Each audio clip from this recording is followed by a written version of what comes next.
I think I joined on the wrong email. Good. How do I? Are you hearing me through the headphones or no? Set to no.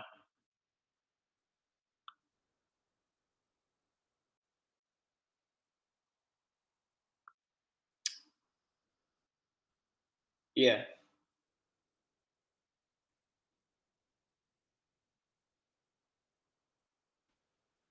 NFL.com. Of Game Pass.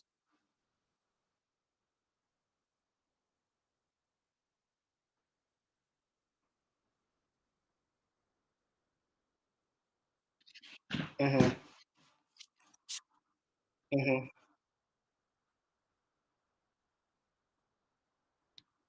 Mhm. That's fine by me.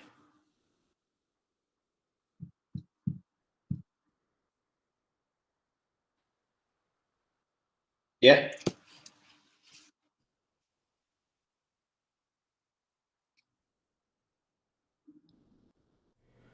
What is going on, everybody? Okay, so give me just a little bit. I am going to add a window. It's not a technical difficulty, Derek. It's something else. Okay, so let's see here. If I can get a window capture, let's grab.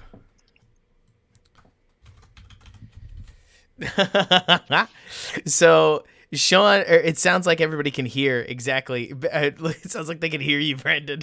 But Oh, can so they? I've got Brandon Robinson, my Rule of Three co-host, with me, and we're gonna go through and we're gonna try to talk about obviously a whole bunch of Bears stuff. So let's see if we can't. We'll smallify that. We'll put us in the corner. Brandon, you could pull up the YouTube link on your Okay. normal, like on your computer, what's the word, and like just watch so that you can see the chat. But other than that, hey everybody. So the two of us, we wanted to go through. I had the last minute idea to add Brandon just for extra color, so that you're not just getting one person's opinion. Wow. And yeah, that ended up unintentionally smart, but It worked either way. it's fine.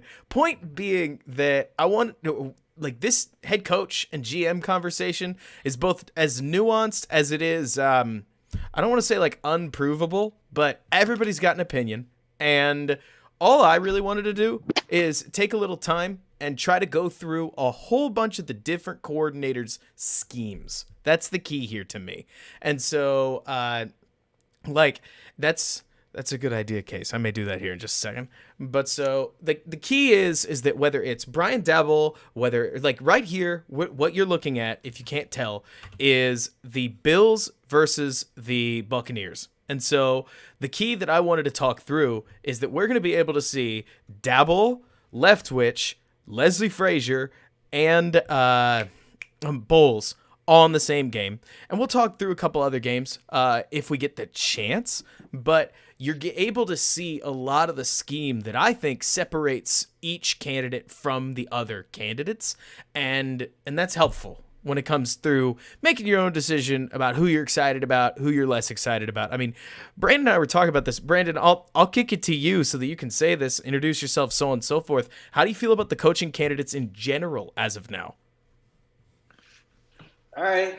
What's up, guys? I'm Brandon Robinson at BRobNFL on Twitter. I'm sure you've seen me with some terrible takes. I feel pretty good about the head coaching candidates. I came into I would say the cycle, not too optimistic, just because NFL teams have a really bad habit of going for retreads, specifically like it usually is like offensive retreads, and they don't usually work out. Um, but it doesn't seem to be the case this year, and I'll speak on other teams as well. That doesn't seem to be the case, but specifically the Bears. Thus far, through who they've requested, it seems like a pretty thorough search, and a lot of the people that I was thinking about, they just happen to be requesting, and a lot of the people that Robert and other people that I speak with on Bears Twitter, they're just happen to be requesting those guys, and I have a very high opinion on a lot of those people. And honestly, I don't think anybody that they've requested I have a very low opinion on. So I'm pretty optimistic, which I mean it's hard to say. Like my opinion of where the Bears are at has never been higher, and I think that's a very good thing, despite the press conference, because at the end of the day, like that only means so much. Like who the Bears hire as GM and head coach means so much more than what was said there. And with the quarterback in place, like I don't think there's any reason to be any less optimistic at this point. Same here. I mean, and Brandon, I know that we're gonna get a lot of talk about it in the chat. So Jordan, to speak to who I think you're hinting at, and Scott, I need to at least mention this out in front. I won't surprise me if we're either going to have to kick, whether it's Flores or Harbaugh. They might have to be in a second video, because I want to go fairly detailed on a lot of the coordinators that we've got in front of us here. And I know Dabble's really front of mind.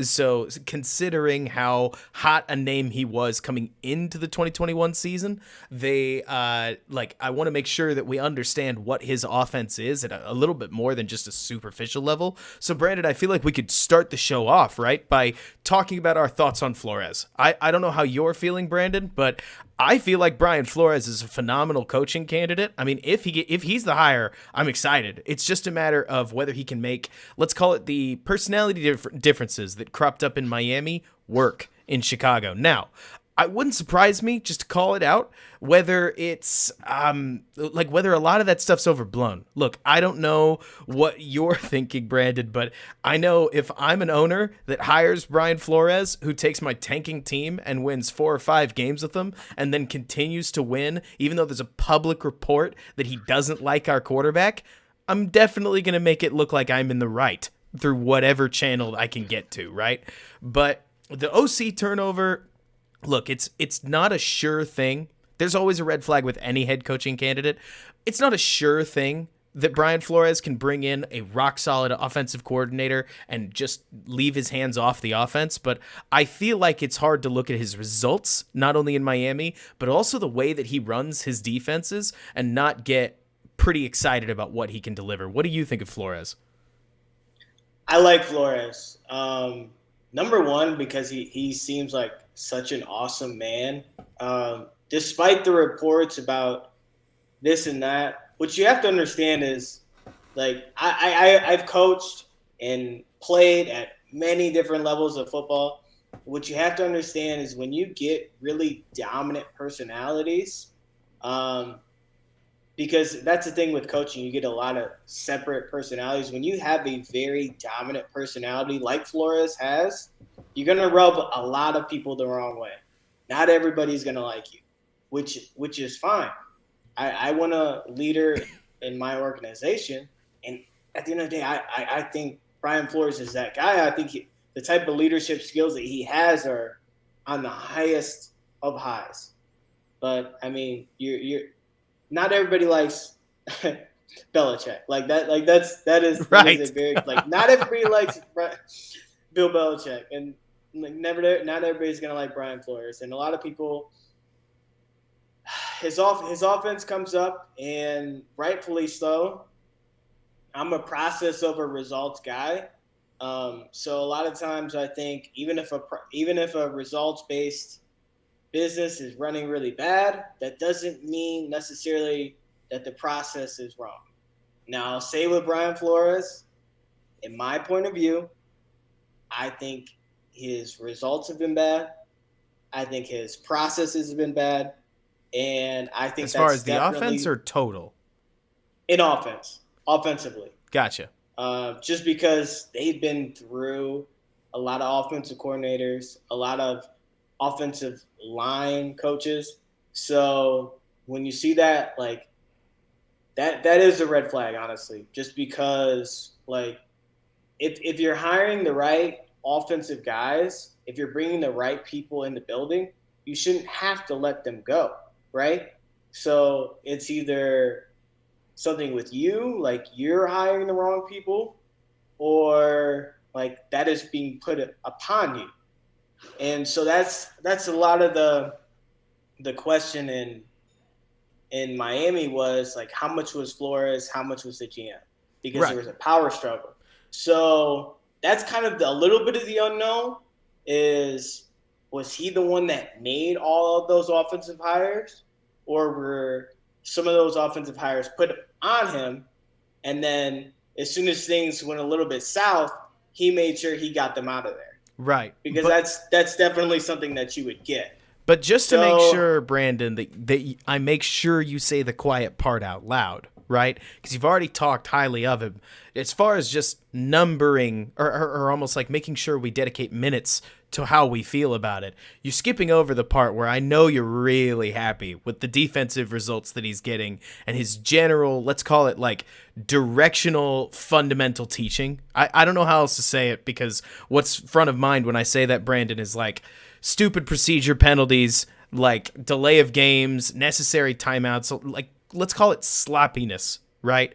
Where you see that on some teams, like the Bears have been for 3 years, and you don't see it on others. And I feel like Flores does a really good job of at least getting his team to play at their highest level. The trouble has been, like you're talking about, the offense is a red flag, but I can't express enough, at least in my opinion, Brandon, literally any head coaching candidate is going to have a pretty major red flag, sometimes even two.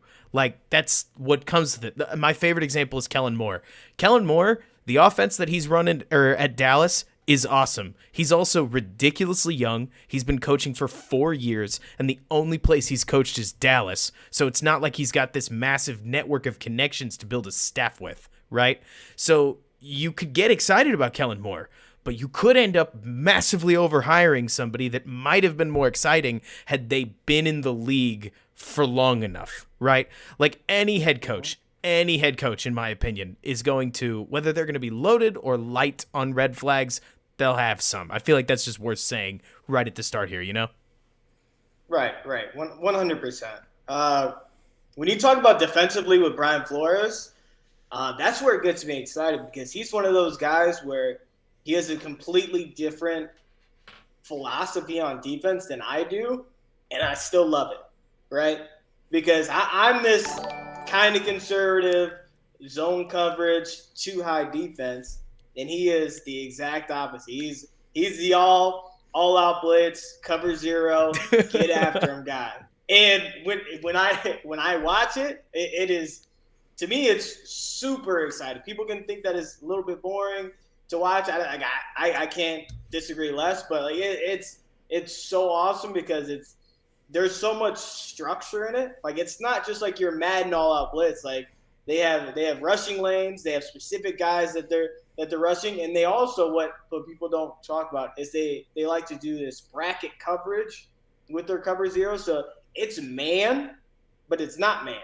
They do a lot of in and out with their cover zero, which is really, really awesome to see, because it's really, really hard to pass out of that, because you want to get the ball out quick. But when you want to get the ball out quick and you're throwing it against bracket coverage, you're going to throw it into someone a lot of the times, and that's what you've seen. They create a lot of turnovers because of that. Mm-hmm. It's awesome. By the way, have to shout out I'm Little John. Thank you for the $10. Every little bit helps. But yeah, Flores, I feel like we had to talk about at the top of the show, because honestly, Brandon, on your YouTube channel, if you want to, I know people would go gaga over a defensive breakdown about what he does. But my favorite part, seriously, about this game is that we can talk about all four like front of mind coordinators, whether it, like the Bears have been linked heavily to Leslie Frazier, which frustrates me a little bit. But just because he might be the most boring choice. You know, the interesting thing about Frazier, I don't want to get too ahead of myself, because tonight's about a lot of things. I have been, I'll just say at the top of the show, more impressed with Frazier's defenses than I wanted to be going into watching film. A lot of the stuff they do has been a lot more interesting than I thought it was. But before we really start off, Brandon, I know I'm all over the place.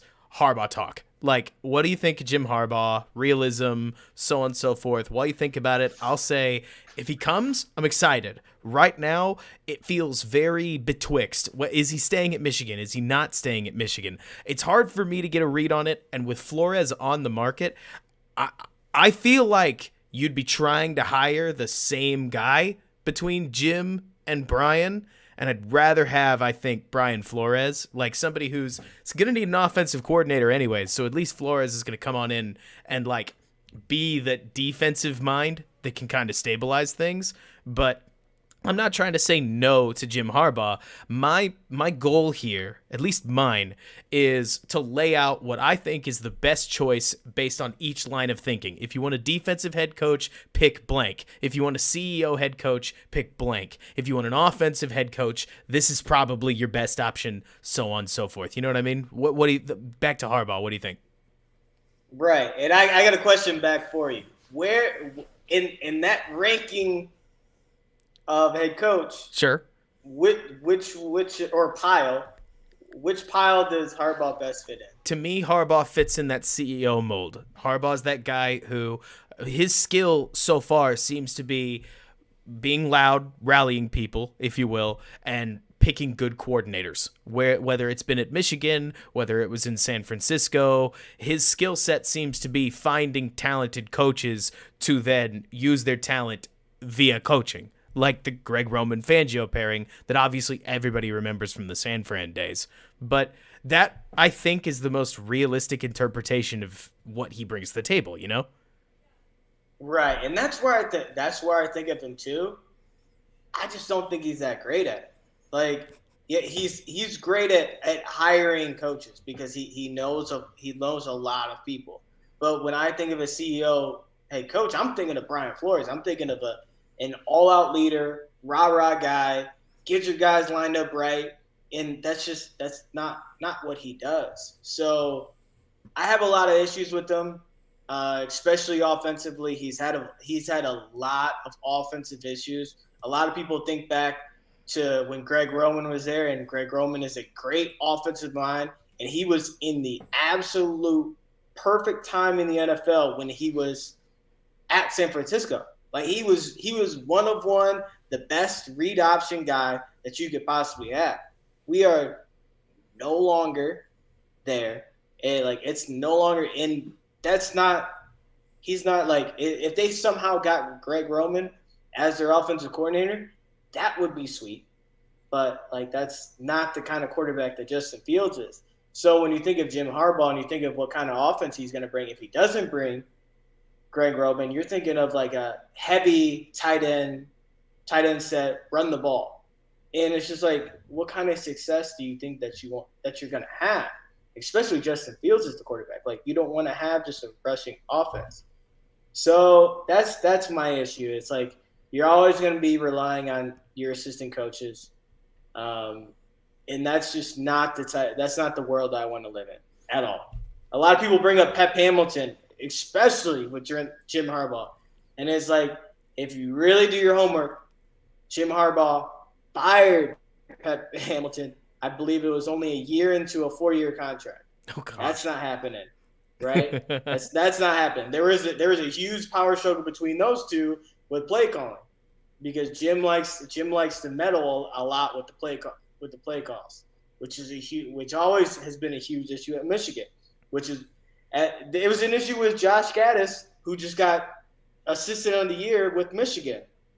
Eventually, Josh Gaddis went from being in the booth to on the sideline. That's not a thing in coaching. You'll move from the sideline to the booth because it's a much better view.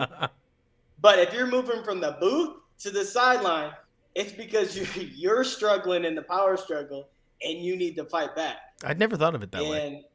Yes, yeah, that's why it is. I've been in literally that exact scenario, in that exact situation, and it's not the best. But it ended up working out for Michigan, and that's why we're here. But I mean, it's so easy to jump on the hot candidate because he seems like a hot candidate because they went to the playoffs. But we're less than 365 days from Michigan being ready to get rid of him. They were going to fire him if he didn't take a pay cut. He had to take a pay cut to stay at Michigan. Michigan is not the Chicago Bears. Right. So I like him.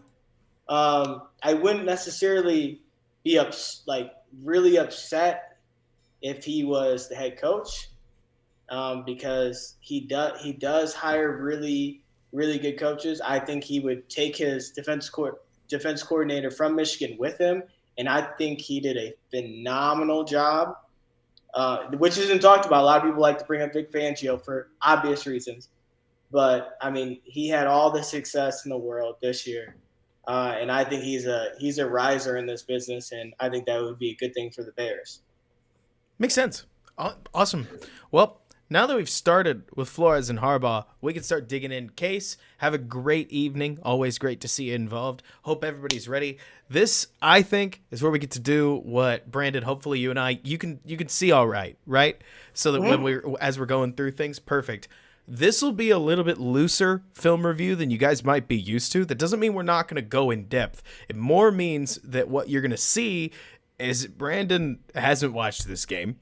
I've watched about half of it. I know what happens, but we're going to go through, we're going to illustrate what we see, because the key isn't to assess individual performance, right? It's to assess coaching direction. It's to assess ideas, right? So just so everybody's on the same page, coming into this game, the Buffalo Bills were 7-6. Tampa Bay was 10-3. Obviously, as you can see, Tampa's at home. So the Bills are trying to punch up and take a win in a season that, to this point, hasn't really broken their way. Now, the game ends up going to overtime. We'll see how much we end up covering, right?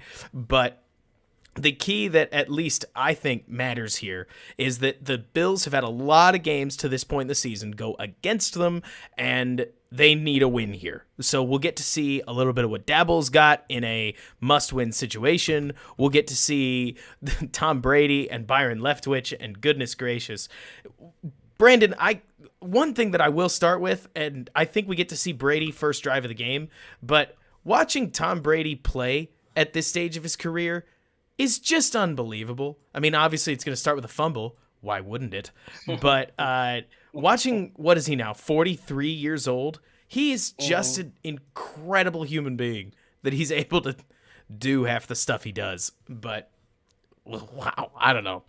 Anyways. Yeah, I mean, the torque that he can put on his body to throw the ball downfield at the speed that he can still do at this point of his career is just amazing. Like, when you think back to Peyton Manning at the end of his career, which wasn't as old as Tom Brady is now, he was not flinging the ball with this much velocity downfield. Mm-hmm. So, I mean, that's what's so impressive, because, like, it's not like Tom Brady is some, like, human being that's like just massive, so he's just putting torque with his massive body to move the ball downfield like a Josh Allen-esque quarterback. Mm-hmm. Like, that's just not who he is. So for him to still be able to do this at such an old age, it's insane. Amazing.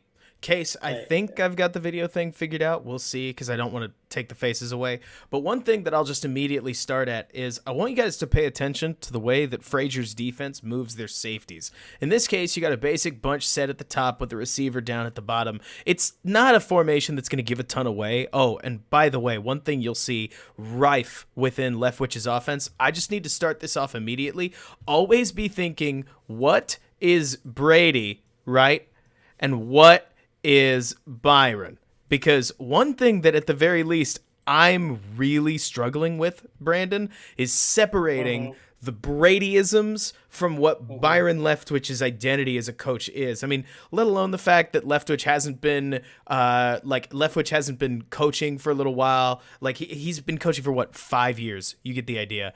But watching the amount of difference between how often this Tampa Bay offense uses Rob Gronkowski in very specific ways, how often you're going to see them run snag routes with both wide receivers and tight ends, which, hey, there's nothing wrong with the snag route. It's just all over any Patriots playbook you've ever seen from the last 20 or so years. That is something that I will point out right at the top of the show. Like, as you watch this Bucks offense against Frazier's defense, you're going to see a lot of Patriots stuff.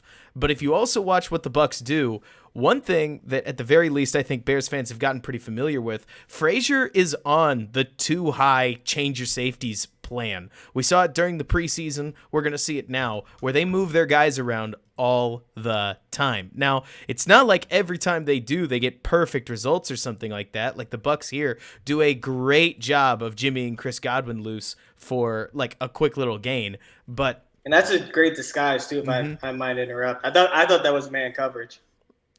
There you go. Wait, so what gave you the idea that it was man? Just the fact that everybody was pinned up against the line? They're trying to make it look like man is the reason why. I thought the bunch set it gave things away maybe a little bit, just based on how their cornerbacks You're are right. aligned. That looks like man. Like normally Right. Well, and Jordan Poirier, I think is 21, and him being down on Gronkowski like that. And you got the press technique up here. If you rewind a little bit, so they're trying to make it, definitely trying to make it seem like man. And that's honestly, I feel like, look, I actually don't have a decent sense for what the Bucks or for what the Bills' talent level is. Like a perfect example is I can't tell watching these games whether Tremaine Edmonds would be considered good or not. The player that I'm watching is wildly athletic and can get lost sometimes. I mean, like if you throw assignments at Edmonds, it seems like he struggles to suss out the goal of the play, and the Buccaneers took a lot of advantage of that. But hey, credit to what the Bucks are doing. You can see it here. They also just like to overload route concepts. You saw like an inside quick little, I don't know, just a crosser paired with a slant. They use a lot of the natural picks that I feel like Nagy used, but they pair them with motion routes. So instead of trying to pick for a curl, for instance, you're picking for a move route, and you end up with somebody wide open who, yeah, he's going to get hit by the linebacker right here on second down, but he's going to pick up a nice little 6 yards right after the Buccaneers obviously needed it with that fumble. It's like a screen slant. For whatever reason, it kind of reminds me of like a basketball play for whatever reason. and Godwin's like the point forward. Right. So then, like you're gonna hear me fall into my own tendencies of being like so then, but really we are just watching the game because that's obviously like a 3rd and 13 where they're just gonna try a tunnel screen and go right there. And again, like the same type of play. And Godwin is so good at those type of plays over the middle of the field. And Brady has always had those type of plays throughout his entire career with Edelman, with Welker. Always. So somebody talked about Dabble's history, which is fair, right? Because you talked about it, right? The Dabble Kevin Brown was horrible for years. And I got to tell you, if there is one thing that I think is interesting. So first of all, Dabble spent a little bit of time in the collegiate game, which I wonder how much it changed. I haven't gone back and watched his 2010 offense, but it also wouldn't shock me. And I'm no savant. I'm speaking off the top of my head here. If Dabble might have been a little bit too early to the game back in 2009, 2010, whereas here in, say, 2022, I actually think Dabble's offense is very modern. It's play action. You're going to see it. It's play action heavy. It's vertical heavy. It's spread heavy. There's a lot of the things that people, basically everything except all the mega bunch concepts that you see Shanahan and McVay, Dabble is surprisingly pro analytics towards, which analytics aren't everything, and that's not the point. But Brandon, I'm sure you get what I'm saying, where it's not a stale offense. If anything, it's surprisingly new, right? And I think him coaching at Bama is really, really interesting because I obviously have a very, very high opinion of Nick Saban, but I have a very, very high opinion of who he decides to put at offense coordinator, which is really interesting because Bill O'Brien was their offense coordinator. But I think that the thing with Bill O'Brien is he's always been a good offense coordinator. It's just everything about him outside of that has been the stuff that's spotty.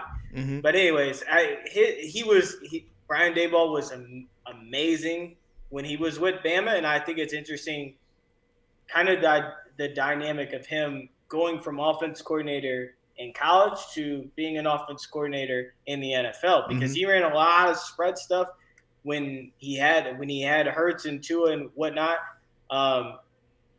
But with the NFL. You gotta kind of mold it to the NFL, and I think it's taken time to do that. Mm-hmm. But I kind of think this year, because as I've talked about before, I'm a process over results guy. I think his process has really gotten good this year, despite the results. Right. And I think the results, you're always going to have a mixed bag of results when you have a guy like Josh Allen. There's always Oh, going to be sure. so much variance to his game. Let me give you a And I think perfect you see example, that in the Brandon. Bills offense. Early season, the Bills lost to Pittsburgh, week 1. Pretty sure everybody knows that game because everybody pays a little bit of extra attention to the whole league on week 1, right? Going back and watching it, I was expecting to see a different offense than I saw here against Tampa that we're going to go over. It's the same thing. They just executed better, like in the second half of Tampa Bay. Right. Just not to spoil the party, everybody, but they do get shuttered here in the first half. They get 3 points. But the key is that same vertical attitude. Guys were open. The throws just didn't fall in that first game. Whereas in Nagy's offense, it has really, truly felt like if they don't hit every single throw, they're probably going to burn it down on just play call and defense sussing them out anyways. So you need every single curl route because that 7 yards is going to matter. Whereas in Daboll's offense, I mean, you'll see it. They pretty much send at least one vertical 100% of the time. And some people are going to be a fan. By the way, let's do a dual breakdown here. So here's the play call that like I talked about this on Twitter. If you follow my Twitter, you know this happens. But so the Bears are going to call what kind of functions as a cover 3 beater with an outlet. And granted, it's not the world's greatest cover 3 beater. There are better cover 3 beaters.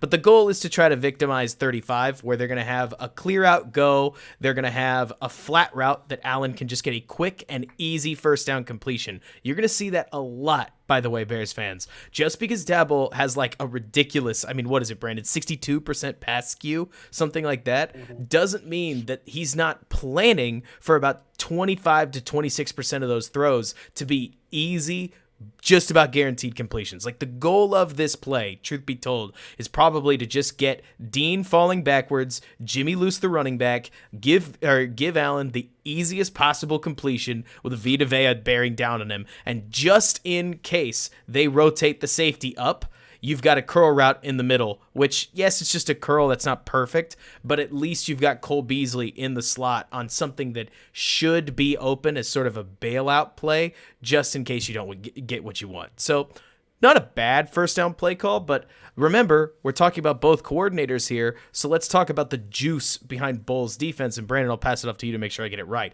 Bowles is going to play a ton, I mean like a lot, of cover 1, cover 3. Bowles is a huge fan of the single high safety, and frankly, it's not the back end, right? If Desai was creative with what he did with defensive backs, Bowles isn't creative with what he does with defensive backs. He expects his defensive backs to play quality man coverage, like solid cover 3 zone, and where he's really going to get you is that you've got this whole cloud of a front 7, and 4 people are coming. You're just never going to have any idea who they are. Like, Bowles will blitz you from anywhere at any time, and he'll drop anybody into coverage. He wants to generate that 4 or 5-man rush, but Bowles is key if there was one. Desai wants perfect pattern match zones, and Bowles wants pressure at any point. Whatever he's got to do to get pressure, that's his only goal. And even if that means that Jamal Dean has to match up against, in this case, it's not Stephon Diggs, but if that involves a one-on-one matchup with your best receiver, okay, we're just going to try to get a blitzer through. That's his goal. Honestly, Pagano, I feel like Brandon is what people thought, or like, not Pagano, Bowles is what people thought Pagano was going to be, where it's 100%. About that like exotic blitz and finding a way to get that strike to the chin. But am I assessing it correctly on Bowles' defense? No, yeah, 100%. He relies specifically on his front 7 because he has some dudes in his front 7. He has maybe 2 future Hall of Fame linebackers. He has a future Hall of Fame D tackle. And then another guy, Vita Vea, who might be the best nose tackle in the league. Unbelievable nose. Jason Pierre-Paul, who people forget about all the time. You got Shaq Barrett up top, who's awesome. Like they just have dudes, and I have a very high opinion of Jamel Dean. I think he's awesome. That's And 35 down here, right? Yep, he's not even viewed as their number one corner. That's Carlton Davis. And then don't forget Antoine Winfield in the back end at safety. Like, Yeah. they just have dudes all across the They're board. stacked. But I think the guys that they have fit really well with what Bowles wants to do. Like, specifically, who's the linebacker opposite of Levante Davis? Devin White. White. He's so amazing at blitzing because he used to play running back, and he literally blitzes like who you would imagine a high school running back being put at linebacker and just going out there and blitzing like your best athlete, because that's what he is. He's their best athlete on defense, and he just gets after it. Mm-hmm. And the funny part is, Brandon, talking about those dudes, I got to tell you, that's where the more I've dwelt on it, the more I do worry about the Bears with Bowles specifically, because I can't help but feel like the Bears personnel don't really fit what Bowles wants to do at all. I mean, you've got Roquan, who fits that Devin White role, I guess, but people forget that, at least to me, Brandon, if Levante David goes down, I would get worried, because I don't think Devin White is a great fill-in linebacker. I think he's a great extra weapon, if that makes sense. He's icing, not cake, which I don't know. That's just my read on it. Whereas no, that's the 100% the perfect read, because when Levante David went down during this season, they struggled because they got lit up because he's the structure in their defense, and you also saw their defense struggle when their corners went down, because he puts them on an island so very much, and they get zero credit because they get burnt a little bit. But he is really stressing their corners. Yeah, and they're sweet. Right. Which they may struggle with later because Carlton Davis is about to be a free agent. But to your point, I mean, Brandon, just calling a spade here, I am about as big of a vocal Thomas Graham fan as you're going to find. He wouldn't fit here. Like, I think Graham's such a zone corner that while Flores, I trust to figure out a way to use him, because that's just what Flores tends to do. Like, he finds ways to get talent out of the guys that he's got. I think if Bowles got here, you'd just end up, and the worst part is, it's not like Graham has drummed up any value, so trading him means nothing, right? You'd be lucky to get your sixth back, just about. But the zone pattern match that Desai has is perfect for Thomas Graham. And changing away from that, just to point this out for everybody, head coaching changes come at a cost, and whatever the Bears decide to switch to on defense could cost them some personnel, which is fine. They kind of need to rebuild from the ground up anyways to some degree, so you get it. But for instance, okay, here's a question that I know I had. Say that was Eddie Jackson. How does that make you feel? Are you underusing Eddie Jackson, or are you actually putting him on a grander stage? You're putting him on a grander stage for him to get toasted. The lucky plays. Get the lucky plays. To get Josh Allen overthrows it, misses too far inside, and there's the safety catching the ball, looking like a genius because a bad throw landed in his hands. That, and then you get the pressure from the front seven. Late throw to the crossing receiver. Right there. The throw's behind him. Blast through. The cornerback slightly tips it, and then it bounces back to the safety. Like, Eddie Jackson needs so many of them because he had an amazing second half. You didn't see any of them in the box score. And, of course, last image of Eddie Jackson is him looking back for the ball, and right when he looks back for the ball, he got mossed. The ball is going over his head, and I don't even call it moss. It's because it's just like, it's one of those things. Like, if you've played DB, you've been in a situation where you look back for the ball at the absolute worst time, and that's when the ball is coming over your head, and so you just don't see it, and it looks like you're not trying. Sure. It legitimately looks like you're not trying. And that's not the case at all. It's just bad timing. And the thing is, I would blame him if he hadn't already looked back for the ball. He looked back for the ball on this side, and then he turns back and looks for the ball on this side, and that's right when the ball's going over his head. I just thought it was funny. Hardest position to play besides quarterback is just Brandon, his DB. the problem is that you and I both know that when you've got a contract like Jackson has, your over the cap page is going to spike in those moments, or people are like, how much am I paying this guy? But anyways, heavy lays the ground. let's get back to it. Now we've got a nice overview, so we can just start watching plays, right? Where the funny thing is that I don't know if you saw this, Brandon, but Dabble accidentally gets the alert wide open because for some reason Winfield is going to read on the combination on this side that he needs to shift over to his left, and you get somebody breaking, I mean, wide open deep. And so first thing I like, I mean, here's the deep receiver, like absolutely wide open as Dean recognizes that Allen's trying to throw the flat route right there. But I mean, obviously you don't want to necessarily just let your guy go.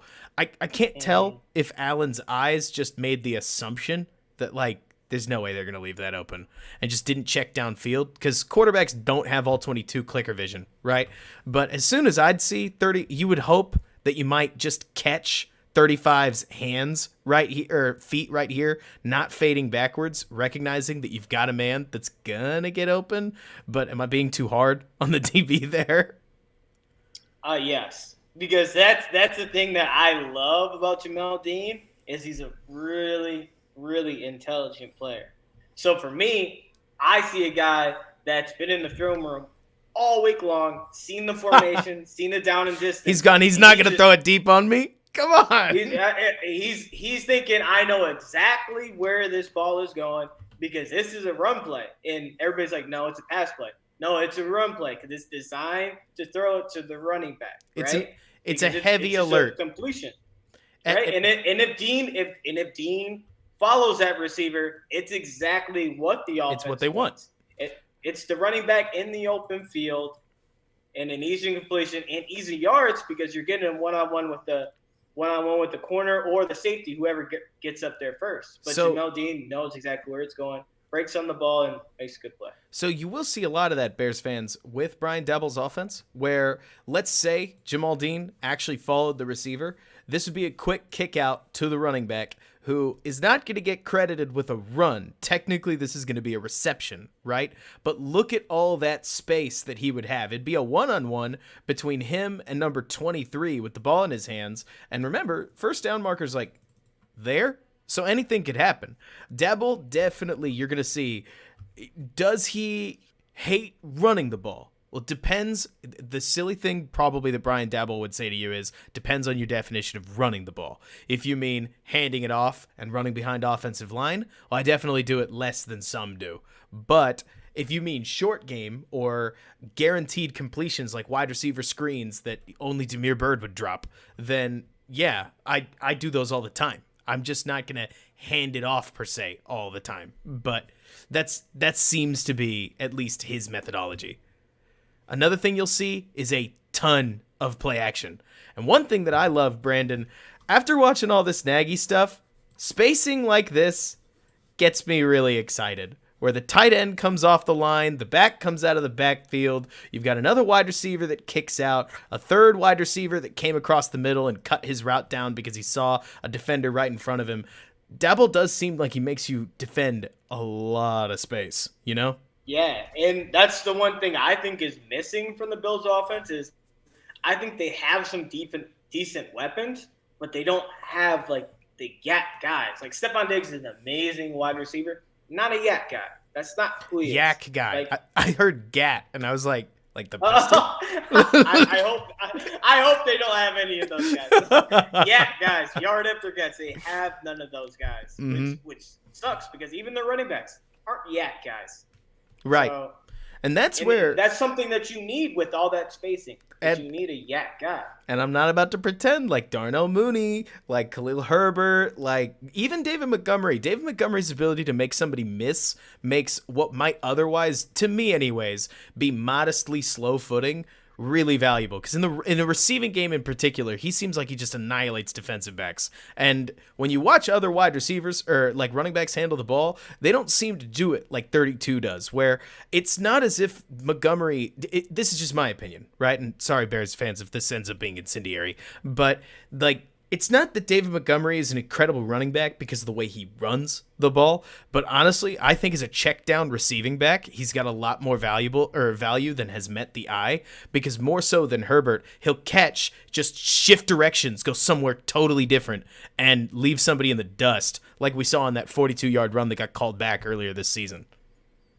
Yeah, he has such a good, I don't even want to call it balling forward, but he has that. I don't want to say quarterback passion because he literally played for the Bears, so people are just like, hey, like they both play. But that's what he has. He has it. Cordell Patterson is a huge human being, and he has that ability to just gain that yards just by, I don't know if it's by knowing the spacing, but just be able to put his size in the right spot and being able to fall forward. He just has that ability. Yep. Also, by the way, talking about this play in particular, this shows a little bit of Bulls and a little bit of Dabble. By the way, Scott, exactly. So Scott Baldalamenti. Sorry about that, Scott. I wish I could have gotten it the first time. But he points out how many Dabble games have 100 plus 50 yards. We're going to get to it because you're going to see it. But Dabble's ideal attack involves the quarterback running it as often as the running back. Now, granted, that's his Josh Allen attack. Is that going to be the same for Justin Fields?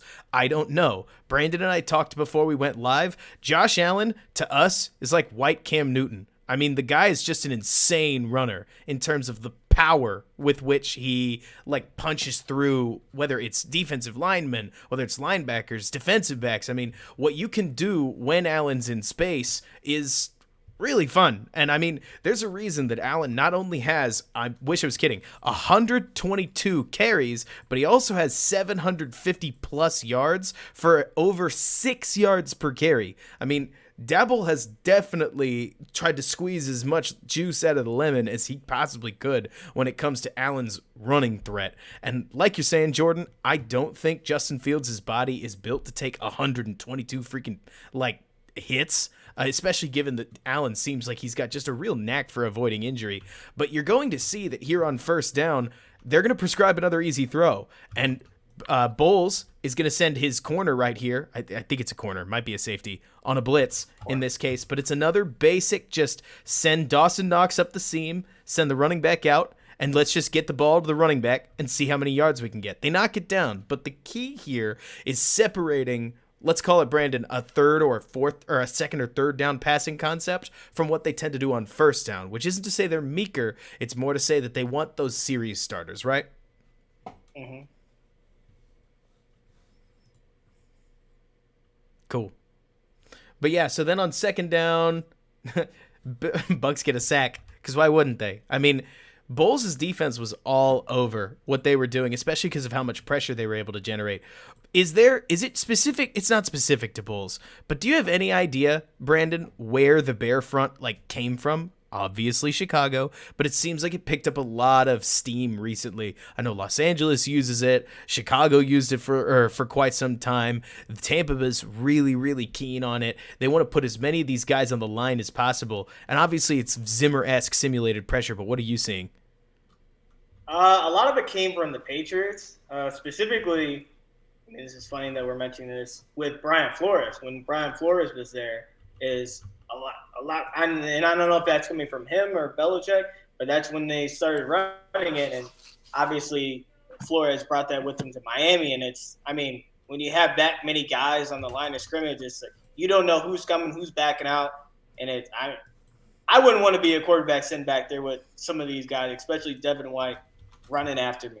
No, I mean, especially when, like we're seeing here, 26 doesn't even make it into the picture. You've got a beautiful simulated pressure. The Bills almost pick everything up right here, but the right tackle looks like he fades in, not recognizing that he's coming because they lined up in Bear, for crying out loud. That's Shaq Barrett, right?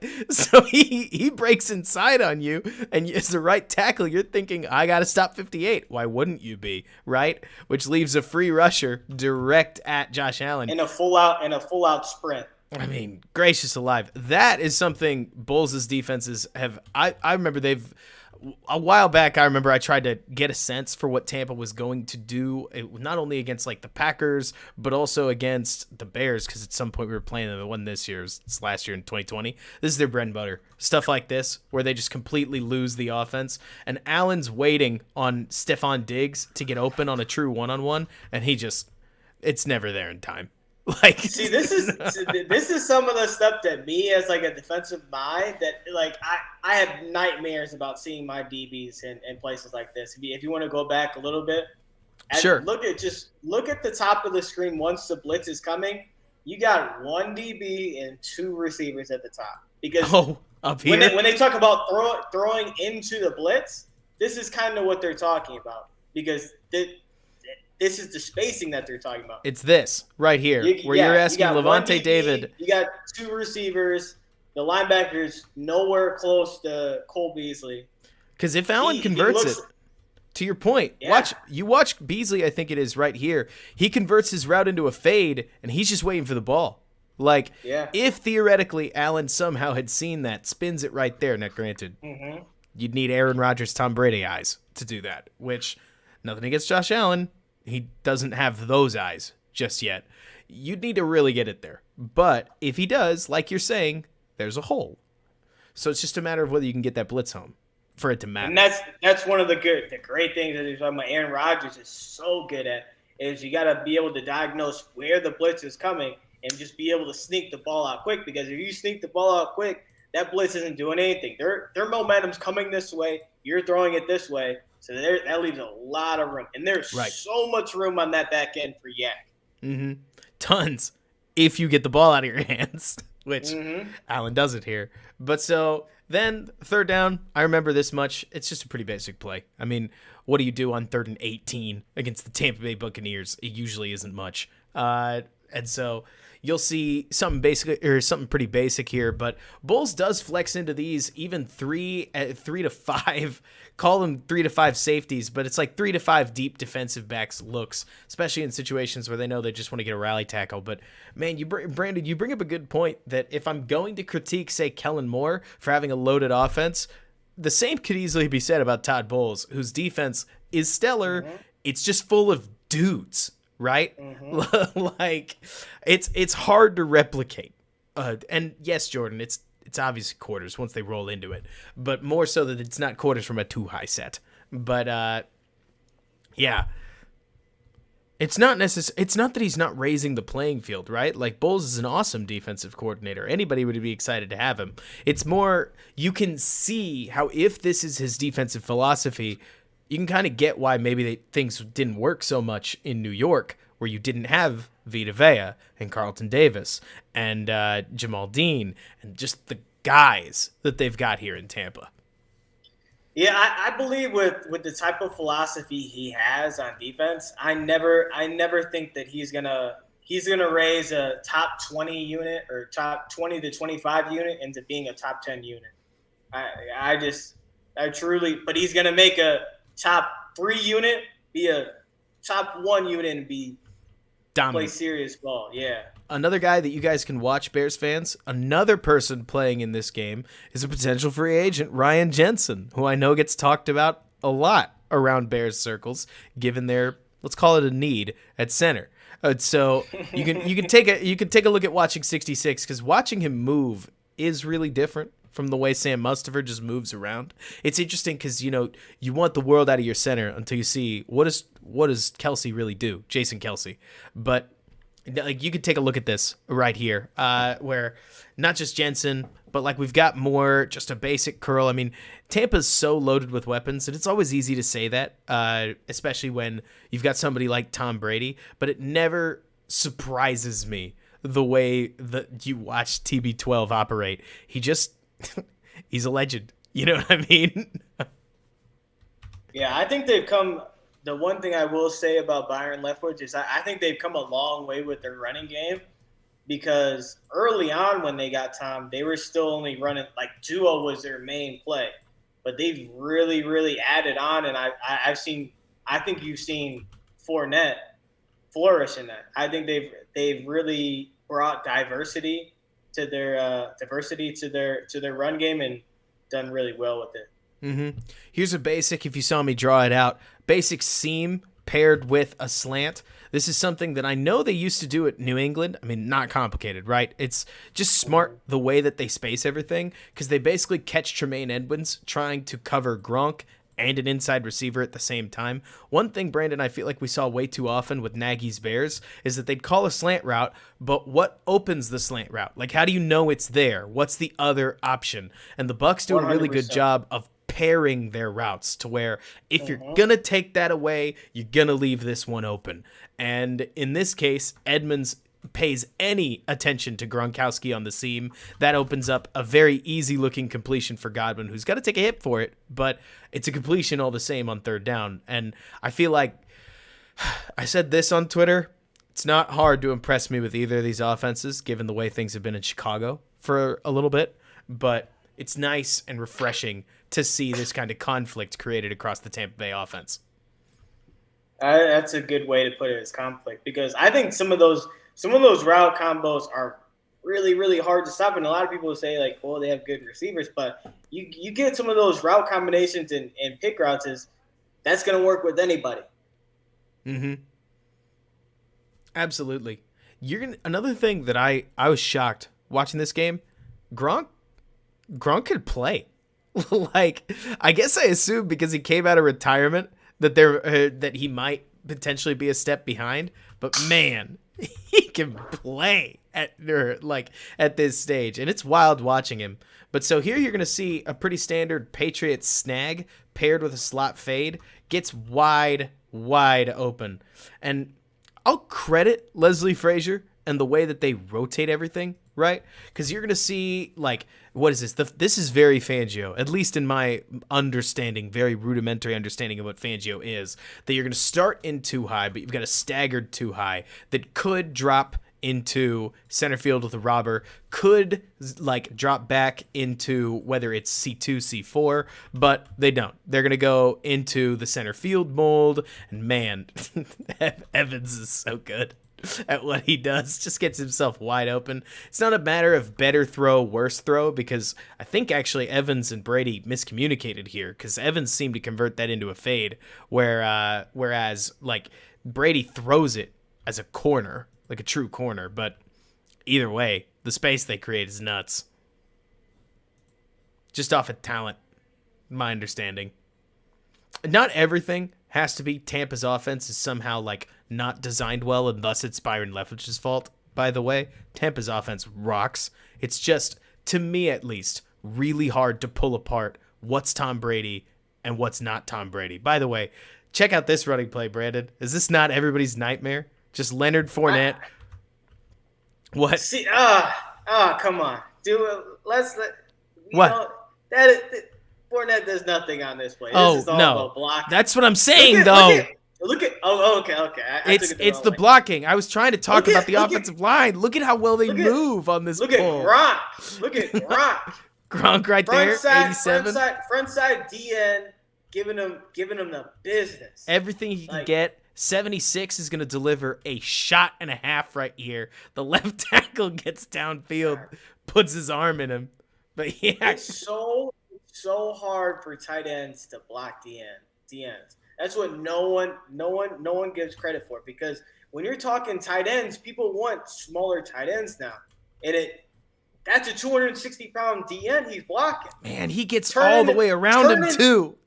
Turning his shoulders.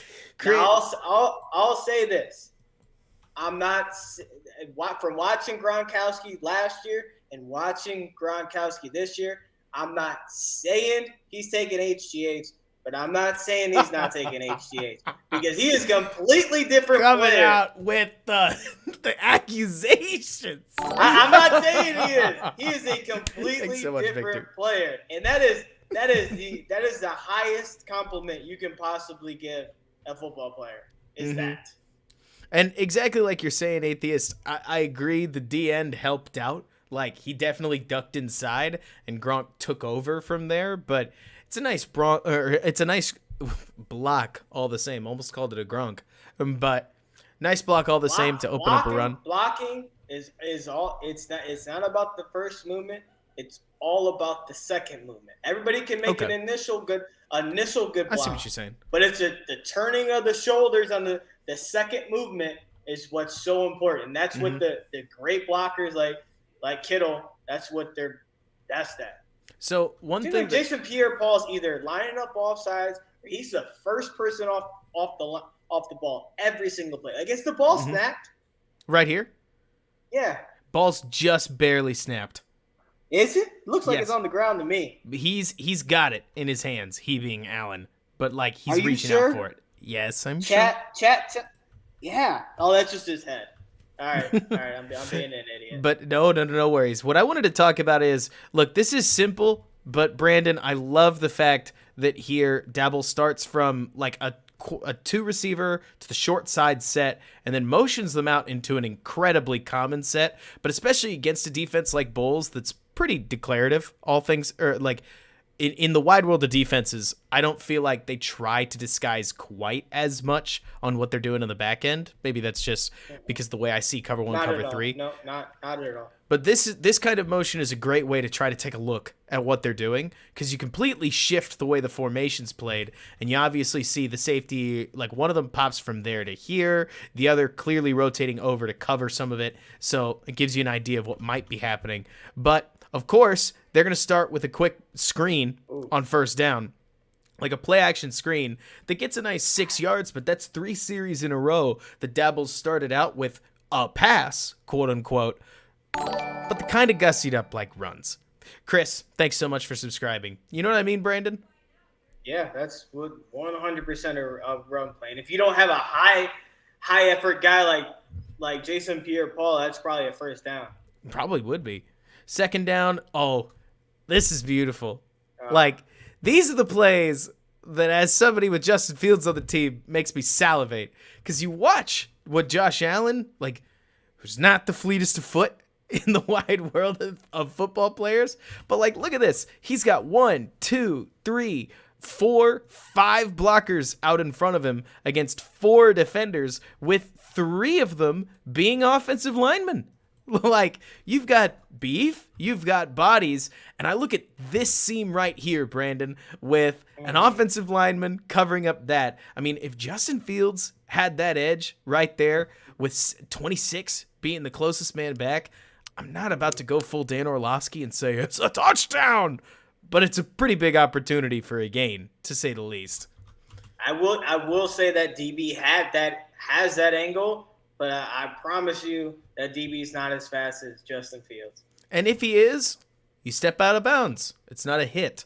Like, the neat thing about this is that, so this is Dabble's first run of the game, which would be concerning. But what I like about it is, what I love about it, Brandon, is that the way it's set up, right? The way that this run is dressed up, you can hand it off with Allen cutting to the right, and now defenses have to think about it. Right, from an identity standpoint, it's, instead of being a read per se, or instead of everything starting with Nick Foles acting like he's running off to the right-hand side, these are the kinds of plays that you put on tape so that the next time you give it to the running back, maybe 55, or maybe Devin White here, 45, hesitates just like a little bit to make sure that Josh Allen's not the one coming at him with the ball.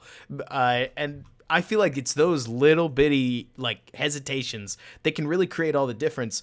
And to just pick on an offense, the Packers are really good at creating those. Like, I swear what the Packers do with Aaron Jones and their receiver sets just have defenses lost and confused consistently. But I like seeing it here in a head coaching candidate. I mean, I think it made a difference on this play. Mm-hmm. Because Levante David, 45, He looks back for a half second. 45 or 54? 45's White. I got to mixed up. Yeah, 45 no worries. White. He hesitates for half a second. Right there. And so now, So now he's in a position where he can't frontside that. He has to backdoor it. And if he backdoors it and doesn't get it, that's a huge gain. And it is. It's 13 yards. Like, real quick. And here they are, back at first down again. And we keep going. Another basic pass that's just a drive starter, right? one thing that I think is neat about this is that the Bears are trying to do, or not the Bears, the Bills are trying to do something similar to what the Bears did, and they're basically just taking a massive L on the front six or so. They're saying, why would we try to run against Vita Vea? Are you guys crazy? Which, hey, I get it. Like, there are plenty of people that would say, well, I still want you to try. And I think near the end of the game, he starts to. But at the start, Dabble would much rather take his skill positions in one-on-ones against the cornerbacks, especially given how much space they tend to give the wide receivers, than take his chances with his offensive line versus the true meat of the Buccaneers defense. I don't know. To me, it seems like a very sound game plan. It's not like stupid in my opinion, but like that to me, you get what I'm saying, Brandon? Where it's like, this is easy.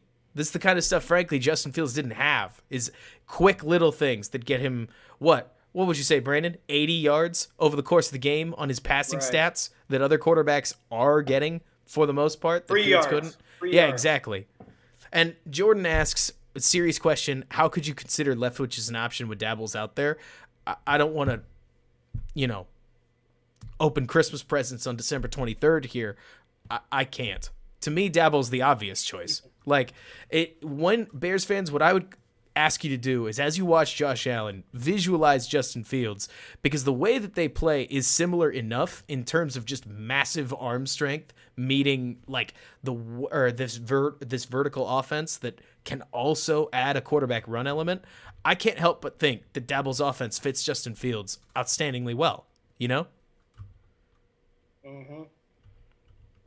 And these are some of the problems that Josh Allen runs into. Because as soon as he sees that blitz, he's like, "Nah, I gotta go hero ball on this one." Right. And he takes his eyes down. He's looking at the rush. He's looking at how to avoid them. Not looking downfield, and that's let's where see you get the rush. What they got going downfield is it looks like they've got one wide receiver running like a deep post clear out. They've got another guy coming across the middle of the field. I mean, I guess you could try to stick this ball to Dalton Schultz right here, 88. Yeah, I mean, but it's pretty well covered. In the NFL, I think that's open because he has the leverage. Thing is, he has the leverage. You mean on off an DB. anticipation throw? I got you. Well, In general. and he's open right now. He has the leverage. Mm-hmm. If he has the leverage on, if you have the leverage on the DB, you're open, and he has all the leverage. The DB has to make it a PBU to make the play. Mm-hmm. That makes sense. At the very least, there's nothing risky about the throw as long as the ball doesn't end up batted in the air. Then there's a miscommunication. Right. Bears fans have seen that enough. I tended out on surprising anybody there. But they're going to punt. We're going to get to the other side of the ball. And let's see. It's 10:15. We want to make sure we can, don't like Leftwich, don't know where Yes, Awabono. I can't agree more, personally. Leslie Frank. Leftwich is a really interesting candidate just because he's one of those guys, like, he got the job in Arizona because he knows Bruce Arians, and then he got the job with the Bucs because he knows Bruce Arians. But the thing is, he didn't do well, slowly rolling out as an offense coordinator, and then he gets Tom Brady as he's growing, and it's like you don't know how much of a gauge that you can put of where he's currently at. So there's upside with him, but there's a huge downside with him as well. I mean, whoever takes a chance on him is going to be taking a huge gamble. To your point, Brandon, I mean, during the middle of the season, I was openly questioning how much of an impact Nick Foles, for crying out loud, and Andy Dalton had on, honestly, like, the offensive staff's play calling. Like, does having a veteran quarterback that says, I'd rather run something like this make a difference? It seemed to in the Bears case, which is not to point the whole like play calling disaster, especially in the first half of the season. I feel like Justin Fields made a lot of mistakes that I would say we talked about, but on the channel, but they were tough to go through, and he improved a lot. The point is, Brandon, if I'm thinking Andy Dalton makes a difference in the play calling, Tom Brady makes a world of difference, right? Where Tom's going to say, dude, don't even call the plays this drive. Like, I'm going to be all right. Don't worry about it. Like, I know what I'm doing. And how do you, as an evaluator, at least here, without us being able to interview, there's no way for us to separate which part of this is the one and the only TB12 and which part isn't, you know? Not possible. Right. Like, here's a basic route that if we tried to run it in Chicago, it's not even a disrespect to Kmet thing. Gronk's been running this tight end snag his whole life, and Brady's been throwing it his whole life.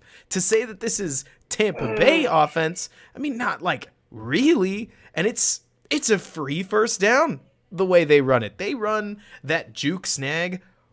Oh my gosh. I would almost call it their curl route if Nagy hadn't used the curl route so often. But Brady, like, look at the timing on this. He's just so consistent in terms of the way he even throws it, where you see him start that wind up right here as they're breaking out. I mean, it's perfect in terms of timing. It's perfect in terms of placement. This isn't like a let's lap Perfect up Tom Brady. Yeah. Like it, like the level in which he runs that route is ridiculous. Super good. It's Gronk, man. It's Gronk and Brady. Like, you can't. They're different. Then basic run play. It's not like nothing special. It's more like we don't have some sizzly result to talk about.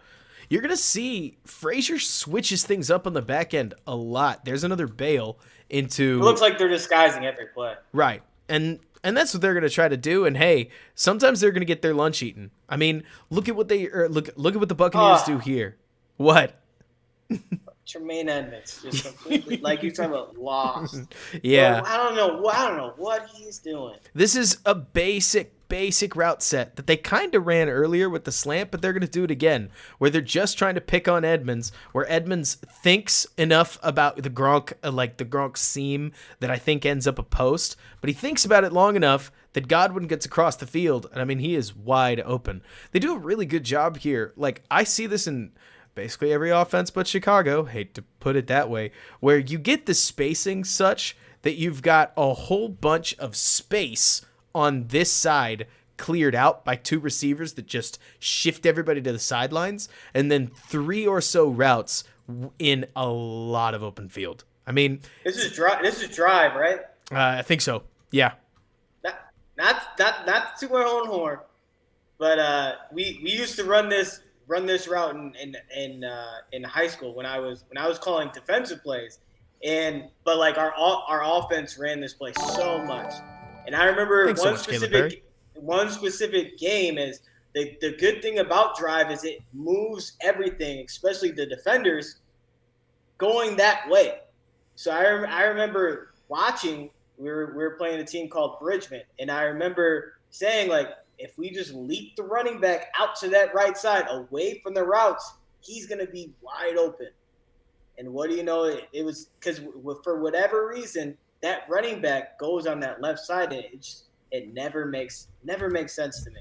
Mm-hmm. I hear you. Where you leak it? Did they do it? Did they end up leaking him out? Yeah, touchdown, game-winning touchdown. Game-winning touchdown. Of course they did. There you go. But another thing I love about what Tampa Bay does, just to make sure is they'll just have Gronk do everything.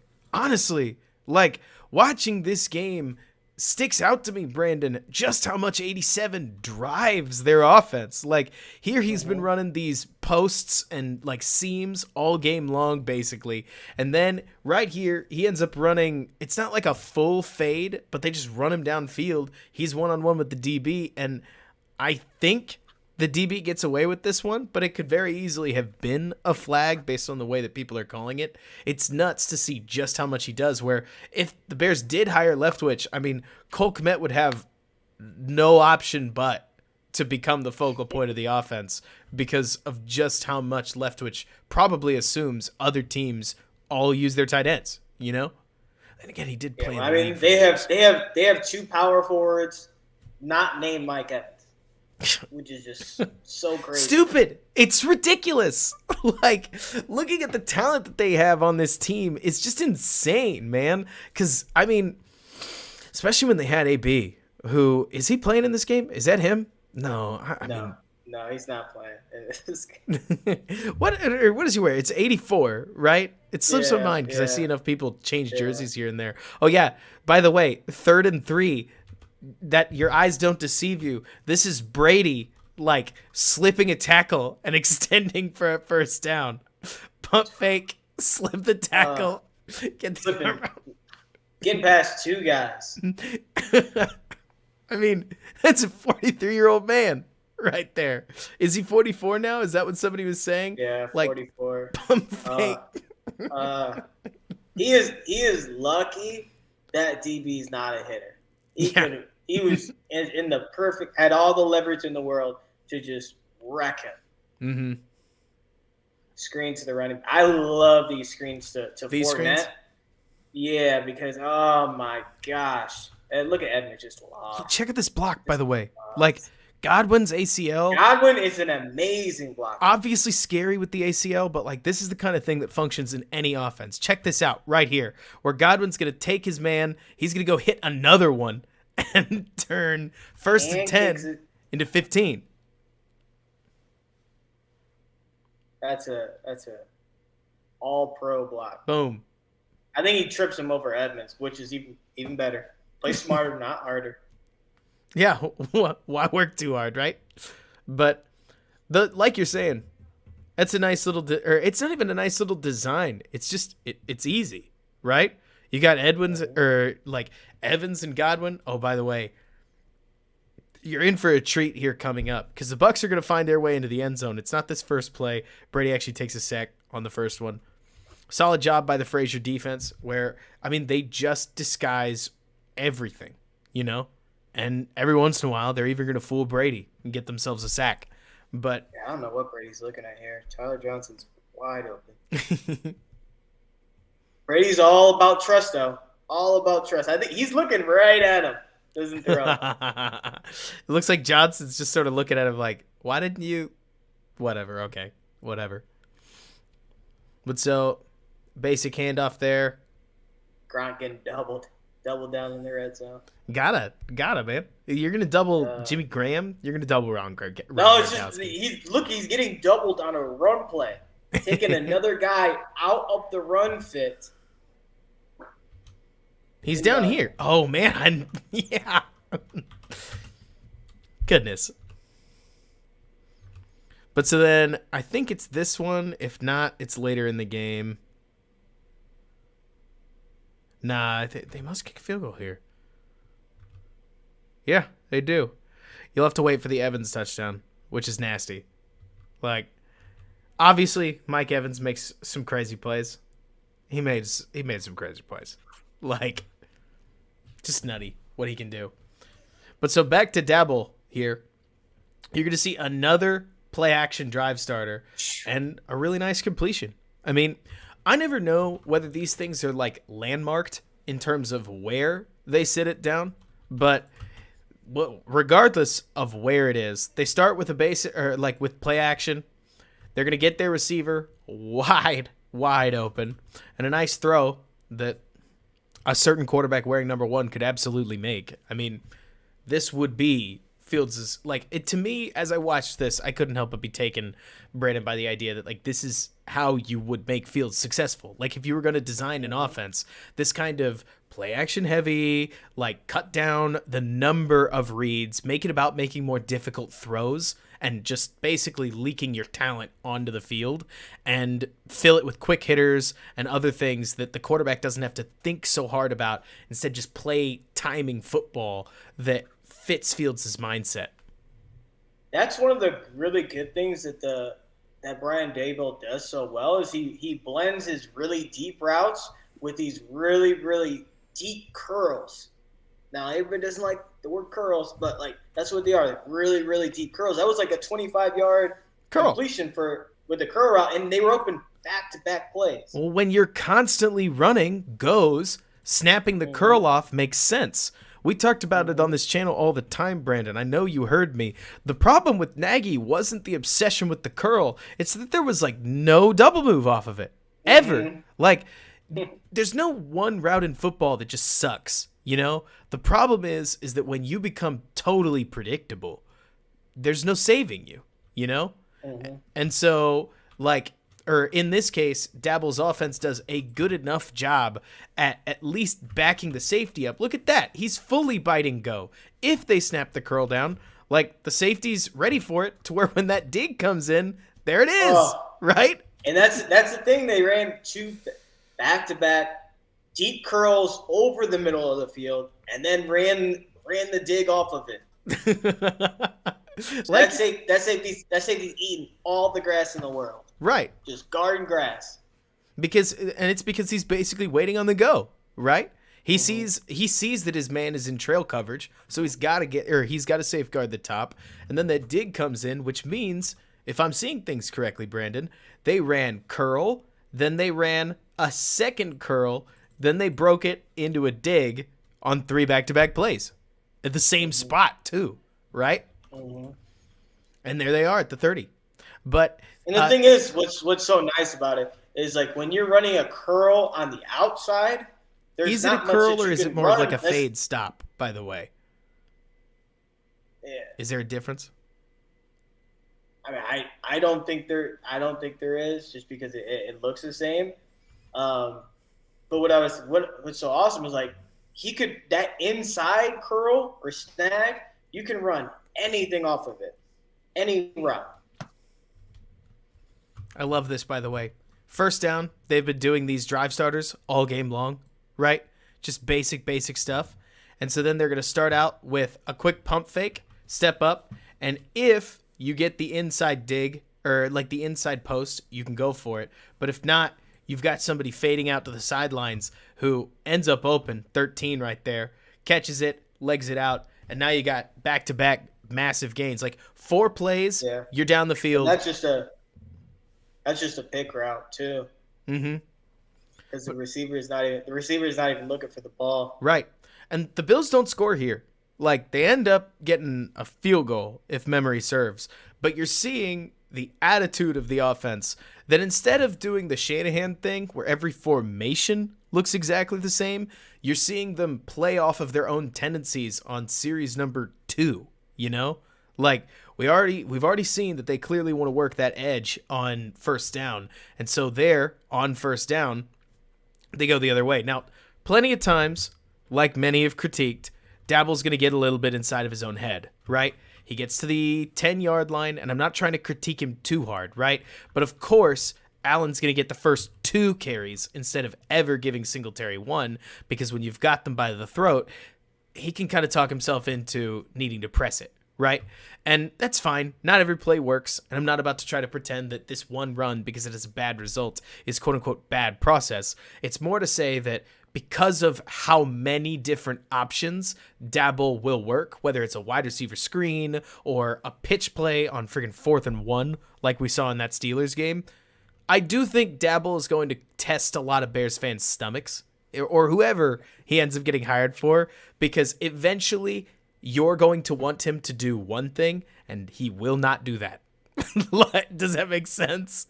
Where if you get to, let's say, right here, the 3-yard line, and you're thinking, just hand it to David Montgomery. Man, that's all Dabble wants, because he will not do that. He will do anything but what he should absolutely do. If there's a Nagyism that Dabble has, it's that.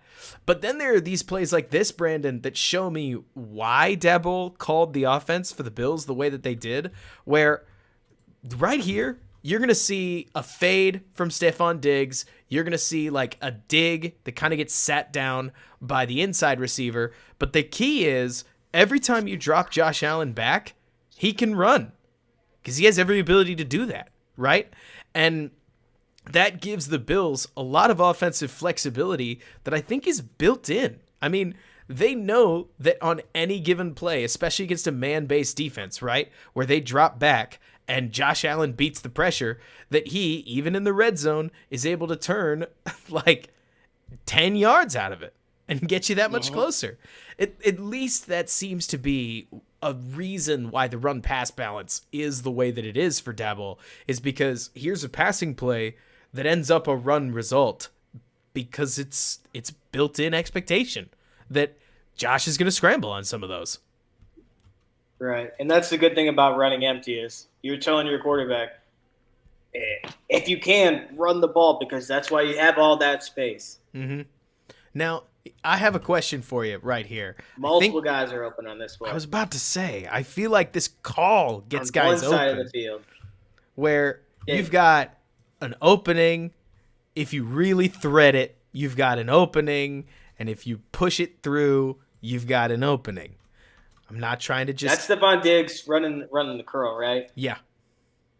That is as wide open as you get in the NFL. That is wide open. Right. And the last thing, Brandon, that I'm trying to do is bury Josh Allen. Is that a D lineman? 13? No, 90. 98? Yeah, that is a D lineman. Oh, that's Golston. 98 in the middle of the field. Like he's never gonna break on that route to Diggs. And Diggs is pissed. He's pissed. Let's see. Diggs snaps around, I mean, as wide open as it gets. Yeah, he's not breaking on that. But Allen doesn't get him. Look, last thing I want to do, Brandon, is somehow turn this into burying Josh Allen, because Josh Allen has some obscene talent. But he's an amazing player. I know there are a lot of Bills fans that want Dabble fired, and I don't think they know what they're giving up, if I could be honest. Right, because this is one of those plays. I feel like, look, I don't want to put it as Allen leaves a lot on the field. When an offense like this gives you as many options as it does, you're inevitably going to leave a lot of them on the field, whether it's a pick a side read where the other guy was wide open in the end zone and you just didn't look because your pre-snap trigger pushed you another way, something like that. But I'll tell you that I don't think, let's put it this way. If you tried to stuff, if you tried to stuff Josh Allen into a Doug Peterson offense, I think he'd fall apart. You know what I mean? Like, this offense is so perfect for what Allen does that I can't help but feel like Dabble detractors that want him gone are missing that the Bills are top 10 in third quarter points. The Bills are top 5, I think, in every single yardage category. The Bills are scoring in, I think, their top 6 there in a quote-unquote Allen down year compared to his MVP year, and that says a lot about your scheme and talent around you. Like, I feel like there are some people out there in any offensive setting that want change for the sake of change, and that just, I don't think that would help them. Let's just put it that way in this setting. No, I'll be interested to see who they bring in after the fact. Is Sean McDermott he wants to run the ball. So I have a feeling that after Daboll leaves, assuming he eventually leaves, he's going to overcorrect for that, and I hope it goes well. I have my doubts. That makes sense. So the sort of thing where you're not sitting here saying, I hope they fail, but you're almost thinking that McDermott would go, let's call it full Pete Carroll in this setting. Well, that is a great example. Look at Gronk, man. Like, the guy doesn't stop. Are you seeing this? Like, I don't even need to draw it out. He's just going to victimize poor Jermaine Edmonds is on the ground. Look at this round. Goodness gracious. Hey, just one time. Bang, snap. One time only. Chat, do you want to expose yourself? Who wanted Jermaine Edmonds over Roquan Smith? Because there were so many people. You fall in love with the athleticism, but that's not what the game of football is all about. Man, Edmonds has some long legs. He does. Whew. You said one time, I thought you were about to say, like, who wants Cole Kmet running that route? And I'd love to see him learn it. Let's put it that way. Because that, I feel like, is a really, really good tight end route. Because what is it with some of these routes where a tight end can just naturally push off and just get away with it. You know what I mean? Like you see some of the, it's the timing of being able to get in and out of these routes with being able to push off just a tiny bit without being like relying on the push off, but you're getting in and out of the route. And if your hand touches the defender, cool. If it doesn't, cool. But it's all about getting in and out of the route, which is most important. makes Because sense. if you're playing against a good defender and the only way that you're gonna make space is by pushing, they're gonna pull, because that's what defenders do. When you push, I pull. This whole game, seriously, it's just like a Gronk feature. Khalid, what's up? How you doing? Breaking down different coaches. But, like, I keep watching this, Brandon. I keep watching this game, and I respect the amount of looks Frazier's throwing at him, right? Here we're obviously looking at a third and short, and he's got the linebackers double mugged, which, hey, I'm about it. I feel like you can create that confusion on defense by show everything, right? Play like you've got a full hand every single down. What do you have to lose? At least I don't mind that kind of philosophy. But Gronk's just gonna run a basic fade, like with something attached to the back end. It looks so easy this way because they just draw the world's easiest pass interference while it's still in the rule book. It's as easy as it gets. You get cornerback matched up on tight end, and because Brady hits him in the back, it's a penalty. And Terrible pass too. it's not a good pass. Terrible pass. I mean, part of me Terrible wonders pass. whether there's going to be a competition committee that's going to adjust on this, because there's becoming public outcry about how quarterbacks keep getting bailed out for throwing just bad balls. But this whole offense, Look at this play. Don't you love it? Play. Talk about it. I love these screens to the running back. Love them. Just a basic get a like guy draw like- screen. You get a guy like Leonard Fournette in space like that, and it's just like, that is a free 8 yards. Free 8 yards. It's so nice. Linebacker, I mean, the DN doesn't know what to do. Caught in no man's land. He's like, God dang. Dang it. That's exactly what he said. He said, "Oof, coach. Doggone it."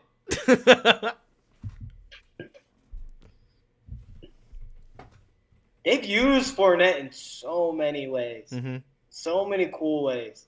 I feel It's like crazy to think that he was cut right? as he drops the ball. Yeah. It happens. Money. Yeah. But then Evans is just off. make sure you got your eyes on Evans here, where Bills are going to drop into sort of a disguised look. And, I mean, come on, right? It's a good ball, too. Oh, it's great. Too. I mean, really, really gorgeous spot. Like, it's a really nice route. It's a great throw. Design's nothing Safety's crazy. Fighting for it. The number one route I hated to go against playing safety, the corner route, because you get those big tight ends, the big wide receivers. Especially if you're an undersized safety, if they run a corner, he has even if it's not a good corner, he has leverage on you automatically just by his body size. All he has to do is get outside of you, leverage. Yep. The quarterback puts it in the right spot. That's a touchdown. Drift sideways. There is nothing you can do. Nothing you can do. Evans is stoked. He should be. Tampa Bay up 10. But I love one thing that I really like watching Tampa Bay is that even when they have a primary receiver, they still use motion routes to settle the picks. So one thing that you see all the time, Brandon, I'm sure you know this, is that when people call smash, they'll just have somebody smoke on the bottom of it, right? They'll take 2 steps forward, they'll turn around. Well, it feels like the Tampa roster, and to a degree the Bills, but like I'd be stretching. I'd be really campaigning for Dabble if I said that. But the Tampa seems to, especially in those settings, just use like an in or something like that. Something they feel like does the same thing, but at least gives that wide receiver a chance to be wide open should the defense just leave something aside. You know what I mean? Well, and they just become wide open just by leverage, right? Because if you pick him and he comes underneath, he has all the leverage. There's no way you're getting to him. Right. By the way, I don't know what it is that Dabble taught these guys, I see this more than once where they're going to have Dawson Knox line up on the outside like he's stepping in, and then he'll go run a route or he'll step in. But as soon as I saw him do that, I'm like, he's not blocking him. I'll tell you that. He's not blocking him. Or of course, he's going to run a route. He's going to get wide open, right? And Allen does a good job avoiding it, working back to him. But it's really cool watching the way that this offense operates. Radori, yeah, I agree. Like, you get Monty in situations like the one way back there, he's going to make you a play. I don't know. Brandon, there are some players where I swear they just add 2 yards to the expected result of the play. And Montgomery's that guy for me that it's not a measurable quantity anymore. It's just like he's blessed with this ability to take a 3-yard run and make it a 4-yard run somehow. Like, there's a 3rd down play from the Giants game I remember where Dalton just said, I don't know, Montgomery, take the ball. And he just dragged like 3 guys to the exact yardage needed for the first down. But anyways, if you take a look at where these guys go, you've got a quick go with a flat route underneath it. You've got a curl flat combination over here, and you get the tight end filling in. I feel like this offense does this all the time, whether it's 1st down, 2nd down, 3rd down, where they're going to try to work you on all levels of the field using 5 receivers. Like that, all those being key, right? It's not a 2-receiver offense. It's not really a 3-receiver offense. They want all 5. They want everybody being a wide receiver threat or like a receiving threat as often as possible so that when you've got Dawson Knox just sitting in the middle of the field dealing with pressure, your quarterback has somewhere to go as he just wrists the ball right to him, picks up 9, you know?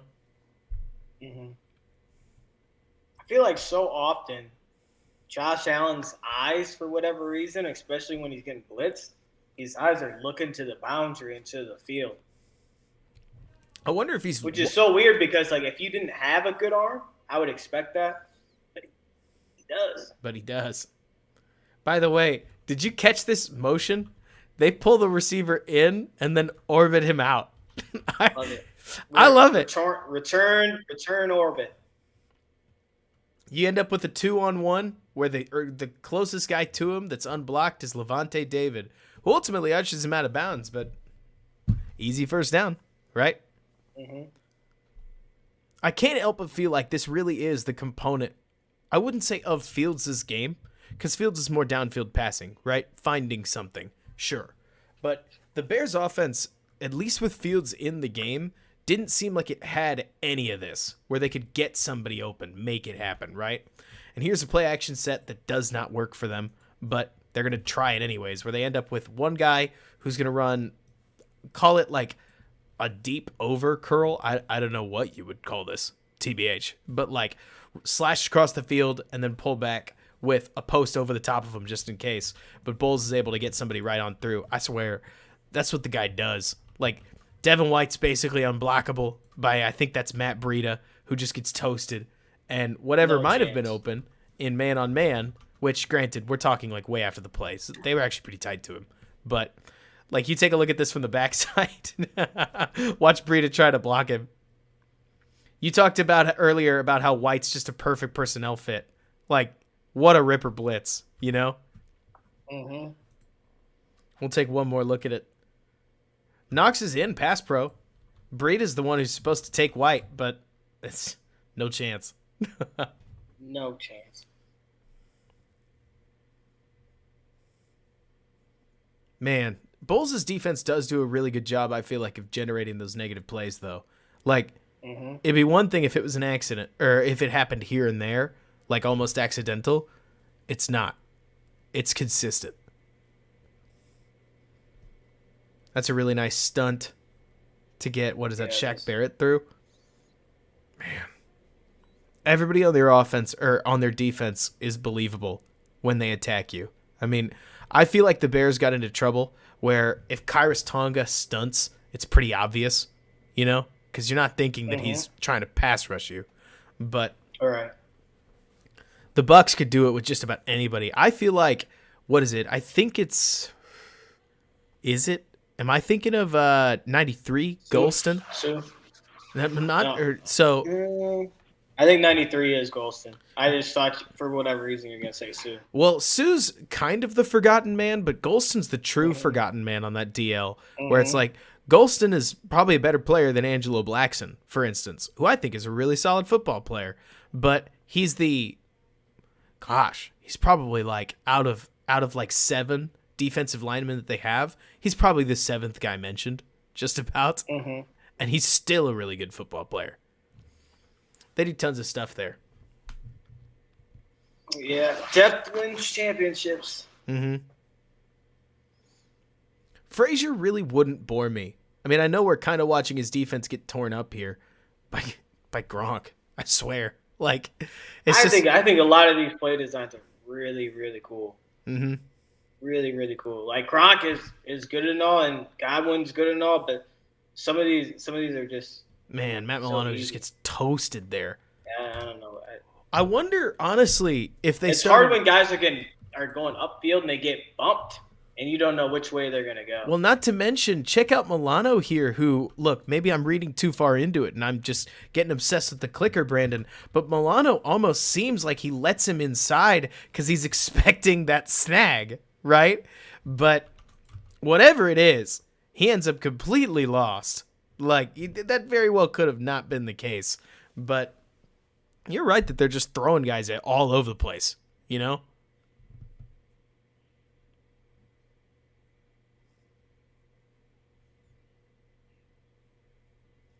What are you specifically seeing in the design element that excites you about a lot of what Tampa's got?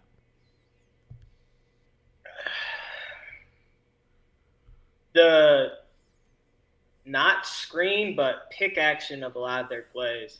Oh, yeah. The way that those routes combo together to create, like, that natural pick. Right. And there's just like, another one. And there's just so much of it. Look at Tristan Wirfs get out, by the way. Like, this whole Tampa line. But, like, on this jailbreak, which the Bears tried to run a bunch of these, as I'm sure we'll remember, against, like, New Orleans and so on and so forth, and they couldn't get much on him. But Gronk soaks his block. I didn't even realize that Gronk just gets all the way out there to take care of his assignment. Wirfs pushes his out of the way, and Godwin's got a tunnel. Like, they do a really, really good job setting these things up. Look at 87 run. I can't get enough of watching him. Just rips right on down the field and gets 24 out of the way. Wrecks him. Puts him in the dirt, too.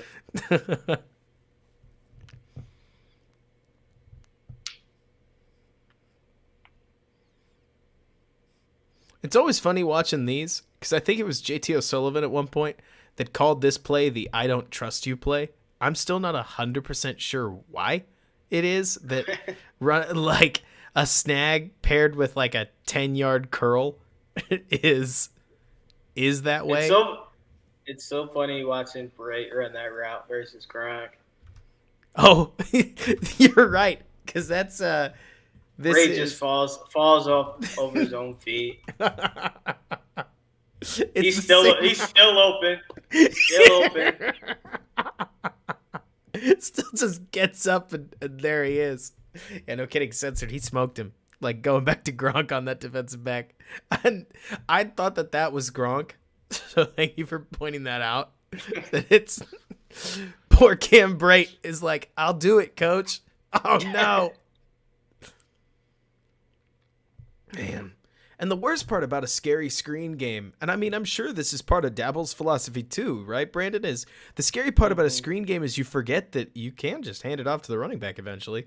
And then all of a sudden, your guys got the ball. I love the way they do their blocking assignments, by the way. I swear I watch any other football team, and they are not just running outside zone, if you get what I mean, where they'll pull guys and come from all over the place. Like, here you've got the guard pulling way out here while 18 cuts down the edge so that you end up with a tunnel between 18, a wide receiver, and your right guard up against 2 people. It's creative, the way that they get these guys moving. Yeah, and that's the same play that they run off of their trap pass, and it looks exactly the same. Oh man, that's the kind of stuff that scares me. I mean, this honestly, like, look, it's really hard to separate Brady and Arians from a lot of this. Just the same way it's hard to separate LaFleur from Rodgers. But I don't blame anybody that watches these kinds of offenses and gets excited and says, I want that on my team. You know what I mean? Mm-hmm. Like it just looks easy. It's easy. Everybody can do it. Feels like it. I mean, I watch the way the Packers operate, and they make Aaron Jones look like, I take this the right way, they'll make Aaron Jones look like a superstar, but they'll also make him look like your running back could be the same as Aaron Jones, the way that they bury a lot of it, and you need that personnel. And then they just, goodness gracious. I don't think that came out well, but the point is that they'll feature their guys to where you say to yourself, why aren't you covering Devontae Adams? And it's like, they're trying to. Yeah, they're trying. There's 2 of them trying. Still can't. Still can't do it. I remember watching, there was a red zone touchdown Devontae Adams had against the Ravens, and they had him perfectly bracketed, and he still got wide open on the outside. Because if guys don't know how to use their leverage and bracket, they might as well not be bracketing. And it's hard because it's Devontae Adams, so he makes you feel like your leverage is good until it's not. Goodness, he's so good at everything football related. Like, I can't think of a better route runner. I'm not trying to be recency biasy, but especially in the game right now, like Stephon Diggs is very good, but Devontae Adams is just a different level where you'll swear at one point that he's, jogging, and then he's 3 yards behind you on a dead sprint. Because he's one of those guys that he knows how to use his leverage so very well to where he doesn't have to be running at full speed to get open. Oh man, it's scary. One of those things that Allen Robinson was so good at. Just attacking your leverage and getting wide open. That quiet conversion of is to was. Yeah. Hopefully it comes back for his sake, but it won't be in Chicago. That's for doggone sure. Oh, no. But, so, we're about to see an end of half drive, and it's not like it goes well. Let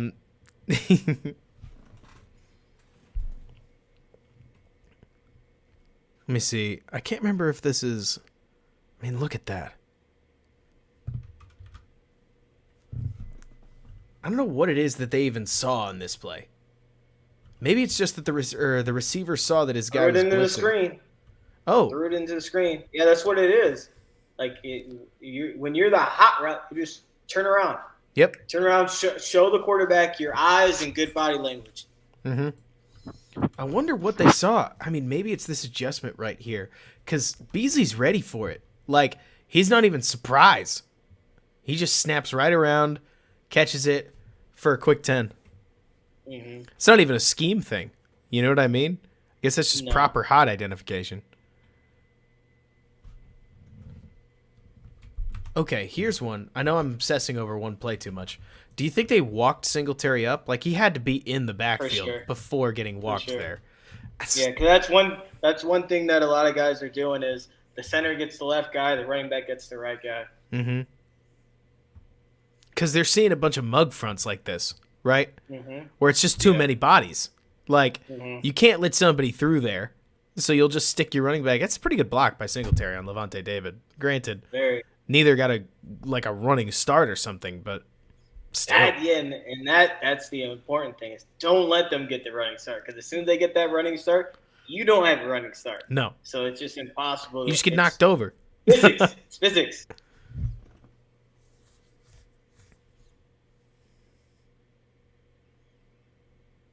So this is an offsides. Next play is an interception. Hooray. You love seeing this if you're a Bills fan. You don't. But Allen gets pressured, jump pass, throws it up. It's not been a good first half, Brandon. Jump pass. I mean, it feels... There's only one quarterback in this game throwing jump passes. I promise it's not Tom Brady. Like, that's one of those where I truly don't quite know what Allen was thinking, because it's 1st and 5. So, like, as soon as he resets here, He doesn't have to. I get it. He's trying to throw it to somebody, but you leave that ball out there, that's obviously problematic. But as far as a design standpoint goes, let's see what they did. The 3x1 with, do you call this a bunch when they're this close, or is it just 3 receivers? Stack. Makes sense. I like calling those stacks without actually being stacked, because the stack on top of each other just doesn't make sense to me. Right. One thing that I love about Daboll's structure, I feel like this would blend really well with Fields, is he calls a lot of verticals. Like, it's not 4 verts, but it's 3 verts all the same to one side, so that you're trying to occupy up all these defenders as well as the safety and get a true one-on-one with Dawson Knox on the DB, who, I mean, hey, if Allen flicked his wrist a little earlier, he's there, you know? And Right. if he beats his guy, he could leg it out for who knows how many yards. But instead, you kind of mentioned this. Look, we don't need to dunk on 17 too much. But it is interesting watching this where Allen sees the blitz, but then it almost seems like there's an extra hesitation where as soon as he sees him coming, and he clearly sees him coming right there, instead of taking that moment to just throw the ball, right? He's thinking, how do I beat the pressure? Which I kind of wonder why, but he's Josh Allen. He does Josh Allen things. I mean, he's awesome to watch if you're not the one that has to deal with him. Awesome to watch. Awesome, though, because you don't have to take the lows. You can only take the highs. Right. Because that's not the coaching point, you know? Like, no coach is sitting there thinking, all right, so fade back in the pocket and then try to just jump in the air and kind of just try to flick it to your guy. It'll work. Allen, I promise. get one foot available, you'll jump off that 1 foot. Yep. That's it. Easy. Like, free yards, man. But so they work at it. Same thing. Another pick route, but the Leonard Fournette. Mm-hmm. I think at this point they just about they lose out just a little bit because they're trying to get into field goal range, but it takes a mistake on their side to slow them down. Depending on how hard you'd qualify this as a mistake, because it's a tough ball. But, like, that's third down. What I'm more saying is, Brandon, is that instead of the defense succeeding through, like, knocking a pass down, creating some pressure, something like that, it takes not the world's greatest throw and not the world's greatest catch to end up forcing a third down, which, I mean, am I nuts for feeling like an offense should eventually fail, like, on third down? Just, like, even if they weren't playing, or not even playing against a defense, like, there's just enough error in the way that, like, throwing the ball works that eventually you're going to misfire. Yeah. Ball hits the ground eventually, even in pro days. It's not exactly analysis, but it does seem common enough. This is something that it wouldn't surprise me if Daboll potentially would bring to Chicago, our little quarterback draws like this, where after running screens all day long, Josh just drops back in the pocket and bolts. That's awesome. Honestly surprised Levante didn't.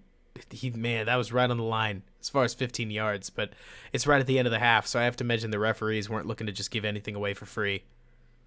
Diggs doesn't find this ball, and it hurts to watch. Like, check this out.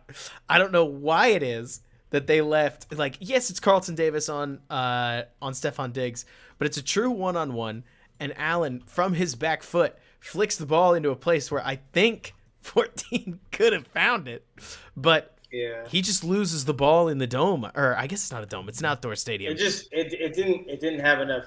Well, you'd like for it to have a little bit more air for him to have time to find it. Is that what he's looking back over his other shoulder for? Just thinking, like, I think if Josh had that one back, he'd put a little bit more air on it. Though, I mean, his throw position was not exactly an easy one to throw. Was not ideal. But they just about take it a half here. Maybe they get another 3, but I don't think they do. The Bills scoring flurry comes in the second half, and I haven't seen it. So, Brandon, you'll get to help me diagnose it live. Looks like we may get some sad Bulls fans in here. I don't know if anybody's dual screening, but I just got a tweet that it's been a humbling night. So that sucks. I'm sorry you guys had to go through that. But at least they're doing well this year, right, Brandon? Are you a Bulls fan? Mm-hmm. Yeah, but I don't follow that closely. I gotcha. It's fine. I'm a Mavs fan that doesn't follow that closely. So we've got Luka and we still can't win. Happens. There's a lot of basketball games.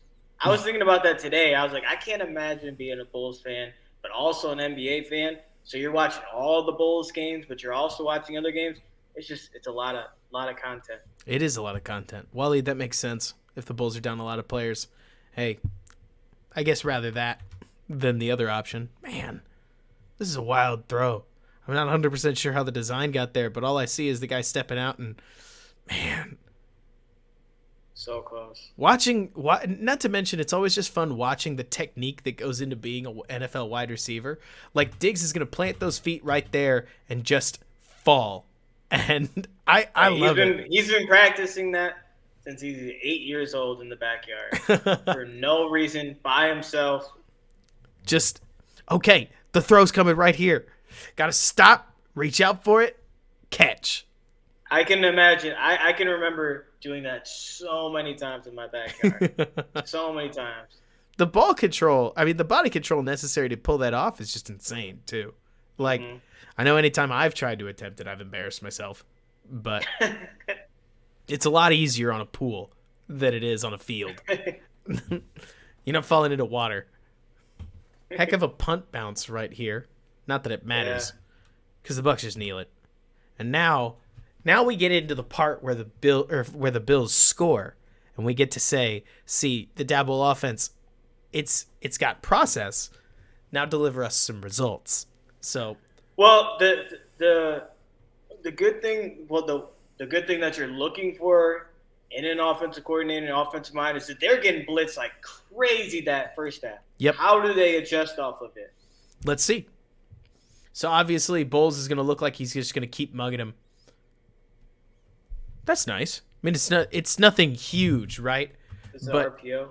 I think so. I think it's an RPO because obviously we're going to see the line jump out. It looks RPO-esque. Like he sees a corner falling off, step back, throw. Mm-hmm. They do a lot of RPO stuff, Brandon, that doesn't look near as it's that RPO slant they do. Like in Chicago where I swear they have 2 of them, maybe 3. Right. Like they've got a bubble, they've got an in-breaking slant. Here you've got an RPO out route, which Fields threw in the first week of the season, and then we never saw it again. Why would we? A turn orbit, run. Ooh, that's sexy. What's got you excited? Just the amount of motion involved in something like this? The amount of other plays that you can run off of this.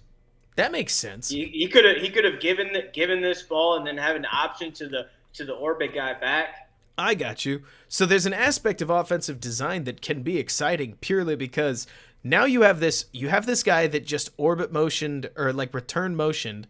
Here he would be. He can be a threat. The running back can be a threat. These wide receivers are probably blocking, but hey, on a fake, maybe they could be a threat too. And now you're showing quarterback run off of it as well. Just gives the defense a lot to think about anytime that you see that return orbit because there are a lot of things you could do from it. I get that. And gives defensive coordinators up at night studying off of this. Well, what are they going to run off of that? What are they going to run off this? Mm-hmm. What are they going to run off that? Because the late at night plays that you're worried about aren't the plays that they ran. They're the plays that they're going to run off of those plays. I got you. It's trying to anticipate instead of saying, oh, they line up in this formation. In this formation, they only do X, Y, and Z, right? It's saying, what have they not done yet? Because I know they're going to do something. Yeah. Here, what is this? Just, let's see. Smash concept. I guess. It's funny because I was almost expecting to see Dagger based on where he caught it. And it's just the exact opposite. Short guy stops. Because smash involves a corner over the top, right? Well, Not like but there. that's what a lot of offensive coordinators are running off of it now is the fade aspect of it, the smash fade aspect. I gotcha. So you've got Dawson Knox running like a smash fade there, with the other guy just basic curl, snaps the ball to the sidelines. It's easy yards, especially against. I mean, this is what for like Nick Foles just about marched down the field doing in, what was that, 2019? Like way back when? Where Bowles' defense will kind of give you that underneath stuff, at least for a little while, until you make them come up on you, which it looks like they've done exactly that here. I wonder if this is exactly what the Bills are looking for in some capacity or another, because they did not get it there. Also, what's hard to see off of this is the no huddle stuff. How often do they no huddle? I would have to look to know, but from my memory, a decent amount. Okay. Oh, do they run a fake and they don't get it? Oh, brutal. I cannot stand pump fakes. I can stand pump fakes off of the punter, but I feel like the direct snap stuff never works because it's not like the teamers have to change much of what they're doing. You know what I mean? They're still running downhill. It's hard to gain leverage off of it just based on how you're naturally aligned. And you're not going to show something off of that because then they're going to know a fake stuff. Right. It reminds me of, what was it? There was years ago. The Jets put Mark Sanchez in on their punt team. And the other team was like, it's a fake. So to your point, you either have to do it with the teamers or the jig is up. As soon as you show an alternate punt formation, it's like, what do you guys have going on? Which, hey, maybe that opens the door, Brandon, to exotic teams formations one of these days to set up like 2 fakes a year where you just run weird stuff all year, just keep punting the ball. But probably need one of those Aussie rules, guys, just so that they could move sideways and then get the punt off.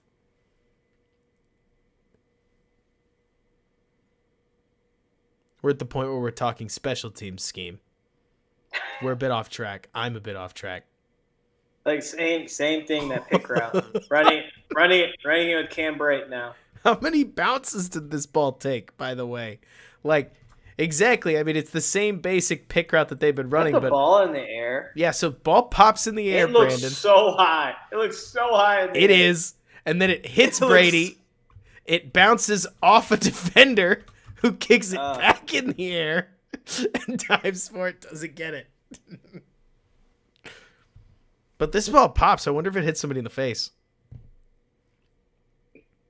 Boom. Headshot off Tremaine Edmonds. Brady tries to knock it down, knocks it into a defender who doesn't catch it. And the Bucks turn it over on downs. So now we got the Bills' first touchdown drive of the game. This much I know. Ooh, look at that RPO. Gosh. Dabble doesn't run it until apparently when he does, he's going to get something off of it. I wonder what he's keying off of, because he takes a look here. Like, I wonder if that's just a designed handoff. I think it's just a run. And I mean, it could, right? I mean, it doesn't look like he wants to read. Like, here's the thing: you can get RPOs where he's in a headset and he's saying, "Hand off the ball. Do not even read it. Hand off the ball." So his eyes are naturally going to be in the spot where he's supposed to be reading, and obviously the receivers are going to be running those routes, but he's handing the ball off. Makes sense. I mean, in this case, because I couldn't help but notice that wide receiver in a 3-on-2, right? So you'd expect the quarterback to throw the ball, but like you're saying, you can call an RPO. I've done it in Madden more than I should, and say, "I'm running the ball here." Like, hand it off, bud. Really nice trap run right there. I love when teams do this, by the way. In college, especially OSU, teams were notorious for just doing like a little stack wide receivers on the very edge of the field to spread out the running game. But the stuff you can do off of it, I think, is really fun, where you could turn that into a deep attack at any point if you want to. Like you can just run the ball with a light box. But in this case, obviously they've got a lot of space. Would really surprise me if they weren't throwing it, and they do. Ain't that nice looking? Yeah. Why? Again, the stuff that they don't run, that they didn't run off of it. Makes sense. I mean, I love it because it's the old Eagles. The right guard and the right tackle are blocking back on the 45, and then the front side is running the outside zone. So you just have so much spacing on the inside, but then he's reading this linebacker 54. Where is he at? He broke back for a second on the run, and then that leaves a huge window front side to Diggs. right. Let me see if I can get this. So you've got right here is what you're looking at, right? This is the critical mass point where massive window. And if you run it, you've got some space. And you could bubble off it too if you wanted to. Yeah. I mean, not a ton there. You'd need the right look. But it just opens massive run lanes. Makes sense. Easy, very easy reads for the quarterback. Well, because like you're saying, the key here when we're talking offensive scheme is one of two things, right? It's how consistently can you get your guys open? Sure, that's what everybody wants to know, right? But what you're talking about is building an offense with layers in it, right? How often do you go 100%. Under center? When you do, what are you doing? Like here they are in that formation again where the tight end could scoop underneath if he, wanted to. But instead, he's going to kind of sit there like a zombie of some kind. What do they got? Of course he's running a route. Why wouldn't he be? We're just going to dirt the ball. I'm not even 100% sure what that was because they almost play it like it's a screen. But if it's a screen, is it to Singletary? Maybe he just sees the read and doesn't like it. Maybe. Because it looks like he's looking at the blitz to me. Oh, well, yeah. He was originally, I think, looking at Dawson Knox. But you got a lineman breaking away. It definitely makes me think screen. Now that I watch it. Josh Allen ball can be a little confusing at times. Man, I remember, what was it, years ago? I don't know what he's looking at. I don't either. But so that should be second down. Quick RPO. Beasley almost snagged it. It's open, though. Let's see. So I'm sure Josh here's just got to confirm, that White's coming. So when he does... He's not. He's looking... It's man coverage, so he's looking at the defender. But you get guys like Josh Allen, he's throwing the ball 100% of the time on this. Which you have to throw with anticipation. So he's anticipating his receiver breaking open off of the defender.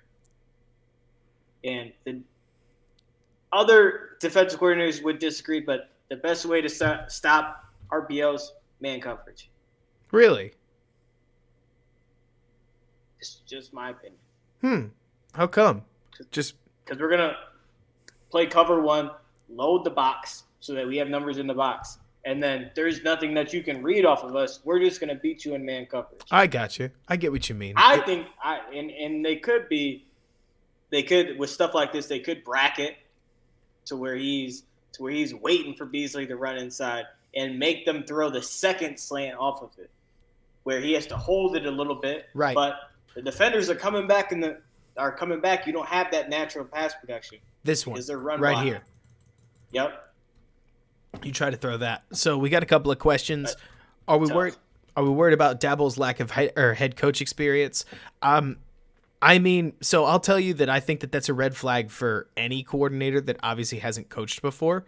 But there's a little bit of risk with everything. What I would tell you, 4P, that I think is exciting about Daboll in that department is that at least he's been an offensive coordinator at 4 different NFL teams and a college team. So he's had a ton of experience. Like, he's been around the block. He's never been a head coach, sure, but he's well-traveled enough that I would tend to think if the Bears were going to hire him, at the very least, he would be able to articulate in an interview a proper plan. A lot of people tend to think, and not saying that he's thinking this, but a lot of people tend to think that there's less risk on the guy they known has been a head coach versus the guy that hasn't been a head coach. But here's the thing. The guy that's known to have already been a head coach before, has tried and failed. So, I mean, for me, there's not any more risk for the guy that hasn't been a head coach, because the guy that's been a head coach, he proved that he failed, that he can fail. Has the guy that hasn't been a head coach, has he proven that he can fail? No. So, to me, there's less risk for the guy that hasn't done it before. It's the evil you don't know versus the evil you do, if that makes sense. Good way.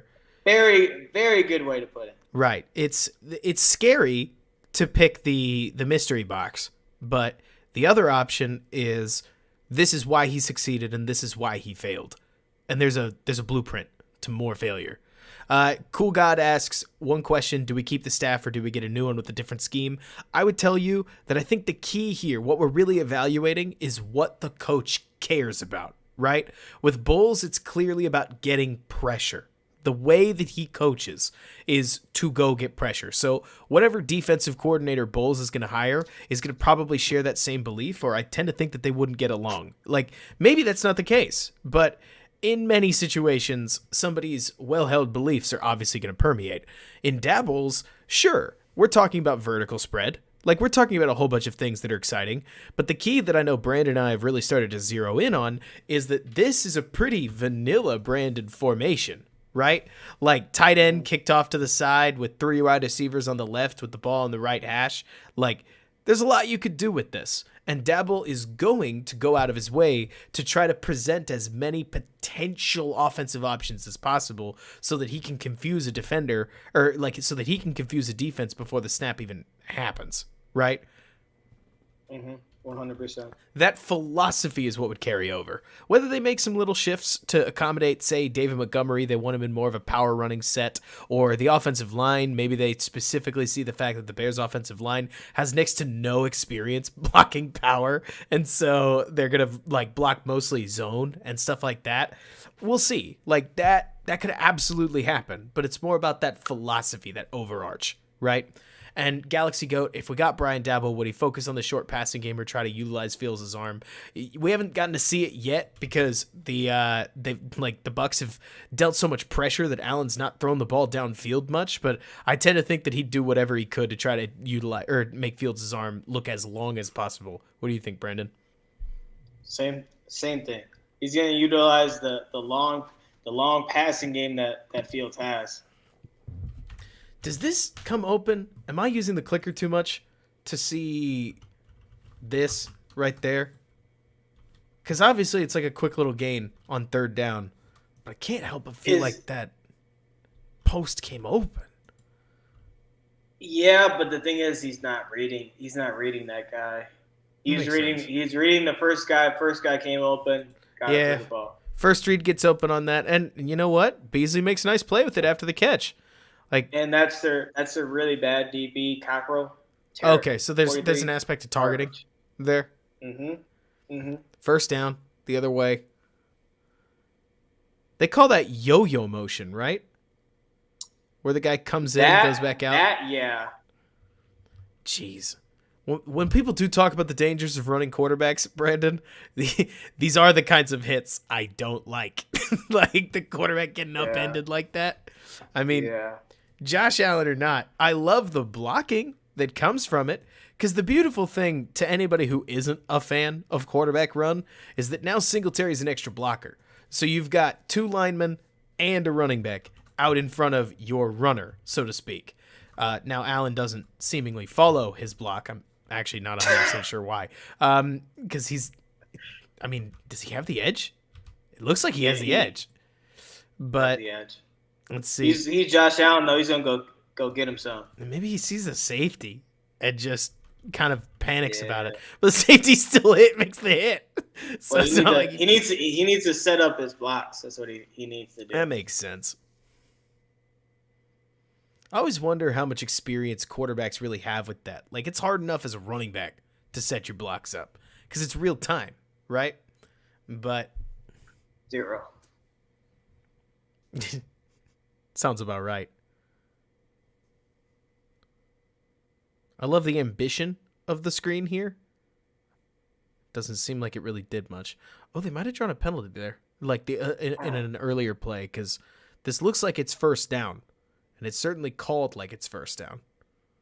Oh, 19 thinks the screen's to him for some reason. Here's another 3-by-1. Find your hot route. Nope. Good play. Just a simple kick go. out. Easy yards. Yeah, it feels easy. Like That's one of the plays where if that ball, if I see Fournette running that, I'm like, ooh. I see Singletary running, it's like, all right, decent play.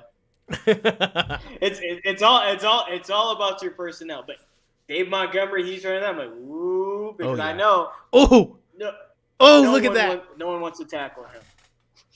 How do you not get excited about this? I do. Oh, I know. Definitely.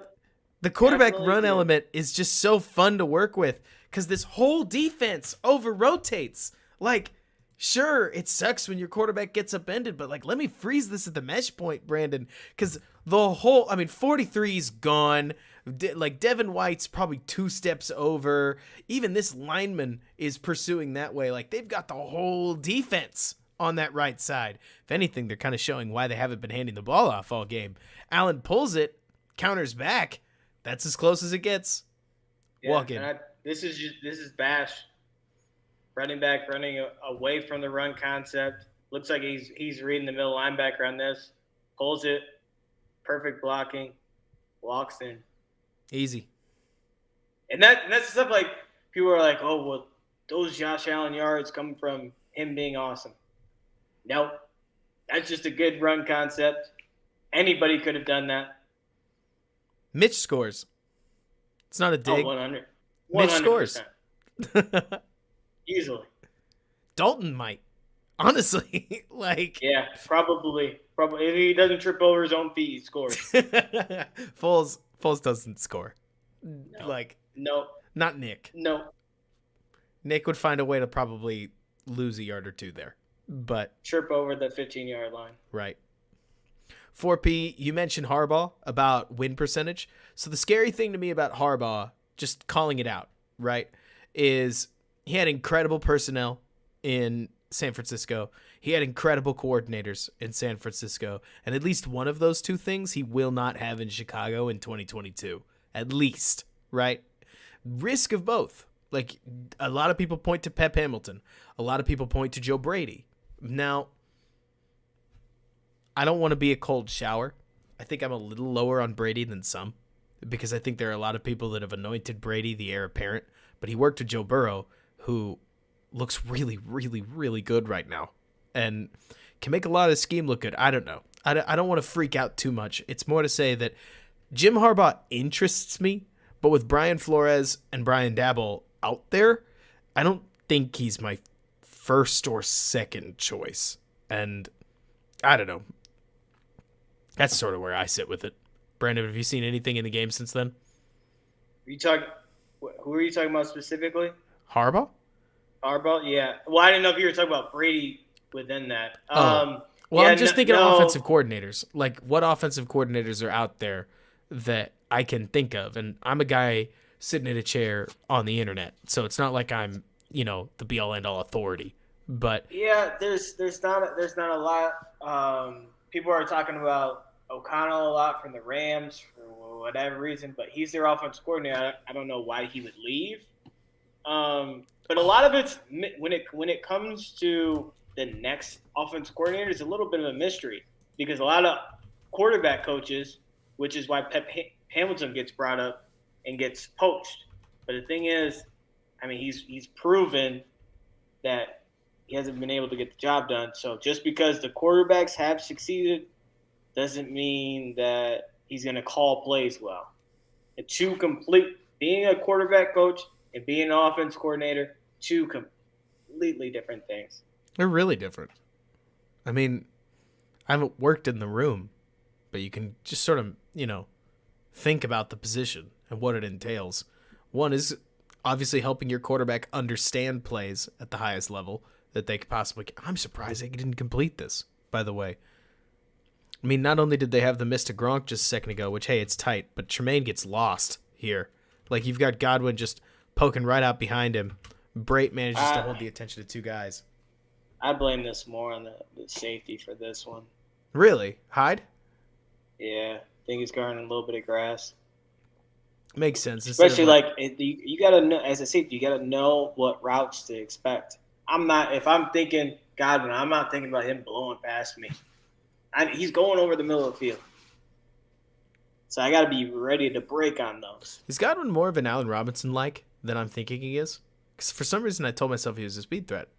He's an Allen Robinson if Allen Robinson was a tough guy. That is no disrespect. Yeah. I'm not that type of tough guy either. Because Godwin's gonna block your middle linebacker. He's gonna block your safety. He's like the Cooper Kupp, Robert Woods type of guy. Okay. He's very, very good. Man, every single run, Brandon, is coming off of an RPO. Like, every single one of these where, hey, who's to say that Allen isn't looking at this and saying, all right, that's enough. You know what I mean? One of those where if he's blitzing, you throw it, and if he's not, you don't. But nice little power pull right there. Get some linemen through. Yeah, I like the sweeps outside. It's like you get the guard on the outside linebacker. It's like there's no way. It's an advantage at the very least. Yeah. Man, that run right there is so common at the college level. I see it all over Fields' OSU tape at the very least, where you got both wide receivers lined up like true stack to just push everybody one way and then just hand it off. Because now you got a light box. Now you got 6 on 6 where they get, what is this, 3 more or less, block 4 away, and you get like 9 to 10 yards. It's not perfect, right? But it's good. It works. This is the same before. You got the 2 backside blockers locking, front side, outside zone. It's sweet. Ooh.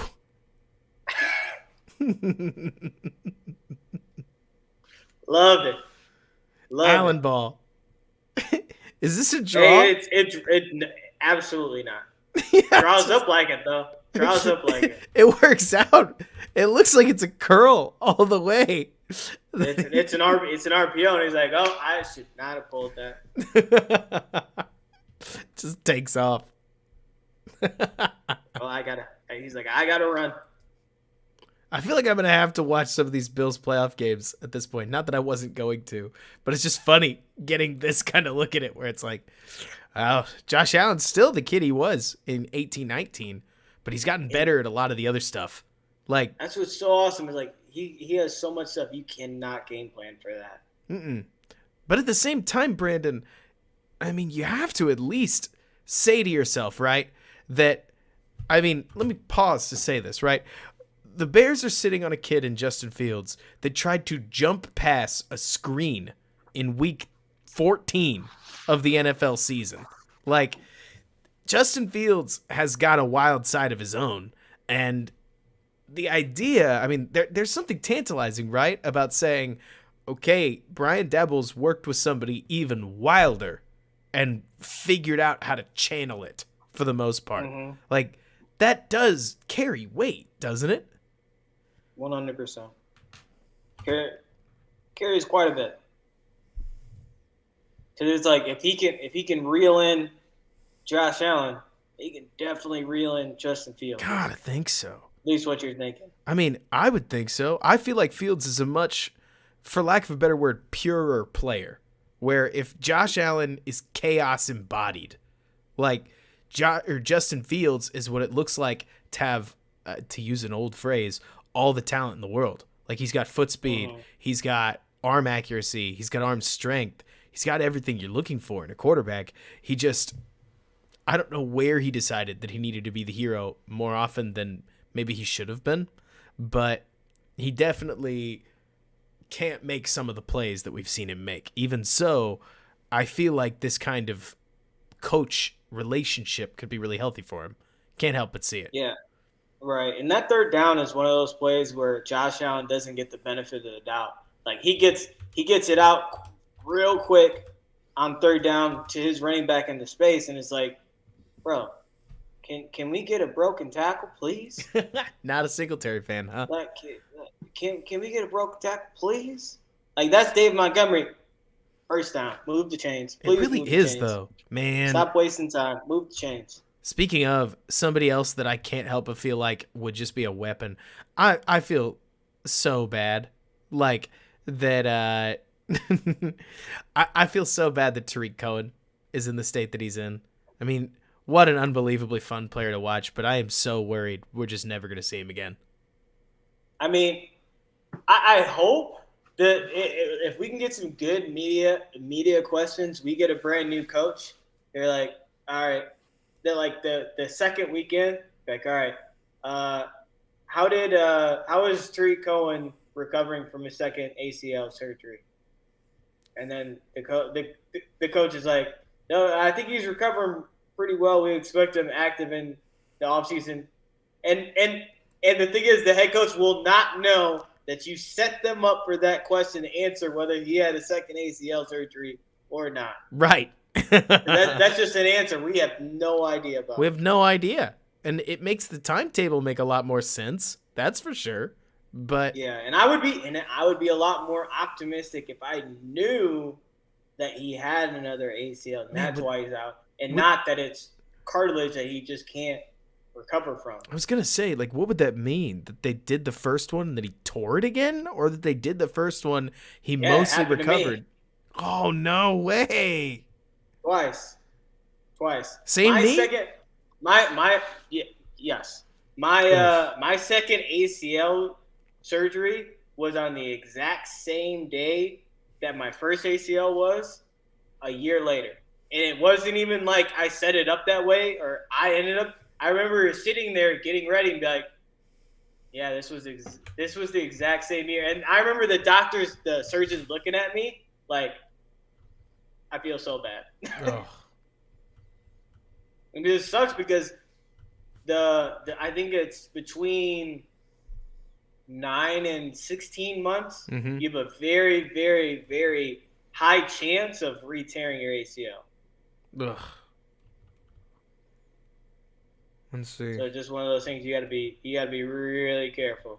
I wonder what Brady was seeing here. But it looks like Frazier called just straight up man. If I'm seeing it right.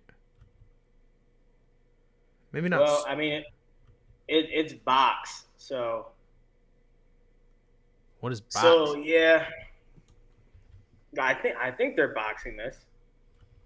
What is like box? So you get the top guy. He's taking whoever goes outside, right? Inside guy is going inside, and then the point guy is taking the last guy out in his routes. Let's see.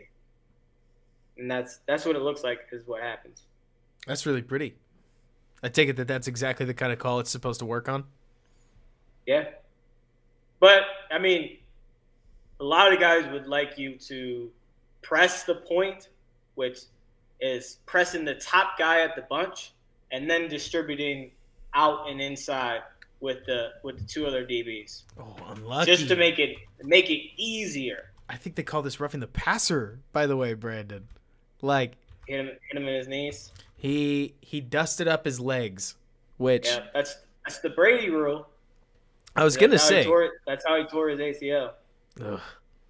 Right there. Ooh, that's exactly how you do it too. Takes the foul. 15.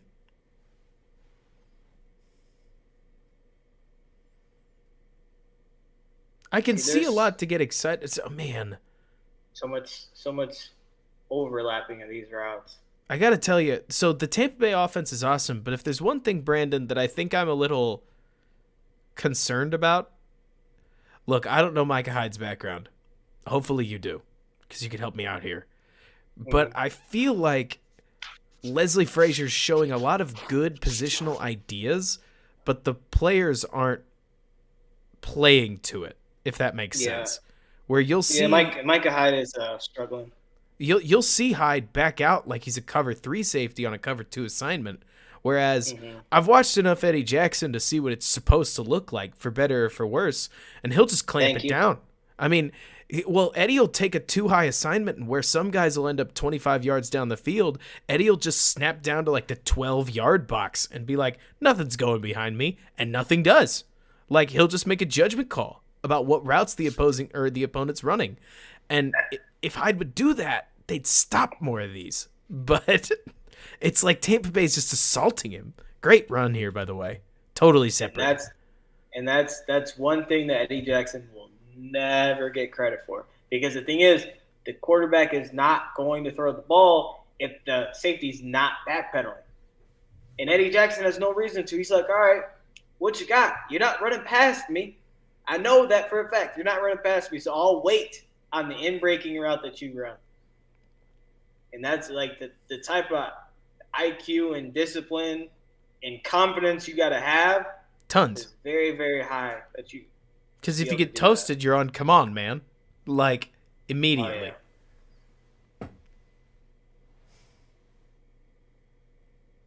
Oh, 30 didn't catch this. See, and it's like every time they run these type of routes with Bray, it's like, it's ugly. It's athletic than what they do otherwise. 30 is all over that route. All over it. And yeah, kind of like you're saying, Jordan, I mean, the defensive scheme is technical and requires heady players. It's a good way to put it, where you can't Jordan's calling Eddie Jackson heady? Yeah. There we go. Well, so you got to remember, because for those who don't know, Jordan's a regular here. I mean, Brandon, you got to remember, all Jordan's ever really said is, I would prefer Cam Chancellor to Eddie Jackson. That in terms of what his prototypical safety looks like, he wants that freak. You know what I mean? Yeah. And I can get that. But it's cool. Okay. Let me see, because I actually missed the part where they got a third down stop here. Oh, did they try a tunnel? Yeah. Look at this was a touchdown. They're just different players. Someone made a really good tackle. 55? Yeah, it's a good tackle. Jordan, remind me, is Kyle Hamilton in the draft class this year? Is he the Notre Dame kid? Yeah. Yes. Sweet. Yeah. Sweet. You think he'll be there in the early second round? Absolutely not. Absolutely not. He should be a top 5 to 10 pick. Really? Alien. He is the slim version of Cam Chancellor. That can do it, but that can do it all. He's gonna be a top 5 safety within 16 months of being in the league. Goodness gracious. Yes. Very, very, very good player. Probably the best safety I've ever seen come out of college. No kidding. Yeah. Oh man. Very, very good.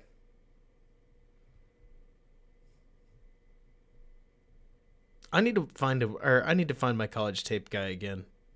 Because I know that, like, man, there's nothing I like more, honestly, than just watching Alabama's safeties. Frankly, Alabama's defenses are just so fun. Like, It's easy, right? But here, let's see. Looks like play action. Man, there's tons of this stuff. Like, sorry to totally get distracted, because I know we were talking Hamilton there for a second. But, like, you watch this. I love the quick dig with just 2 double posts, right? Like, they're going to get a whole bunch of action here off of the routes. It's set up for a deep shot, but they take too much pressure. And so Allen's just going to ditch the ball, which, hey, I mean, you still get some yards here on first down. But you could tell Bulls is – what were you saying? Interesting route combo is 2 posts with a backside dig. Very interesting. I like it, personally. No, I like it. No, I like it too. It's just very, very interesting. Oh, sure, Jordan. I don't want you to think by any means that I'm trying to cast you as overtly rigid. I'm more thinking that everybody's got their prototype that isn't a do-it-all guy, right? Whether you want more of a Sam backer or somebody more like Roquan, you get the idea. But somebody's asking about Smoke Monday, Brandon. Do you have any opinion on him from Auburn? No, remind me who Smoke Monday is. I don't Is that know, the honestly. is that the corner? No, it can't be. He says good late round. I haven't seen him. I haven't dipped into the draft stuff yet either. I need to. I'm headed to the Senior Bowl, which should be fun. But Should be a lot of fun because there's a lot of good players mhm. this year. I need to actually get I into mean, it. there's don't need a quarterback, but all of the good quarterbacks are going this year. Ooh, no kidding. Yeah, That'll be you fun. have no idea. I haven't looked yet. Like I said, I have not looked at all yet. I'll be Yeah, very but upfront about that. I've been Malik so Willis heads is down on the going. Bears. Kenny Pickett's going. I'm sure Jordan knows. Jordan knows some of the other guys that are going. All of the top quarterbacks are going. Look at I think this. Howell's going. Is this So- RPO? Not only is it an RPO, but Allen's handoff is so nonchalant, you almost think he pulls it. Like he gets set in that base throwing stance, more or less. Maybe overselling it. But Singletary's No, able no, to no, snap no, a no, no, tackle. no, no. The White reacts late as hell. No kidding. He's White's- still backpedaling. He's still White's completely backpedaling sold when on Singletary's running. And then Singletary breaks a tackle, gets down a hill. I mean, I can't help but watch Singletary and just think that Montgomery is quite literally a better version of Singletary. Like, He is very a similar. whole lot better. Whole But lot Montgomery does a lot of things, I think, a lot better than that. better. Mm-hmm. It makes me Montgomery wonder. isn't going out of bounds like that. Right. Ooh, It- this is nice. Oh, I love this. Oh, go. Go, Josh. Look at all the stuff they can set up off of this. Yeah. Looks like a screen, and the running back certainly could screen it. They could do any normal passing play off of it. But with a quarterback draw, suddenly you got to make 58 think about it. I think that's Vita Vea. Mm-hmm. Like, And the he next probably time should you have just- thrown this too. Yeah. Yeah, like if he's actually reading this, he should have thrown it. Just on the fact that you've got 3 there and nobody's on the back. Yeah, like and no linebacker running that way. But Josh is Josh, and he gets his yards. Yep. I don't know what that safety's doing, but Jordan, to your point, Josh always makes those guys miss just by doing like he just shifts. I always wonder whether it's a contact the, thing. oh It's kind of a sweet head fake, though. Like, yeah, because the big guys make people miss downfield. Yep. Because they're like, they're worried about like, oh, well, how am I gonna tackle him exactly? So it only takes that little head fake inside that like it's like, oh, because he's worrying about all that contact because he's so big. because he's so big. I mean, you can't arm tackle him, right?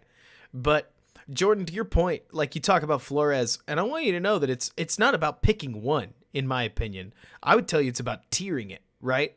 Where, to me, I just keep watching this offense and thinking to myself that Fields would mesh perfectly with this attitude. It's an attitude thing.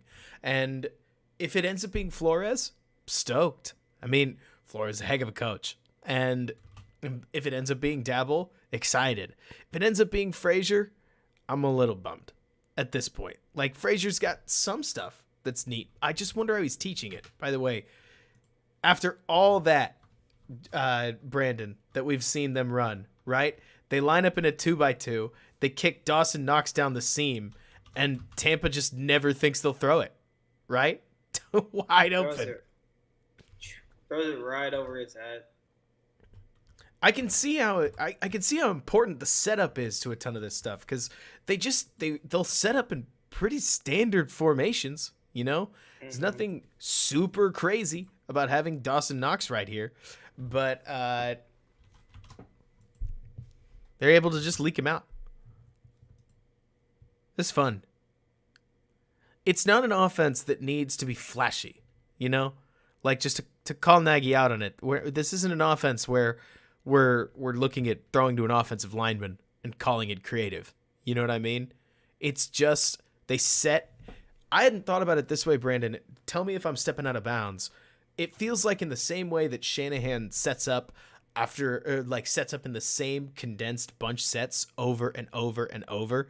Dabble's doing the same thing out of more of a spread mindset, where they'll spread it out in the gun with a back to his right and one tight end in 11 the entire game. And then they'll go empty sometimes. But for the most part, they've got 3 receivers on the field, one tight end, one running back. They're lining their quarterback. And it's just a matter of where they are, where they motion to, how they get there, and the 3 to 5 plays that they could run off of each setup. Right. And there's so much RPO off of this stuff.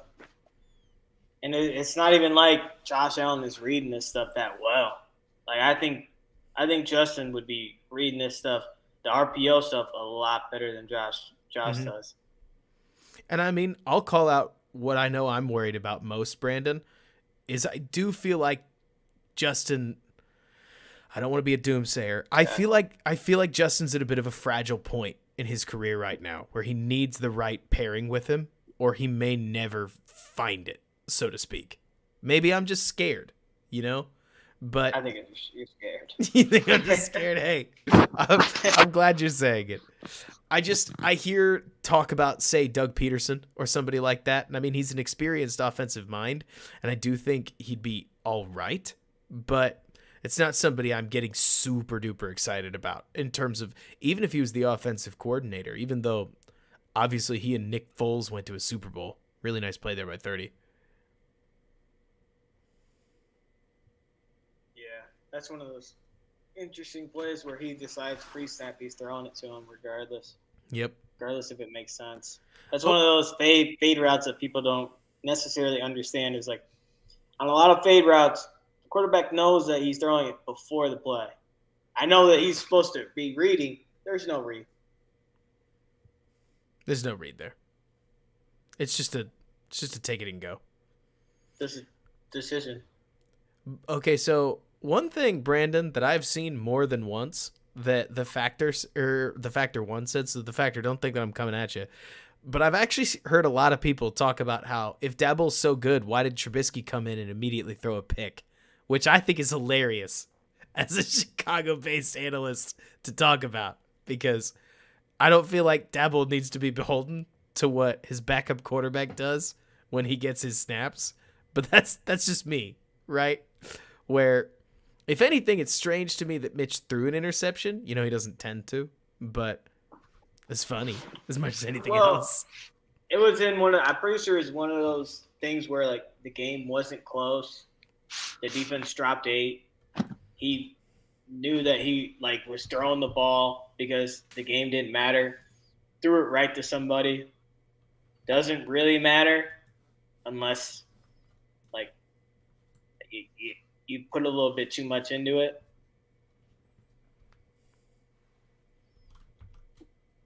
Another RPO. We'd have to see it. Running a lot of RPOs the second half. Am I seeing it, Brandon, that it seems like Daboll and their offense's counter to all these blitzes was, let's open up with more RPOs. Let's get Josh reading the defense with a single throw out option if it happens. Because that makes sense. No, it definitely makes sense, because they're linebackers that were giving him so much trouble. So as soon as you see the linebacker come forward because he's blitzing, throw it right behind him. That makes sense. And that's how you slow him down and get him thinking like, oh, well, maybe I don't want to call a blitz because an RPO is coming. That makes sense. So you're basically trying to create that linebacker conflict that we've seen Tampa creating all throughout the game. 100%. That's neat. That's a nice little adjustment. And it's simple too. I mean, one of the things that I feel like is also key when people talk about offensive adjustments is that you got to be able to make that adjustment within the framework of your offense.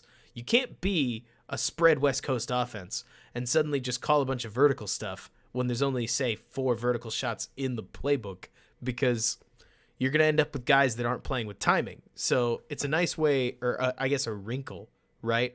That keeps the offense in schedule, doing something that they like doing, while also adjusting to what Tampa's doing well. And, I mean, they light up the board here. They go from a 24-3 game to 27-27 by the end of the half.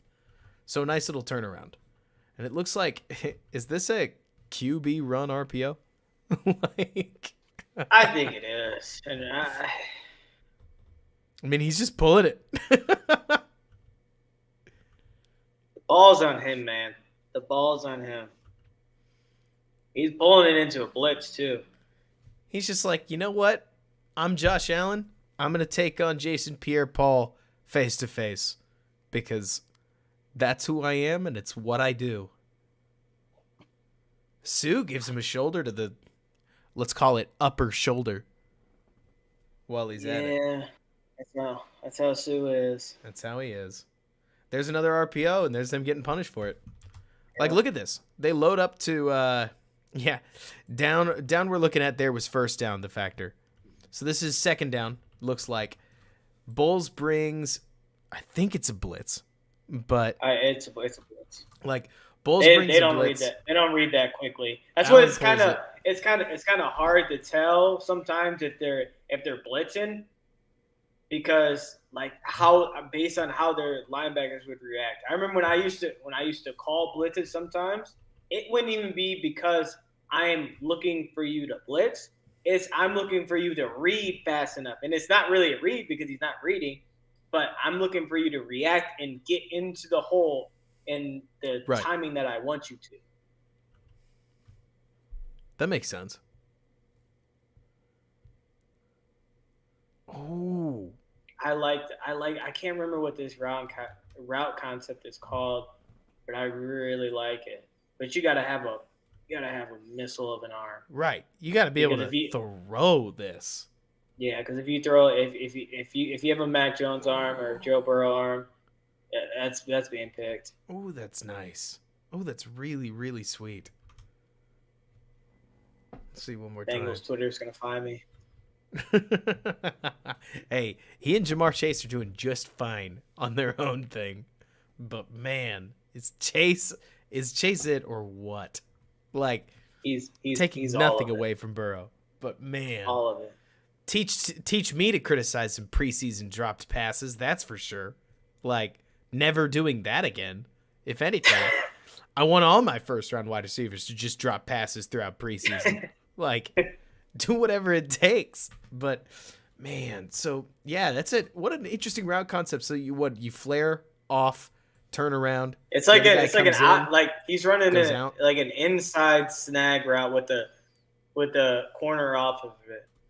And then, like you said, you got to throw it over that corner, who granted is the one they want to target.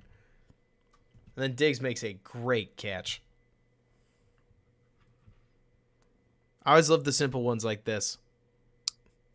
Like as far as great catches go, where Diggs is going to like show the ball. He's going to show he's got it, and he's never going to let it say touch the ground, so that obviously doesn't come out. Look, it's silly and it's simple, but I like those little things. But yeah, exactly like you're saying, Grant. I mean, I can't help but see the same thing, talking about how Fields could be throwing a lot of these exact same balls. I mean, Fields showed it his rookie year to me, Brandon, that kind of throw, it's well in his toolkit. It's just a matter of the Bears aren't jimmying anybody open to make those throws with. Right. Gosh, I don't think it'll ever be part of Fields' game to just snap the ball the way that Allen does. He's got a pretty nasty release. Yeah, it'll be interesting to see if they bring if they did hire Brian Daboll, if they brought their QB coach with them. Because they were talking about whether the Bills would move him to offense coordinator to try to keep him, or because the thing is, like, the Bears could hire that guy as quote unquote offensive coordinator to bring him, give him a raise. So one thing, Brandon, that I will ask, am I crazy for thinking that one of the parts where Daboll's offense, I don't want to say it falls apart, but intrinsically, when you're talking about a vertical spread offense that wants to threaten deep on basically every single play, it's the red zone where it's going to have to figure something else out, right? Like, you kind of get the sense. Look, I don't want to say that it's weak in the red zone. I think that that's too simple. It's more to say that you can tell the tone of the offense changes a little bit as they try to get a pick route and then another one out here. Like, I don't want to say I'm worried. What were you saying? I'll let you talk. He's a lot. I mean, you can compare him in this way, but I think Josh Allen's a little bit slow. He's really slow at processing these quick routes. Like stuff that like I thought the last play that those guys were open, but it was for half of a second. I got you. Like going back to, but this is a good play design right here. You're talking going back to this one. You got to throw it, and you got to throw it on time, or it's late. Because you're saying you got to have the ball out now. Like, yes, Knox is open. Knox is open. You pretty much have to throw it off of trust, and you have to know that you're throwing it to the pick guy right now. Just kick the ball to him, stuff it in there, let it keep going. Well, I just get what you're saying, that it's extremely tight. I mean, the sort of thing where when the quarterback misses it, you go, I get it. You know, it's not like, wow, he's a bum. Yeah, and the thing is with the Bills is they don't have the big bodied receivers that are going to get open with leverage of size. Like the Bucks have like 4 of those guys. The Bills have 0. Oh man.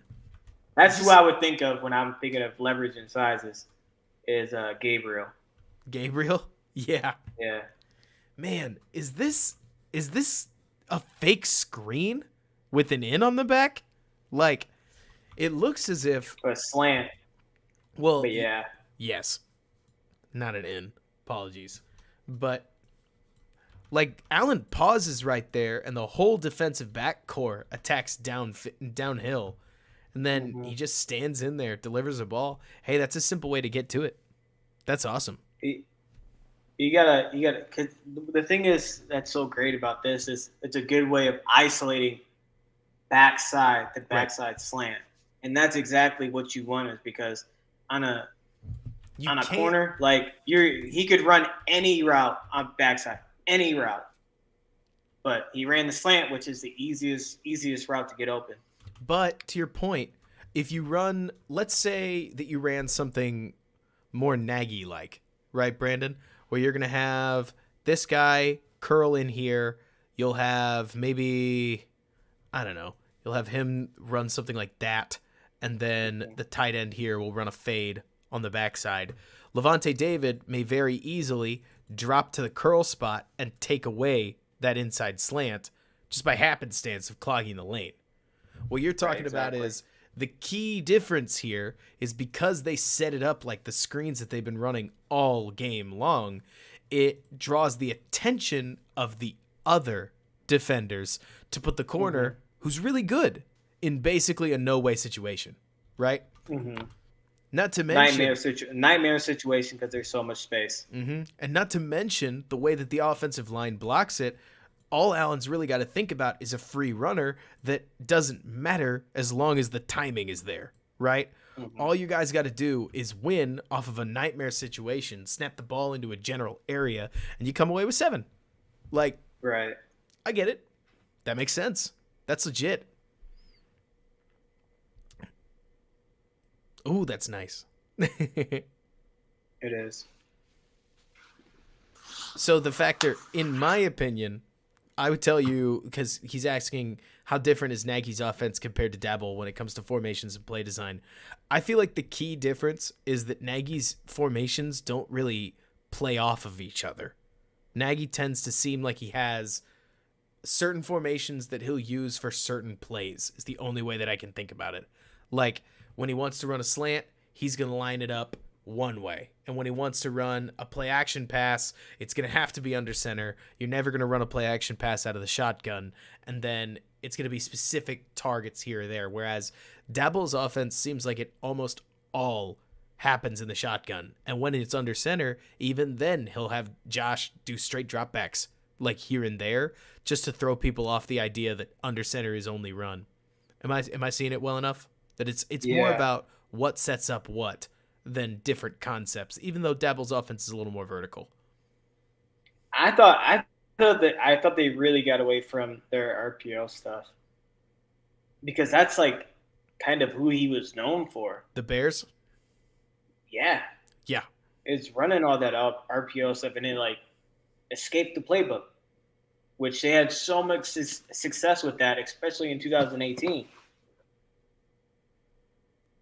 Really puzzling. The weirdest part to me, Brandon, going all the way back about Matt Nagy, that I'll never have an explanation for, I mean, I really never will, right? Was especially down the stretch 2019, 2020, I would swear they listened to the media. People tell him to boot Mitch, they boot Mitch. People tell him to run more. Next game, Montgomery gets 35 carries. Like, it was bizarre. Well, what I'll say is a lot of times what happens is George is listening to the media because he's a fan. That's what fans do. And then Monday meeting with the owners, Nagy has to hear about it from George. Well, why aren't we running this? Well, why aren't we running that? Why aren't we running this? Every single Monday. On top of Nagy seeing that when he's on Twitter on his burner, seeing them tweet that out. Yeah. Coaches do have burners. They gotta. It's too easy not to, right? Yeah. My favorite are the accounts that actually have burner in their bio, where you're like, who could this be? It's real. I mean, how couldn't you? Honestly, it would be impossible. It's too easy. Oh man, what a huge stop! Don't you love watching defenses freak out? By the way, looks like this is a third down.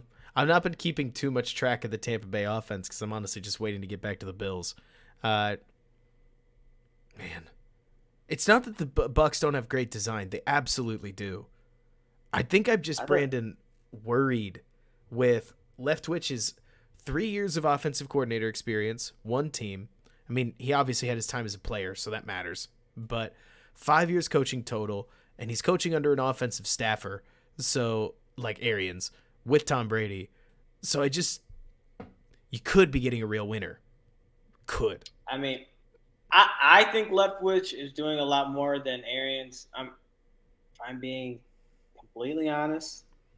Just from what Arians has said himself, sounds a little lazy. That's just me. He says he doesn't go to the offensive meetings. That is crazy. That is crazy. What are you doing? Because I know you're not going to the defensive meetings, so why would you not be going to the offensive meetings? You playing golf? What are you doing? Maybe he's trying to get Byron hired. I mean, what was it? It was Andy Reid who went, no. He could be, but I think he's just an honest guy. Could be. I mean, Brandon, I can't help but think about when Andy Reid went out on the campaign trail and said, no, you don't understand. I took over the play calling up 41 or 45 to 21. That's what happened.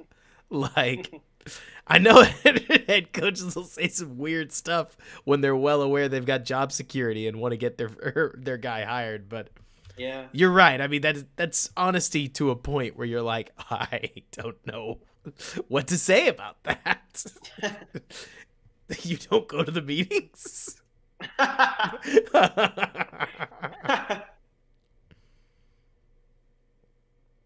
Some guys just have it good, and Bruce Arians has never been in a better spot than what he is now. Well, I heard he's at the point where he's pouring cocktails, like at the coaches' meetings. Like he's the rare one who's like, nah, go to your kids' football game. I'll fire you if you don't. In a world of people working 120 hours just to stay above water. I mean, because that's the coaching mentality is you can never prepare enough. A lot of chats agreeing with you that's basically a lot of people with their ear to the ground in Tampa are saying it's basically all Leftwich, which I got to say is pretty exciting. Like, again, hard to separate a lot of the Tampa Bay stuff, but I mean, the Tampa offense is fun, undoubtedly. Mm-hmm. It's loaded with talent. Maybe it wouldn't look the same with Cameron Brate, as your primary starter, but they've got Gronk for a reason. Brady's so good at talking people into coming back and talking into coaches allowing players. Like, think about AB. Yep. Like, do you understand what he probably put Bruce Arians through when he was with the Steelers? Do you know how many headaches he gave him, and he allowed him to come to the Bucs? Like, All right, Tom. and it's like, and it's Bruce Arians thinking like, we have Mike Evans, we have Godwin, we have Fournette, we have Gronk. What do we need AB for? And Brady's like, no, I need all the weapons I can get. Give Let's bring me. him in. I'll win you. I'll win you a ring, in. Bruce. Come on. And then he does. I know it didn't work out with Pittsburgh or New England or the Raiders. It'll work out. He'll live with me. And then even crazier, Brandon, the guy goes out and does it. Like, yeah, maybe there's a point where it's just like, all right, Tom, you can do whatever you want. Check out this ISO, by the way, right here. I love look. It's obviously game situation. You're gonna go for this. To applaud Dabble for gutsiness, going for it on 4th and 4 with next to no time left on the clock. It's not real, but just a straight 1-on-1 between. Let's see, is that Gabriel 13? Yeah, who just Gabriel claws his way up the field. I mean, I don't think he has even 300 yards on the season. Which isn't to say he sucks. It's more to say that's an intriguing choice, but it's the matchup you got, and he won it.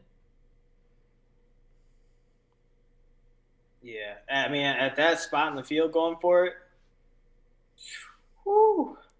Oh. Does it same? I think that might be the same concept. But he got pressed a little bit. Is it? No. Yeah. He's trying to run the corner route with with the other snag route, inside snag. Oh man. Oh, it's so open too. But I mean that's the stuff like I could never run that stuff as a defense coordinator because I'm like, you're trying to expose your dang corners. if you don't get home, that's a touchdown. Goodness gracious, but they do. I mean, these Bulls blitzes, man. Like they just keep getting home.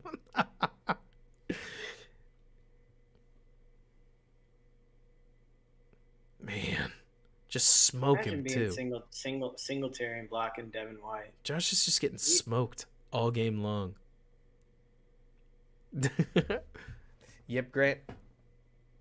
Oh, another RPO. A pretty nasty completion too. Yeah, I don't know how he snuck it in there. I don't know either. Oh man, Jordan. Bulls ate Justin's lunch. Bulls ate poor Lachavius Simmons' lunch. I mean, in terms of the people that Todd Bowles just consumed across the Bears, it was the whole roster and then some. It was shameful. Brandy, you remember that game? Yeah. I thought this was going to be RPO. What? I thought this was going to be RPO, that play. I thought it was too. Let's see. Everybody up on the line of scrimmage and just a basic tight end sneak out. That's legit. Where does he come from? The tight end? Okay. He's always been there, Brandon. Yeah, just leaked. That's exactly the kind of thing we're talking about, right? Where we're sitting there and we're like, what are they going to do? Because now we're focused on the 3 receivers, right?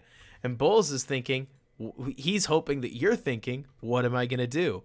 But literally all Dabble thinks to himself is, well, he's just blitzing. He's blitzing like crazy. Why wouldn't we sneak a screen out there? So he just goes with a naked tight end screen. And I mean, that's, what is that? 1, 2, 3, 4, 5, 6 home. So it's the perfect call. Like, you get everybody behind him. And from there, Dalton Schultz just makes it work. Like, tell you what, I think Jordan just said this in the chat.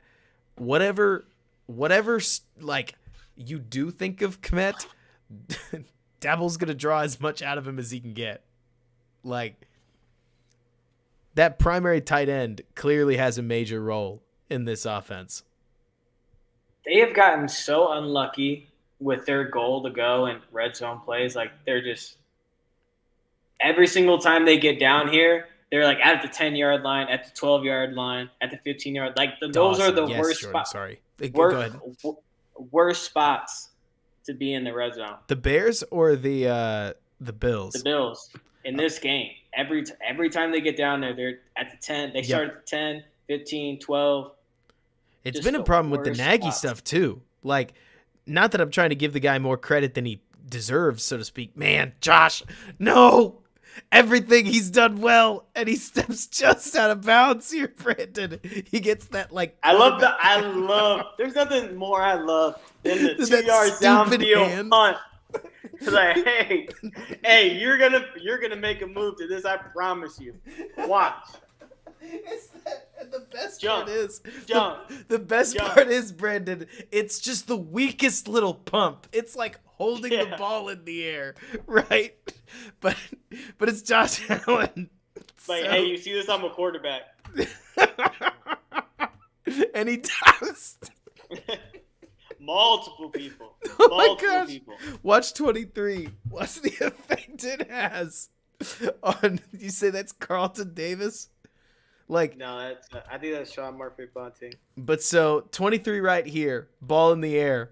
Like, so it starts here, Brandon. It ends with him on his face. And Josh reaches for the pylon, but he's out of bounds. He almost scored there. He did.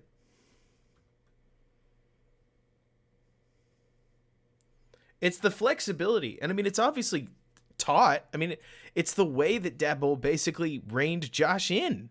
You know what I mean? I'm righty, Eric. I wouldn't dare be left-handed. The screen's flipped. But anyways, it's really interesting watching this, Brandon, because instead of some mega cerebral offense, so to speak, he ends up creating this offense where at any point, if Josh wants to take off, he's got every license to do so, and the receivers are ready for it.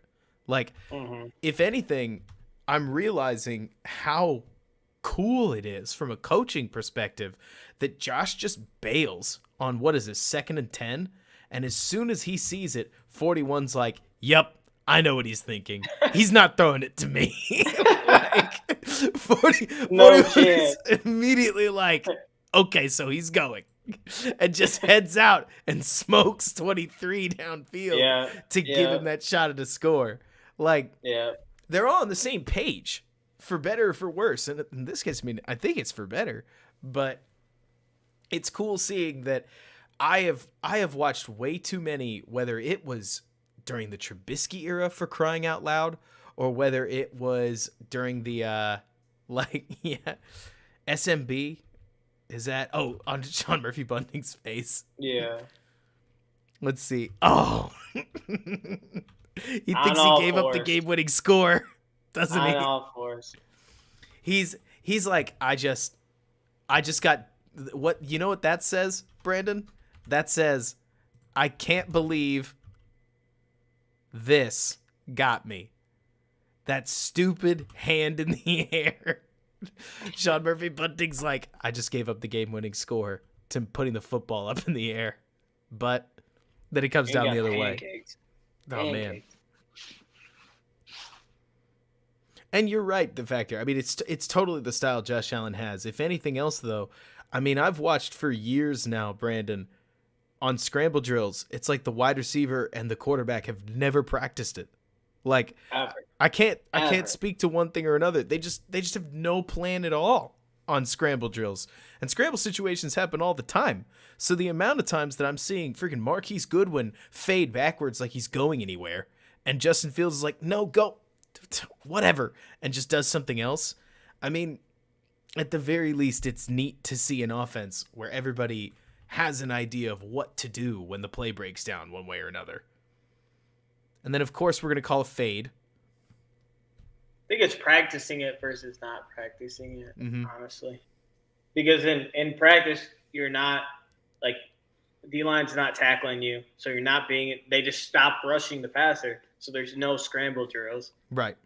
And it's like, as a coach, you have to put yourself in those exact positions to where you are scrambling and you're telling your players how to react off of it. Mm-hmm. Because if you don't, they're just not going to know what to do. I mean, if the best way to think about it, Brandon, it's a second play, right?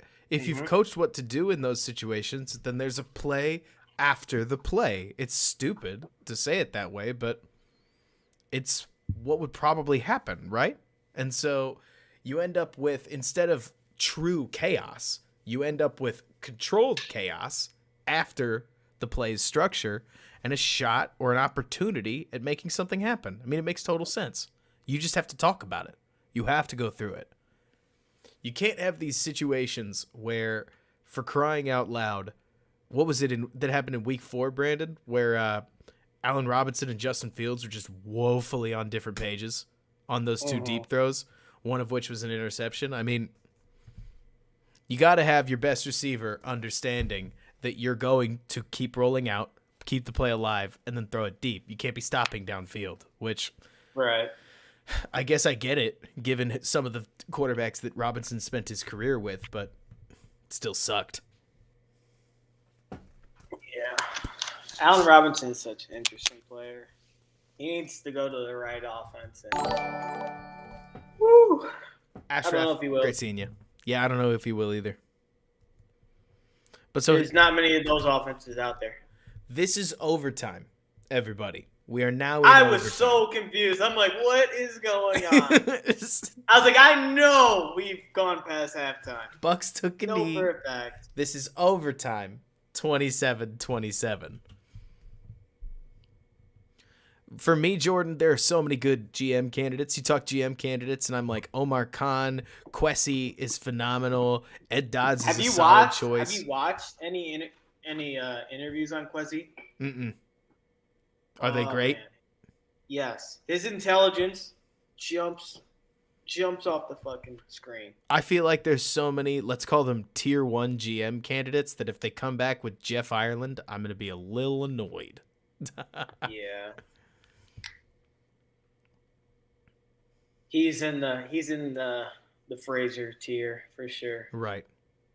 One of those where it's like, oh, come on. And granted, even if Ireland is the higher, I honestly think even a side grade at GM from Pace helps the Bears, just on account of George McCaskey not expecting them to win a playoff game in 2022, which you never know, but probably better for the Bears if they've got the ability to not choose that, should the draft board not fall a certain way or something.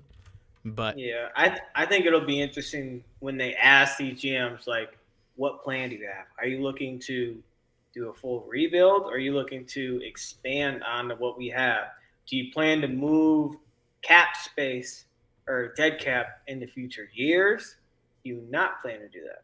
Mm-hmm. Because those are going to be huge turning points into what they do with their roster moves this year.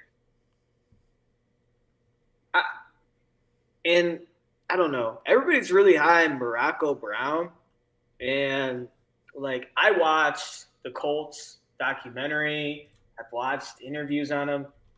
He doesn't stand out to me at all. I don't get the interest. I know he's highly thought of, but, like, I don't get it. So the other day I was on the Irish Bears show, right? And somebody who I'd never met before came in and talked about his time in the front office and how, because he had spent some time around the front office of a college team, and because he'd worked with Champ Bailey, he knew Champ Bailey and knew just how hard he worked and how wonderful a person he was. And that was exactly why the Bears needed to hire Champ Bailey, and they'd be in the right hands of the GM, which the point in this story being, Brandon, made me recognize that when you get up to the top of the ladder, a lot of these guys are qualified for the job. You know what I mean? Mm-hmm. If this was a question of, are they able to do it? There's no question that Morocco Brown deserves a shot, so to speak. The trouble is that there's only 32 jobs. And it's also about who you know. And Omar Khan and Kwesi and other evaluators and cap guys and football guys are all in the mix. You know what I mean? Like, Right. it's not that Champ is bad, so to speak. It's that there are some of these other guys that, like you're saying, Morocco Brown, all the stuff about the metaphor things that he says. Like, I heard the same interviews. This seems pretty normal football guy to me. You know what I mean? Like, it's not that Morocco Brown would be a bad hire. To me, he's squarely tier 2, so to speak. It's that a lot of the other guys intrigue me a lot more and have a better shot, in my opinion, at modernizing the Bears. Also, football game. Are these kinds of routes right here, Brandon? Is this a good way to tell options? Like, it looks like Diggs drags his feet off the line of scrimmage and suggests that he's just trying to get his corner to make a move. Like, is that always Diggs going out, and that's why Allen threw it that way, and he's just running a route, trying to get his guy to, trying to move his man? But what do you think? I'd have to see it again. I was kind of looking at the corner. Sure.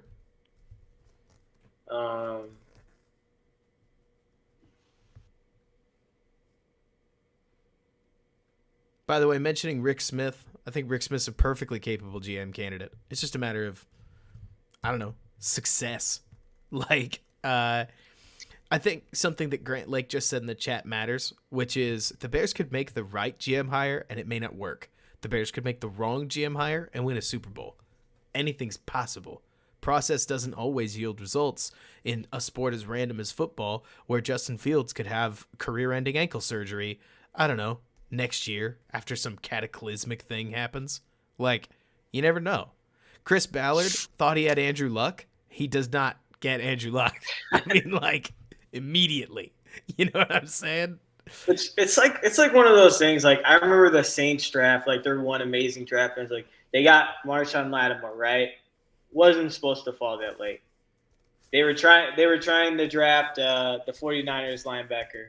That was a complete bust. Oh my gosh, Reuben Brown. Yeah, Reuben Foster. Right? Was trying to get him.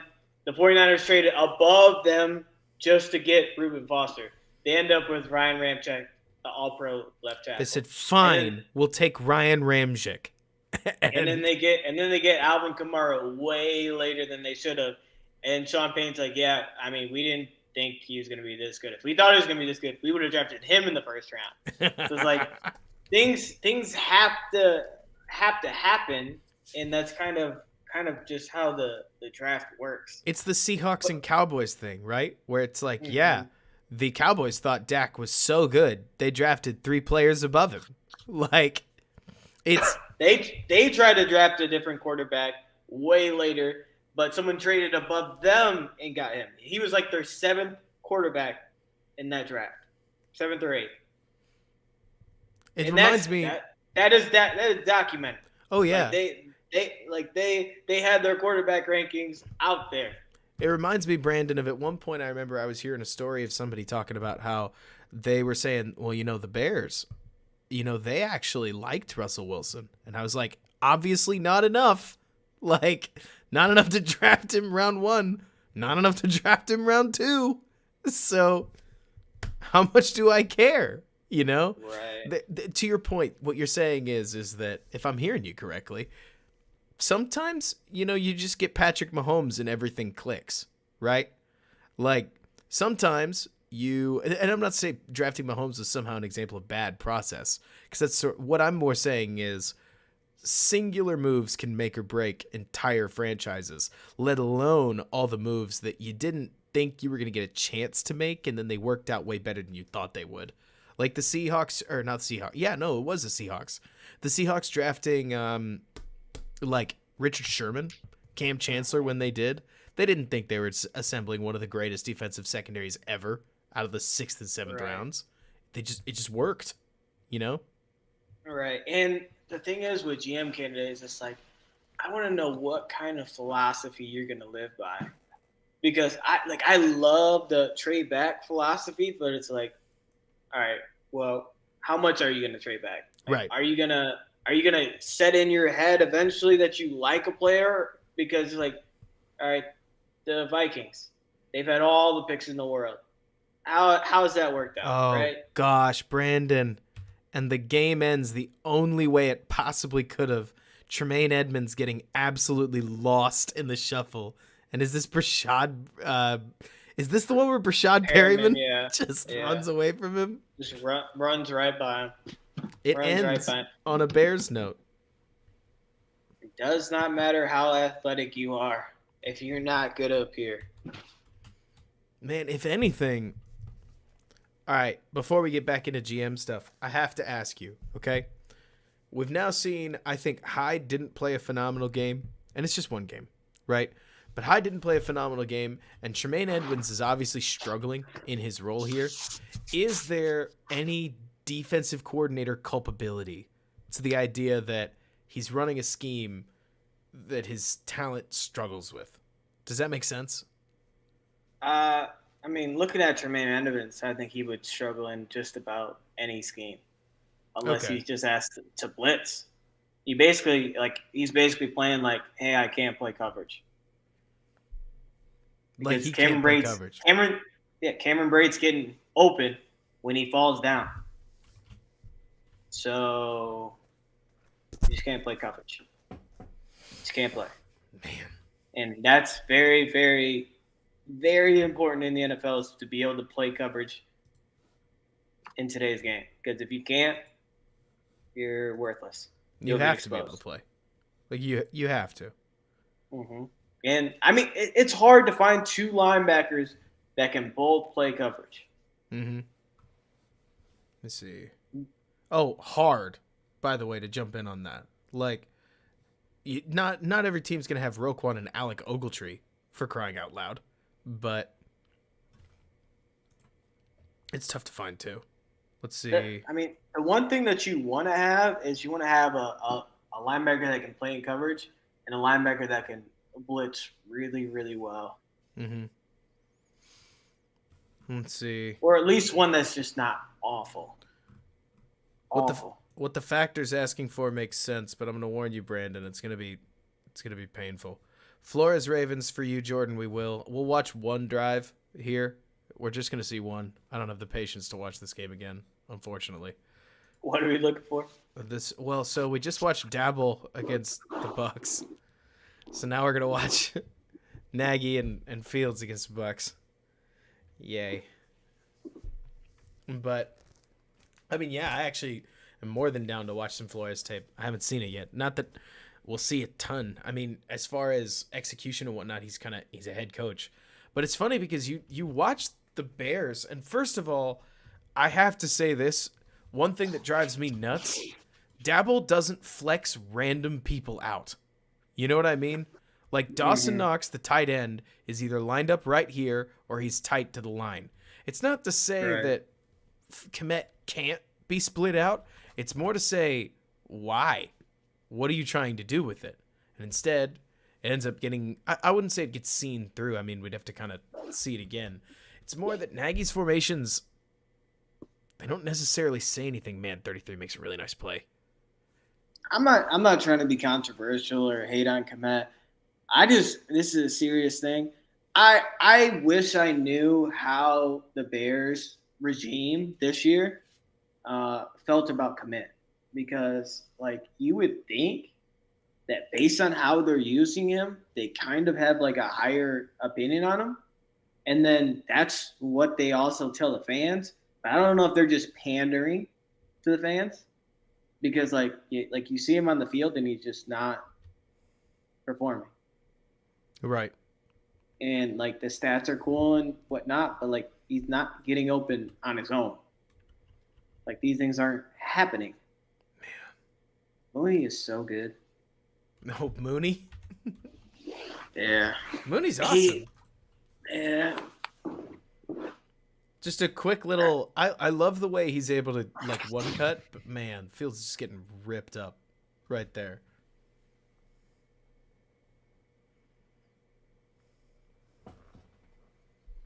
Gracious.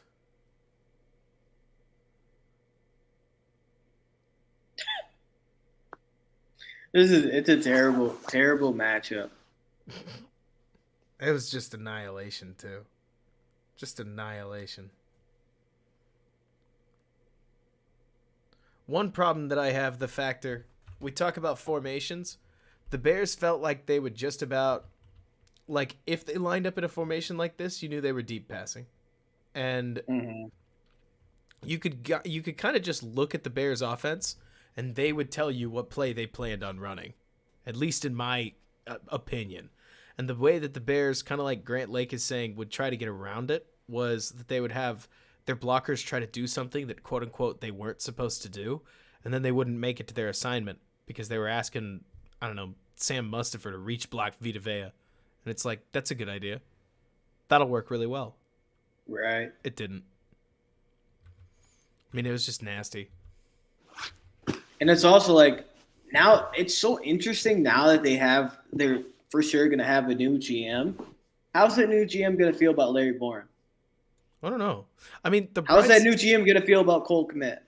The bright side about... Promise you Sam Mustipher is not starting. No. The bright side about Larry Borum is that he's a 5th rounder, for crying out loud. You know what I mean? This is like the whole Bilal Nichols is a good rotational defensive lineman, but now Bilal Nichols needs to blossom into a stud that is on the Sunday Night Football, like 3 players that they show around like the second quarter. If Bilal Nichols doesn't get there, I'm disappointed. And it's like, why?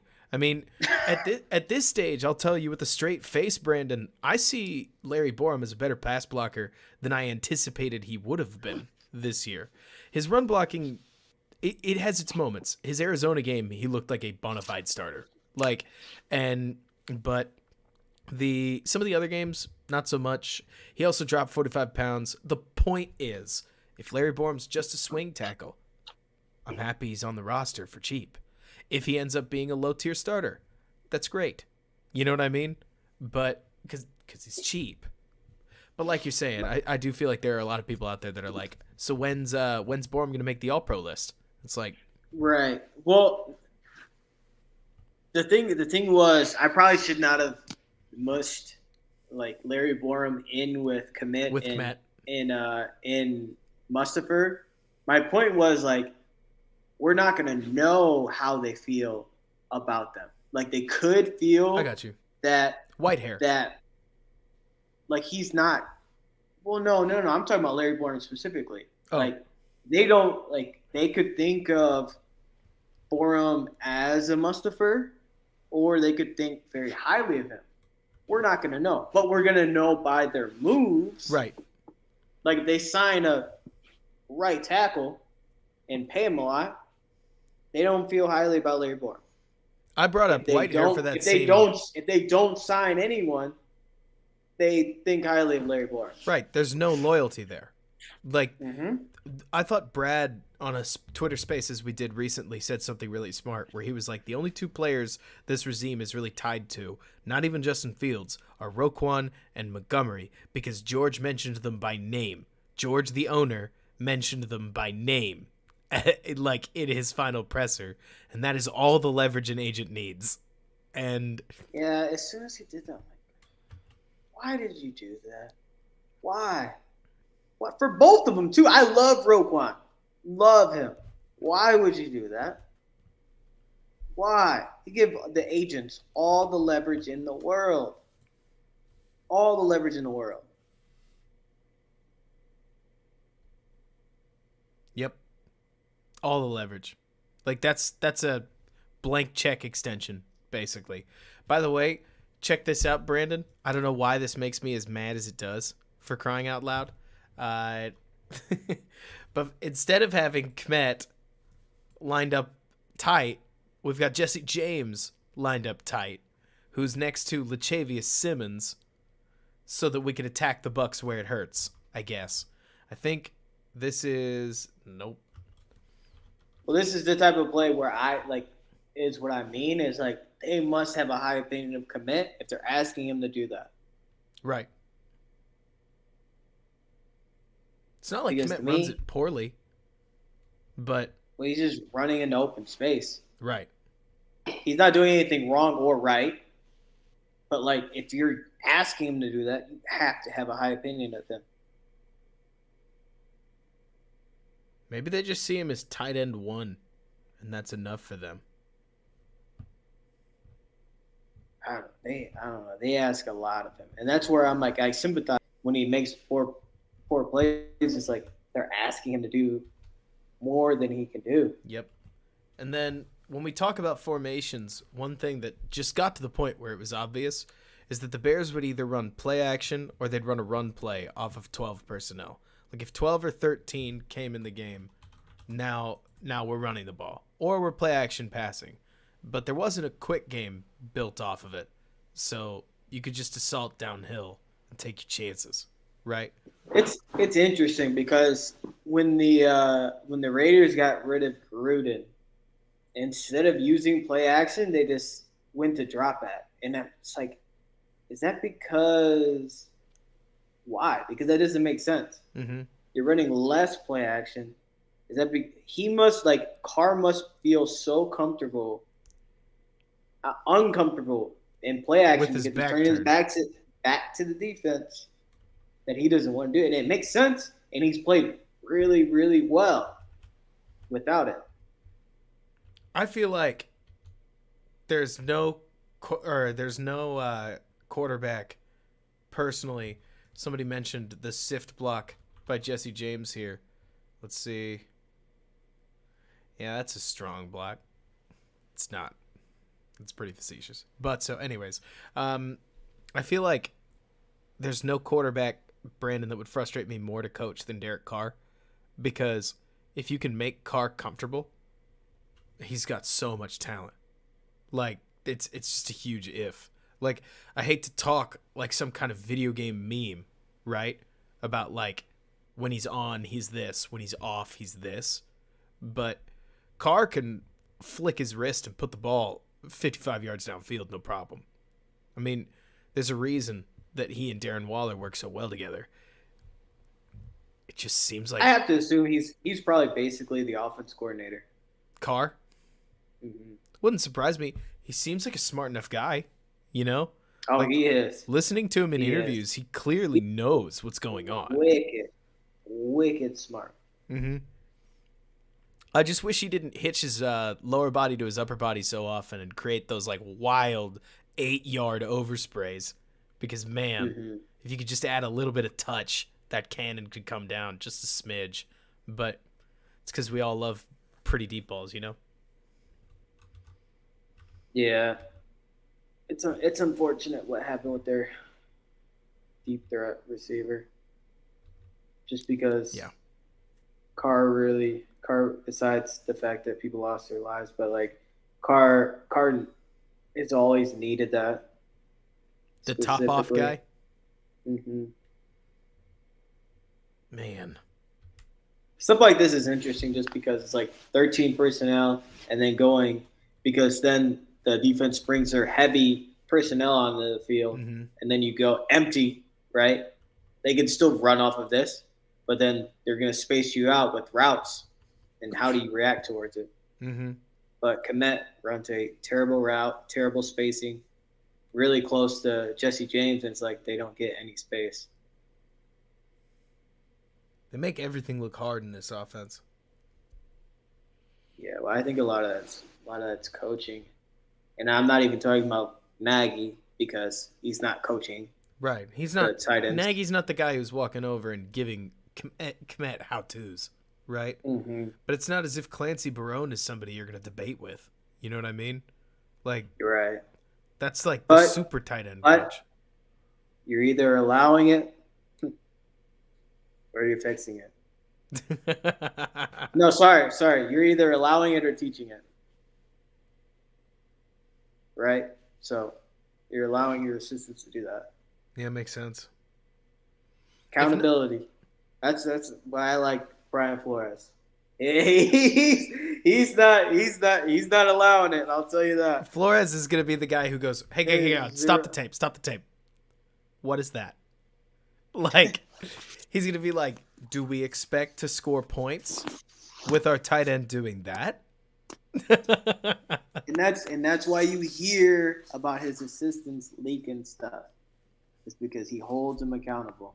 Oh yeah, I mean that's one thing about Flores that I do feel like is almost like Brandon, just to call it what it is, right? Like the hidden positive, you know, where it's like, oh, Mm-hmm. assistants hate working for him. Is it because he's tough? Like, he gets a lot out of his players, and he's apparently overreaching, right? Is it partially because Flores is like, hang on, look, I understand that this is your job, but do we think that's ever getting open? Like, they can do better than that. I know that. That's why we drafted them. So, what are we doing, guys? Like, it sucked to work for as a boss. And then season to season, they do get better. Yep. Like the Dolphins consistently on a year-to-year basis would get better throughout the season, which is a very good sign of a head coach. Did this pick count? Oh, yeah. For some reason, I thought they called it back. Man.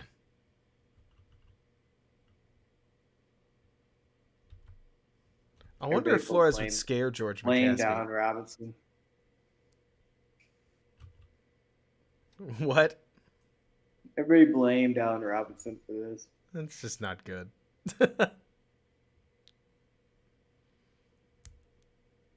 It's a pretty ball, but to the defender. Yeah.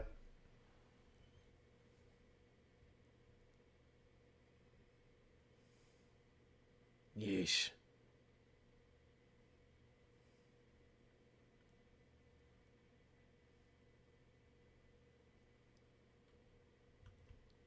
Goodness. Everybody expects way too much from rookies.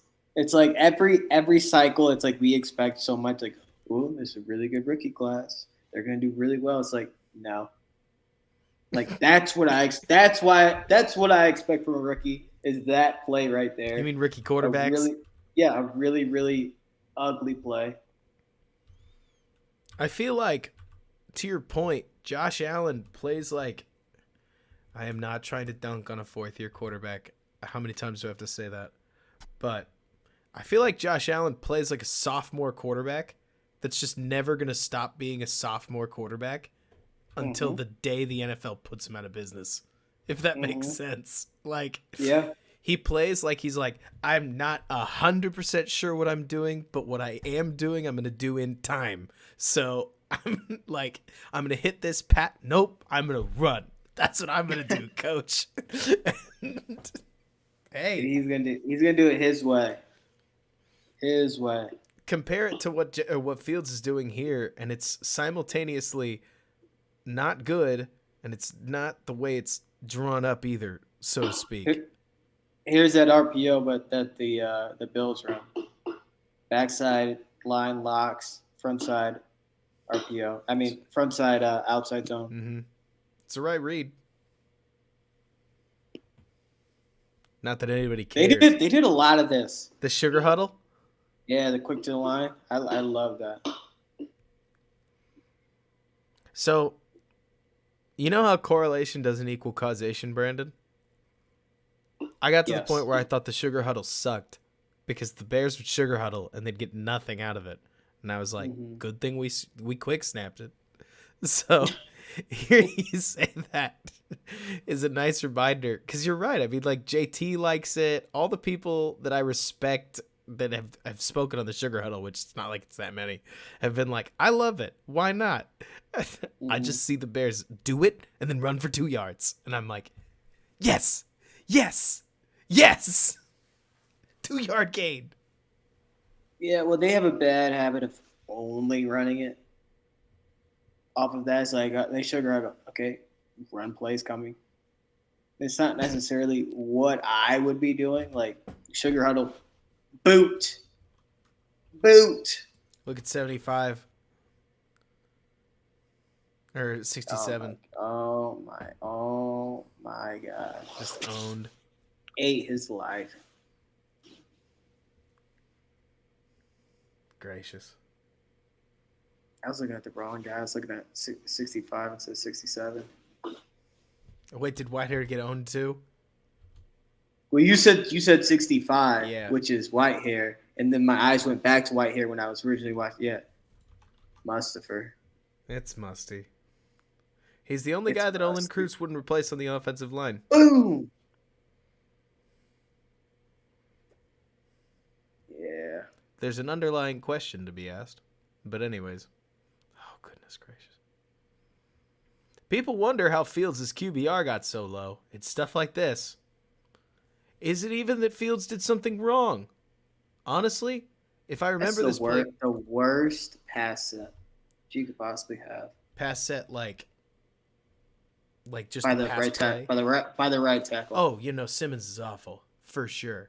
But so if memory serves, let me see if I could pause at the critical mass point, because I'm not 100% sure I remember what's going on. Yeah, let's see. So Fields is reading this combination. He recognizes his tight end isn't there. He's going to rip it to Allen Robinson for the first down. And as he loads to throw in time, he gets smoked from behind. Like, goodness.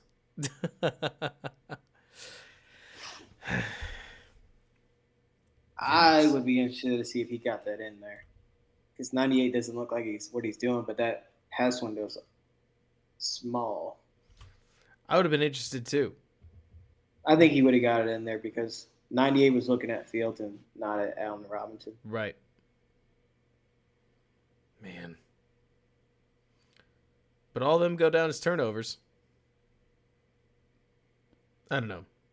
Like you're saying, Brandon, there's a whole lot of this stuff where I'm like, Fields showed us the good. Fields showed us a lot of rookie stuff. And I got to think a lot of that rookie stuff's going to go away. But it's not like the offense. I think it did. The last game he played was his best game, which is awesome. Vikings? Makes it a lot easier for fans to feel well about him. I thought the Vikings. But he was so good. Man, the Vikings game was funny, if only because it was one of those. It was like a classic piss you off as a fan game, because they spent the whole first half of the game running it 65% of the time. And you're like, let the kid throw the ball, for crying out loud. And then the score finally got out of hand to the point where they had to, and he just starts nailing passes left and right. Mm-hmm. And it's like, I know we're frustrated, but at least this is going well. Like, control at the line of scrimmage, or he took 2 sacks on the game total. One of those being one of those being that jump screen pass. It was nice. Yeah, a screen, right, Grant? It only took 4 series actually. But either way, That's another thing I'll say. Like with the receivers the Bears have, they just don't have, the only screen players they have are the running backs. They ran a lot of screens to Mooney, and he did decent. That's just because Mooney can play football. And when I say play football, I don't mean he's not a screen receiver. He makes the most out of it. And because he's a good football player and he figures out ways to do everything well, he does them well as he drops a pass. Terrible timing. We'll see if it's a bad pass. It was so funny because I remember talking about how this game, anything Fields did got punished. Like in this case, the ball placement's not ideal, but he throws it right on time, right? If anything, he throws it with anticipation. Like he's loading up to throw well before Mooney actually breaks. But then, Mooney doesn't catch it. So, so Fields gets punished with a missed down over something. Man, if anything, one thing that I can't help but feel like is after watching all that Dabble stuff, right? There's a lot that it seems like Brian makes an effort to take the plate or take the weight off of Allen's shoulders, if that makes sense. Nagy's game plans, honestly, man, going all the way back to Nick Foles in 2020, for crying out loud. I don't know if you got this sense, Brandon, but the Bears' run game was so bad that if Nick Foles didn't personally win the game, the Bears lost from an offensive perspective, which was ridiculous because that's Nick Foles. You know what I mean? It's not praise. It's more that the offensive game plan didn't do anything to take the pressure off the quarterback. And I feel like that only persisted in this game. Or not this game, these games, right? Where if Fields didn't do it, it didn't get done. You'd have some sputtering moments of the run game, but I feel like Dabble did a really, really good job of mixing in what like mixing in enough screens to running backs, screens to wide receivers, even simple quarterback runs where the quarterback has that natural point to take a breath and say, I don't have to do everything. I just need to do Right. my job. You know what I mean? Right. We can Which you wait have to for do. Which you have to do opportunity. a lot. Yeah, you have to do a lot of that with Josh Allen A ton. It because he tries to play a lot of hero ball, which I think will work out a lot. Would work out really well with Justin Fields because he doesn't try to do that. not as bad, anyways. If anything, the more that I watch this, the more that I find myself, Brandon, thinking that I'm starting to see why Justin got into such hero ball habits, because if he didn't play hero on a screen pass where he jumps in the air, then the Mm-hmm. Bears are going to lose it down, and that's akin to turning the ball over. Because if you get Right. one down behind the chains in the Bears offense, you're toast. Somebody's asking our thoughts on Calvin Ridley. I know mine. I know yours. Brandon, would you like to tell the world what you think?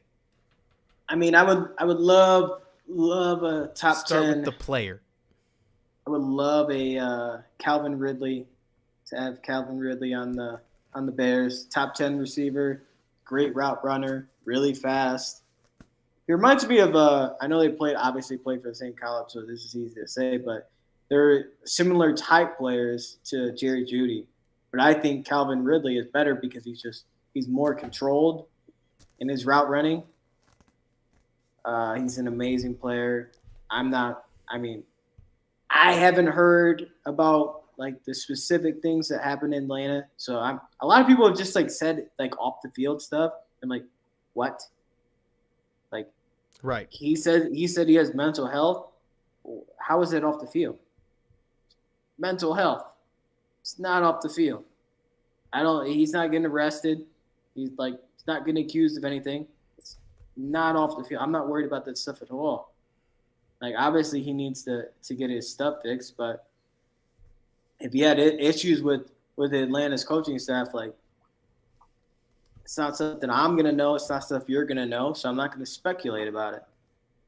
So I want him. He's a really good football player. I would tell you that, Brandon, I think something that I've noticed is there's an ability really technical receivers have, right?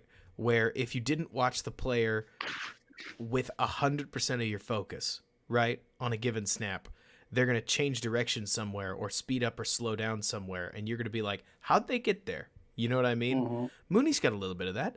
Like, just to call a spade, right? Mm-hmm. Mooney will throw a fake into his route sets where you go, how'd you? Ooh, that was just a nice little route. I would Mm-hmm. tell you with a straight face that I feel like Calvin Ridley has a very Devonte Adams edge to him of being able to make it look like he's jogging and then he's full sprint behind you for a touchdown. And it's like he's just a really polished route runner. I mean, I love watching him.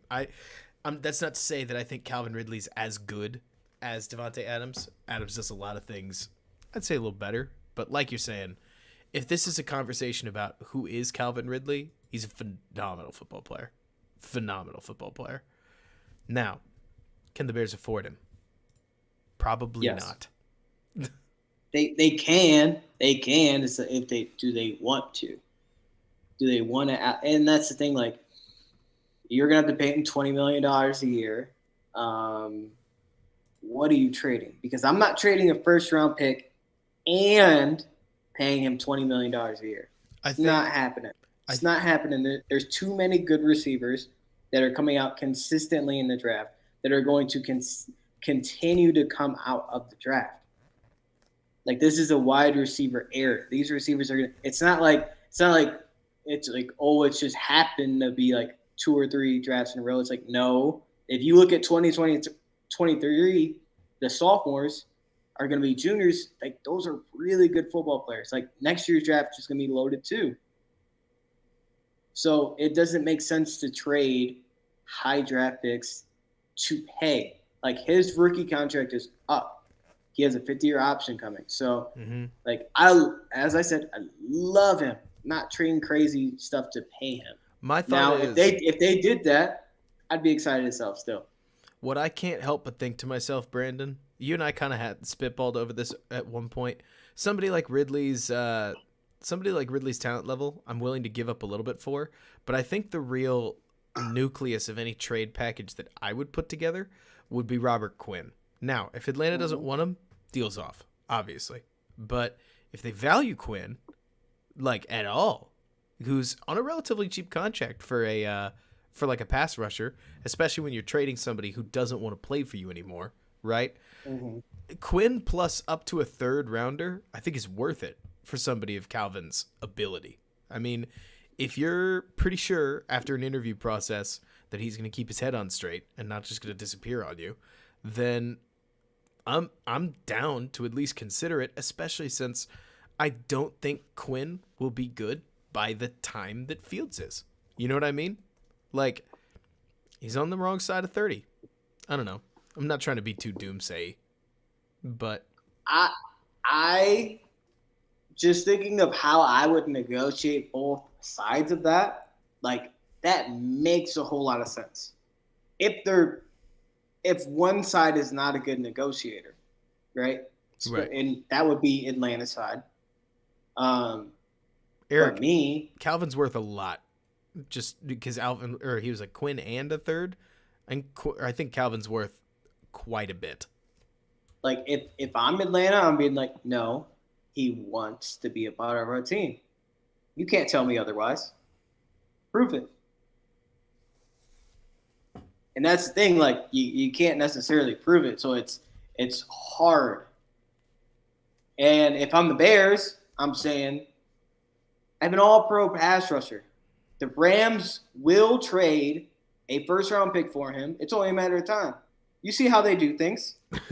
I'm just waiting. I'm waiting. The offer's coming.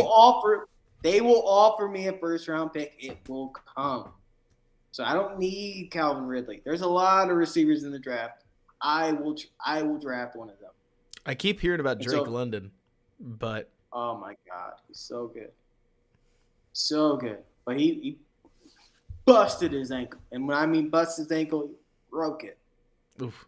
So it's one of those things like, do you want to take a risk on a receiver when there's a lot of them? Probably. Because he's that good.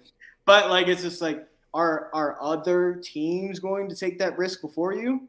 That's the question. And now we have two of them. Jameson Williams tore his ACL up. Probably his MCL too. Who knows when he's going to be ready? But he has all the talent in the world. All of it. He is a new age speed receiver. When I mean speed receiver, I don't mean Darnell Mooney. I mean faster. You mean Tyreek. So many people take speed out of context. Like, yeah, he's real fast for college. He's not real fast in the NFL. There's very few far in between that are. Brandon, and we talk Jameson Williams is. By the way, can we talk about what a departure this is? Look at this. Look at this. Am I seeing this right? This is a 3rd and 8. And Flores is just going to doll him up with covered nothing. Like, no safeties, everybody mugged up. He says, what are you going to do about it? And, like, Lamar drops back. He's got a guy on him immediately, floats the ball up in the air. Technically speaking, corners beat. Perfect pass. Does the receiver just lose it? Yeah, Sammy Watkins is dog shit. Excuse my language. Dog shit. How does he not track this ball? I was watching this live. I'm like, Lamar just threw you a dime. Catch the ball.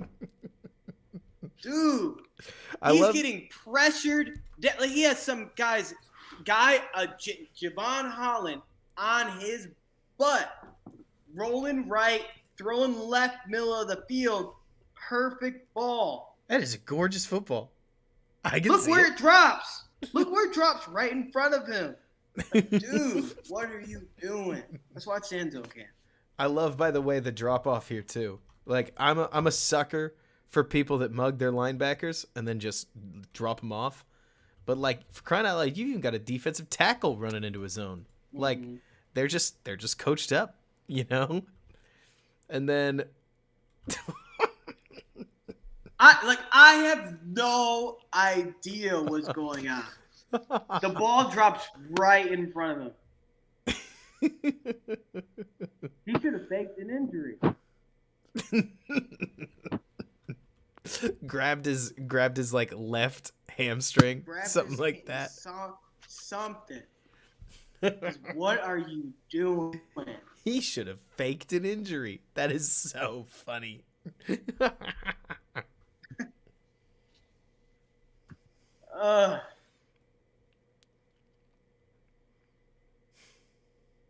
Man,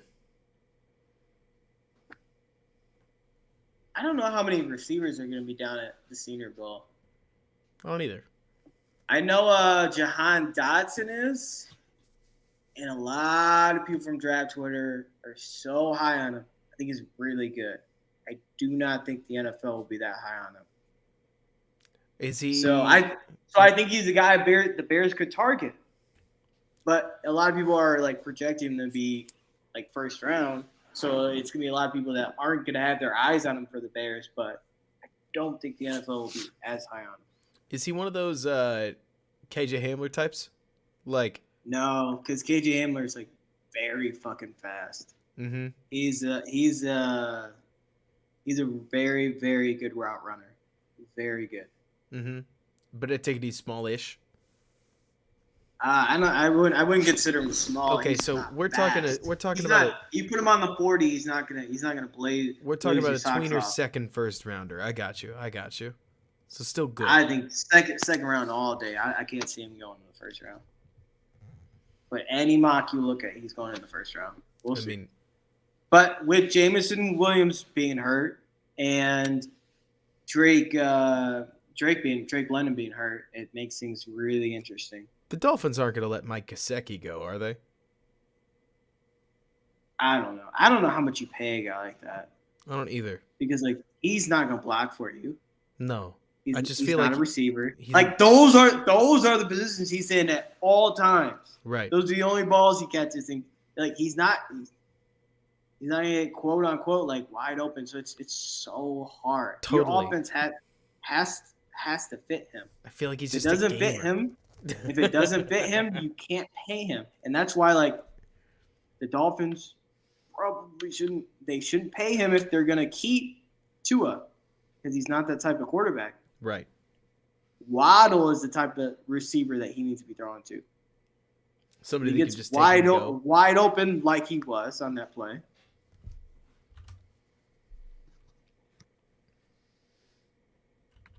Nothing wrong with that play call. That's Waddle, right? Yeah. Yep, there he is. He's getting sacked, or Tua's getting sacked right as it happens, though. Okay, Waddle's one of those guys. Just stupid speed. He got hurt, and he went real high, real high. But the thing is, he ended up playing, which is crazy. Broke his ankle. Came back same season. Ugh. So crazy. That's what Bama's so good at getting guys to come back, play injured, and so they end up just like having terrible injury histories coming into the NFL. Be interesting if they trick Jameson Williams to coming back.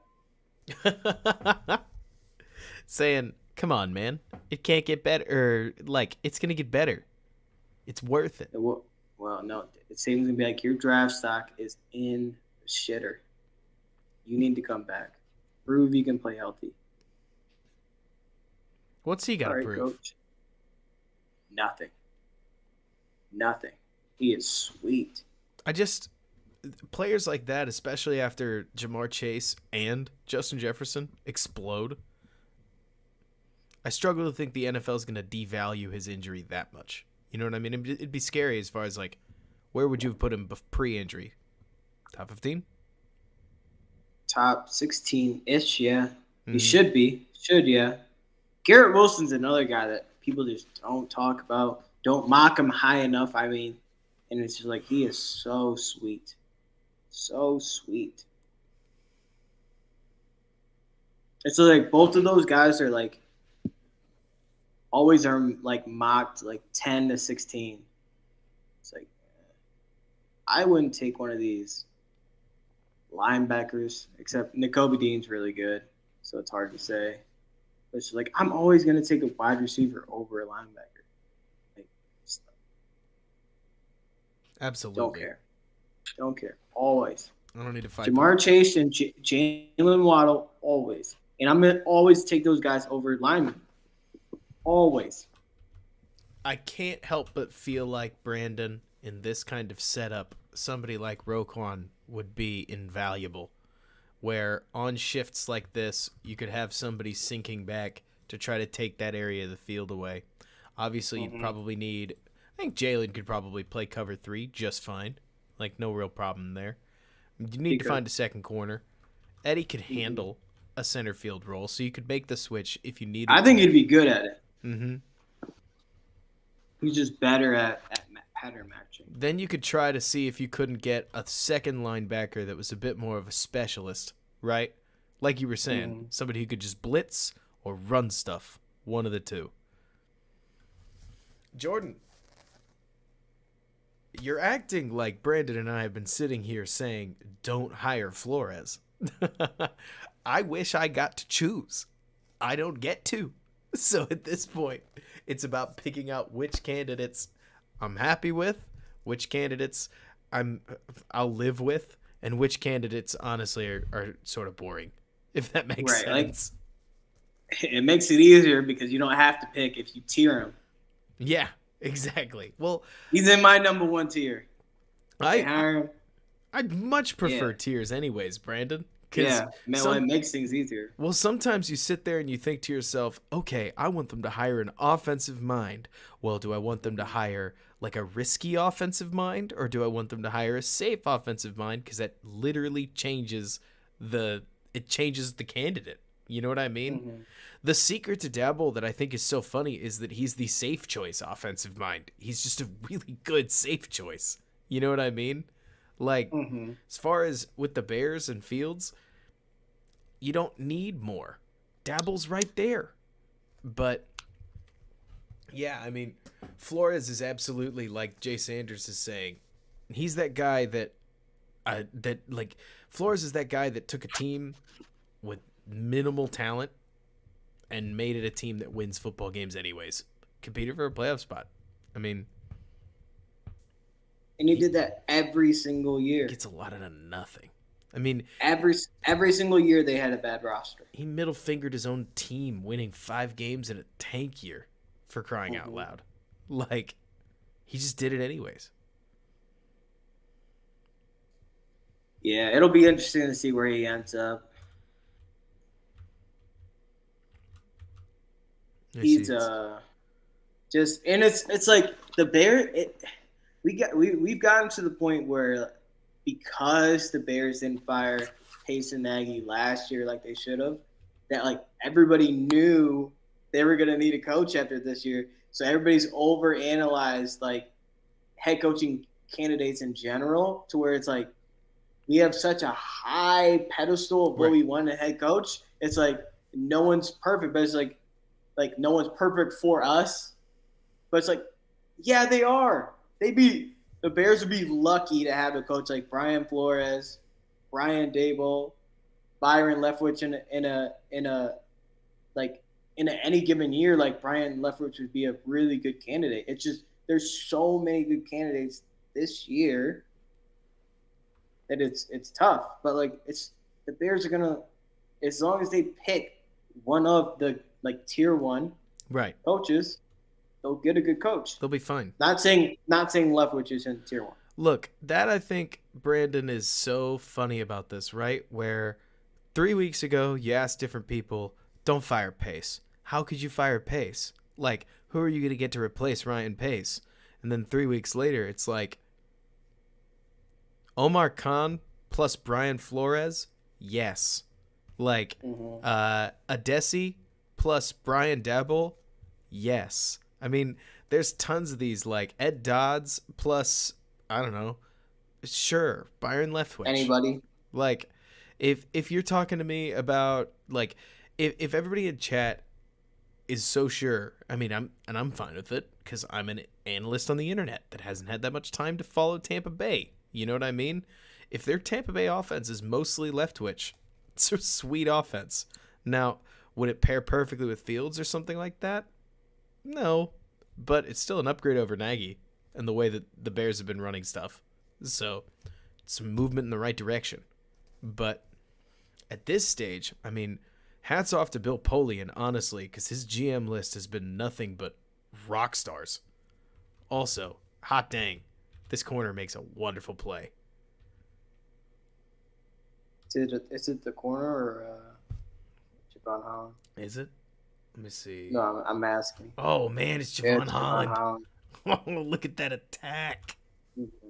The thing is, I didn't see the number or where he came from. I just saw the way in which he did. I'm like, that feels like a Javon Holland play. Well, my favorite part is that Flores taught this recognition. You can see he's not just dropping to nowhere, right? Like, he hammered his guys. He sees safety play right here. Like Lamar Jackson, like stepping up. He's like, okay, who's he stepping up to throw to? Well, it's not there. And if it is, my teammates got me. It's got to be this guy coming across right here. And so he's starting to get his weight back under him until that throw gets made. Fully turns around. That's a gorgeous safety play. That's really, really pretty. It's amazing. It's so rare. So rare in today's NFL. You do not see many plays like that. And not a play you would see on the broadcast. No. Never. Man, that's gorgeous. Oh yeah, we're bringing them. Bringing them. What is that, second down? Third, yeah. I love it too, because they'll just threaten you with cover zero on second down. I mean, I can't look. I'm not well schooled enough in terms of what defenses are doing in the NFL, like long term, or not long term, like just around the league wide. But it feels like Flores' cover zero approach is very similar to Belichick in the sense that, like, it'll just throw you off. It's supposed to be easy to beat. You know what I mean? But the pressure will get there so fast that it's not that it ruins everything. It's that disciplined cover zero, it's just rare. And it's hard to run against. What I love about this is watch who makes the play. They're in cover zero, right? It's supposed to be man, right? Mm-hmm. Is the guy lined up over him the one that tackles him? No. Fuck no. Oh, excuse my language. It's late, Brandon. It is. It's just rally tackling. Well, I think it's bracketing. They're bracket coveraging. Oh, man. Look at the drop-off here. I can eat this stuff up. Where they come full blitz. Their guys take 2 steps. Then they're going to have the defensive tackle drop off.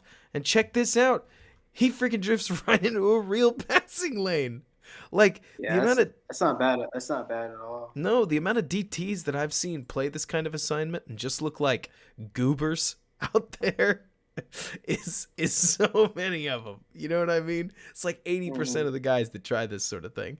But instead, he actually gets out and, like, I can't tell if he creates the coverage sack, but it feels like he's part of it because he locks down, I think that's Andrews, 89. Yeah. Like, he gets in front of. Lamar got murdered. Lamar got wrecked. Murdered. Drifts sideways. The friggin' defensive tackle is in his eye view. Punt. Yeah, Jeff Ireland, he makes no sense. I feel like a lot of people are working. Is this Jakeem? No. It's just a guy wearing 17. It's Waddle. It's Waddle. If Jeff Ireland didn't play ball boy for the Bears, he probably wouldn't be on the list. I think that's the only reason. Like I him don't know. compared to the other candidates, it makes no sense. I don't know the other one, Sheen. Like, I don't know anything about him. You're talking What? about the guy from the Bills. Maybe. I thought that was Schroeder or something like that. Schein. Yeah, that's Sheen, Mm-hmm.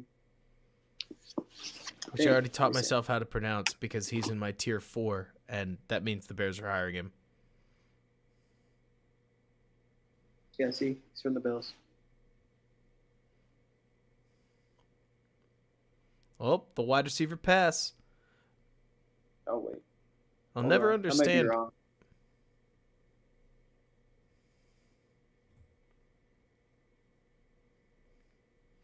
Why do they always have to make it look so obvious?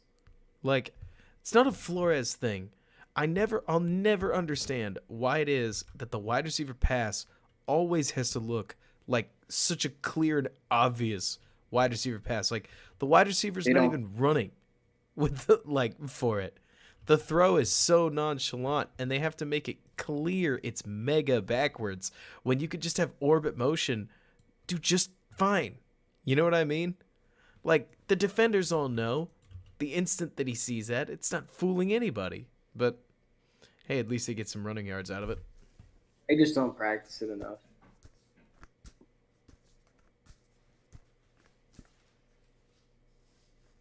Our boy, almost former friend Albert Wilson.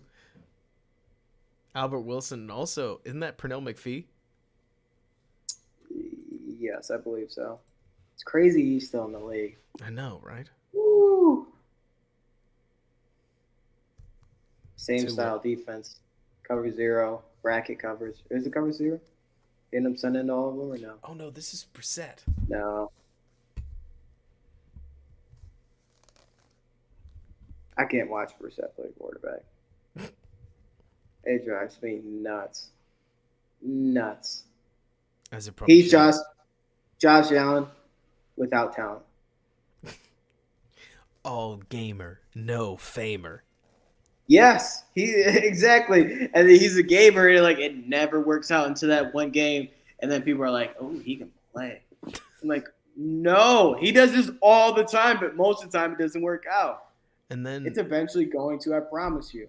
there was And that the game it does. there was Give him that too much one credit. game the Dolphins had. I think it might have been their first win, maybe. The Raiders against the Raiders. Was it where Brissett got taken down to a 4th and 22 to keep the game alive? He converted it. Then he got taken down to a 4th and goal. He's down to 8. He scored. 2-point conversion. Of course he scored. Overtime, 4th down, converted it. Like, between all those downs, sucked. But those downs, just like wind him up. Yeah. Man, they're giving them all they can handle. It feels like you're watching a Patriots game. Like, are we seeing the Belichick disciple that actually managed to bring the defense with him? Yeah. Yeah, this is what I love. Woo. Force the throw out, make the tackle, get off the field. They're sending the house. Sending the house. Good tackle by the corner, too. Man. It's fun. Okay, who's the guy you were thinking of? Which guy? What? Shine? Sheen? Skeen? What'd you call him? Skeen? It's pronounced Sheen, apparently. Schine, I Sheen? think. Oh, where is he? It's been mentioned. I don't know. It's 1 a.m. But his name came out around the same time as a whole bunch of other people. Shane. Is it Shane, not Sheen? It's Schoen.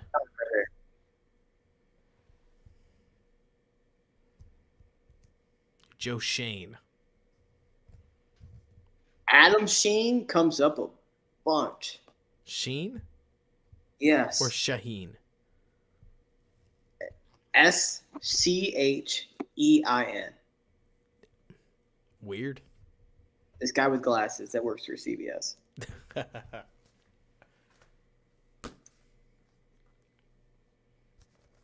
Oh, I don't know if anybody could tell, but I did have to bring the Club Dub shirt out just for one final goodbye, if you will.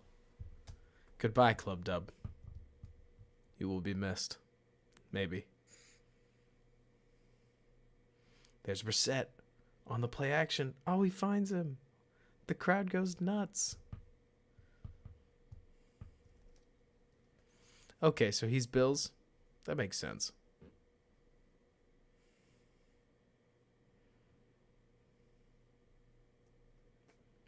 Jordan, most of the time I watch the Bears and then I'll watch a game or two. I mean, as far as like all 22 tape, but it's just great.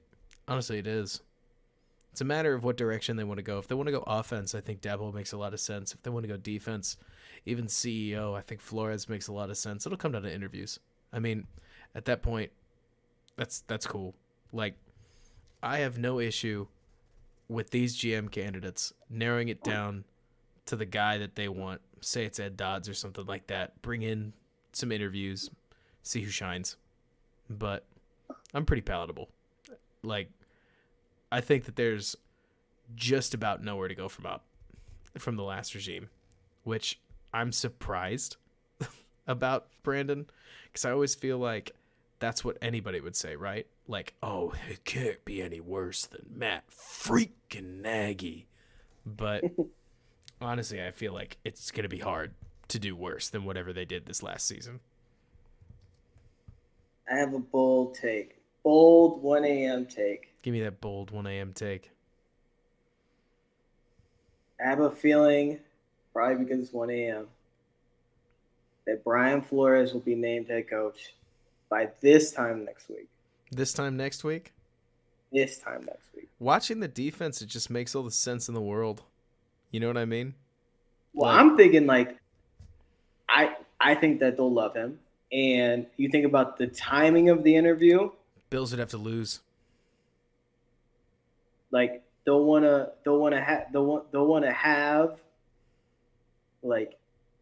him not to interview at other places. So I don't know. I'm really curious to see. I mean, the other nice thing though is it's not like Flores would be somebody you couldn't bring up in GM interviews. You know what I mean? Like if you're having GM or if you're doing GM stuff, you could be like, what coaches are you thinking? And so if you find that guy that wants to work with Flores, you're good. You know? Mm-hmm. It's just a matter of making sure that you've got a pairing. But then again, I don't know. I wouldn't be surprised at all by what you're talking about. I'm curious as to what kind of deal there might be regarding like Dabble stuff, but like you're saying, he's in the playoffs, so he can't accept an offer. I mean, he can't interview, right? Yeah, I have a feeling that they're just gonna fall in love with Brian Flores, especially Bill Polian. Well, and I mean, you talk about diversity and that being a huge part. It's like it's not like they're gonna have to wait for anybody. Like he is a diversity, right? So, like that's not gonna hold them back to hiring him. Exactly. At this point, I feel like the Bears have some really solid candidates. I'm glad we were able to go over some of them, even if not perfectly. But hey, we got a nice little scratch at the apple on a lot of this stuff. So, Brandon, thanks so much for jumping on. Great having a second voice. Appreciate it. Everybody, thanks so much. I'm sure we'll be doing more off-season content. I got to figure my life out because we move. Like, we bought a house, me and my wife, which is really congratulations. Exciting. Oh, yeah. Can't wait to show it to you. I'll send you the link here shortly. But so we move, which means I got to get all the utilities set up right as all this stuff's happening. So chances are we'll be able to do a much better scheme breakdown. Not that this one wasn't good, but this was pretty relaxed. So I think, Brandon, we'd be able to do a better scheme down one way or another. once we know who we're studying, because then we can really find what makes him tick instead of just getting a general like gist. But we'll figure it out. Nice thing is we're not confined to Wednesdays for streams anymore, because Wednesday's not a great day for me, but it's the day before turnaround day, so it's the day I got normally when it comes to reviewing these things. But hey, Brandon, anything you got going on before I sign us off? No, not currently, but I will once they hire a coach, especially defensive coordinator. That'll be very interesting. I'll make sure I take a deep dive into that. Please do. We're all dying to know. Everybody, thanks so much. Have a great rest of your evening. J2K, thank you so much. You have no idea how much that means to us. Everybody, be safe. Go Bears. Hopefully they hire some people that we really, really like. That'll be huge. Until next time, bear down. Peace out, guys.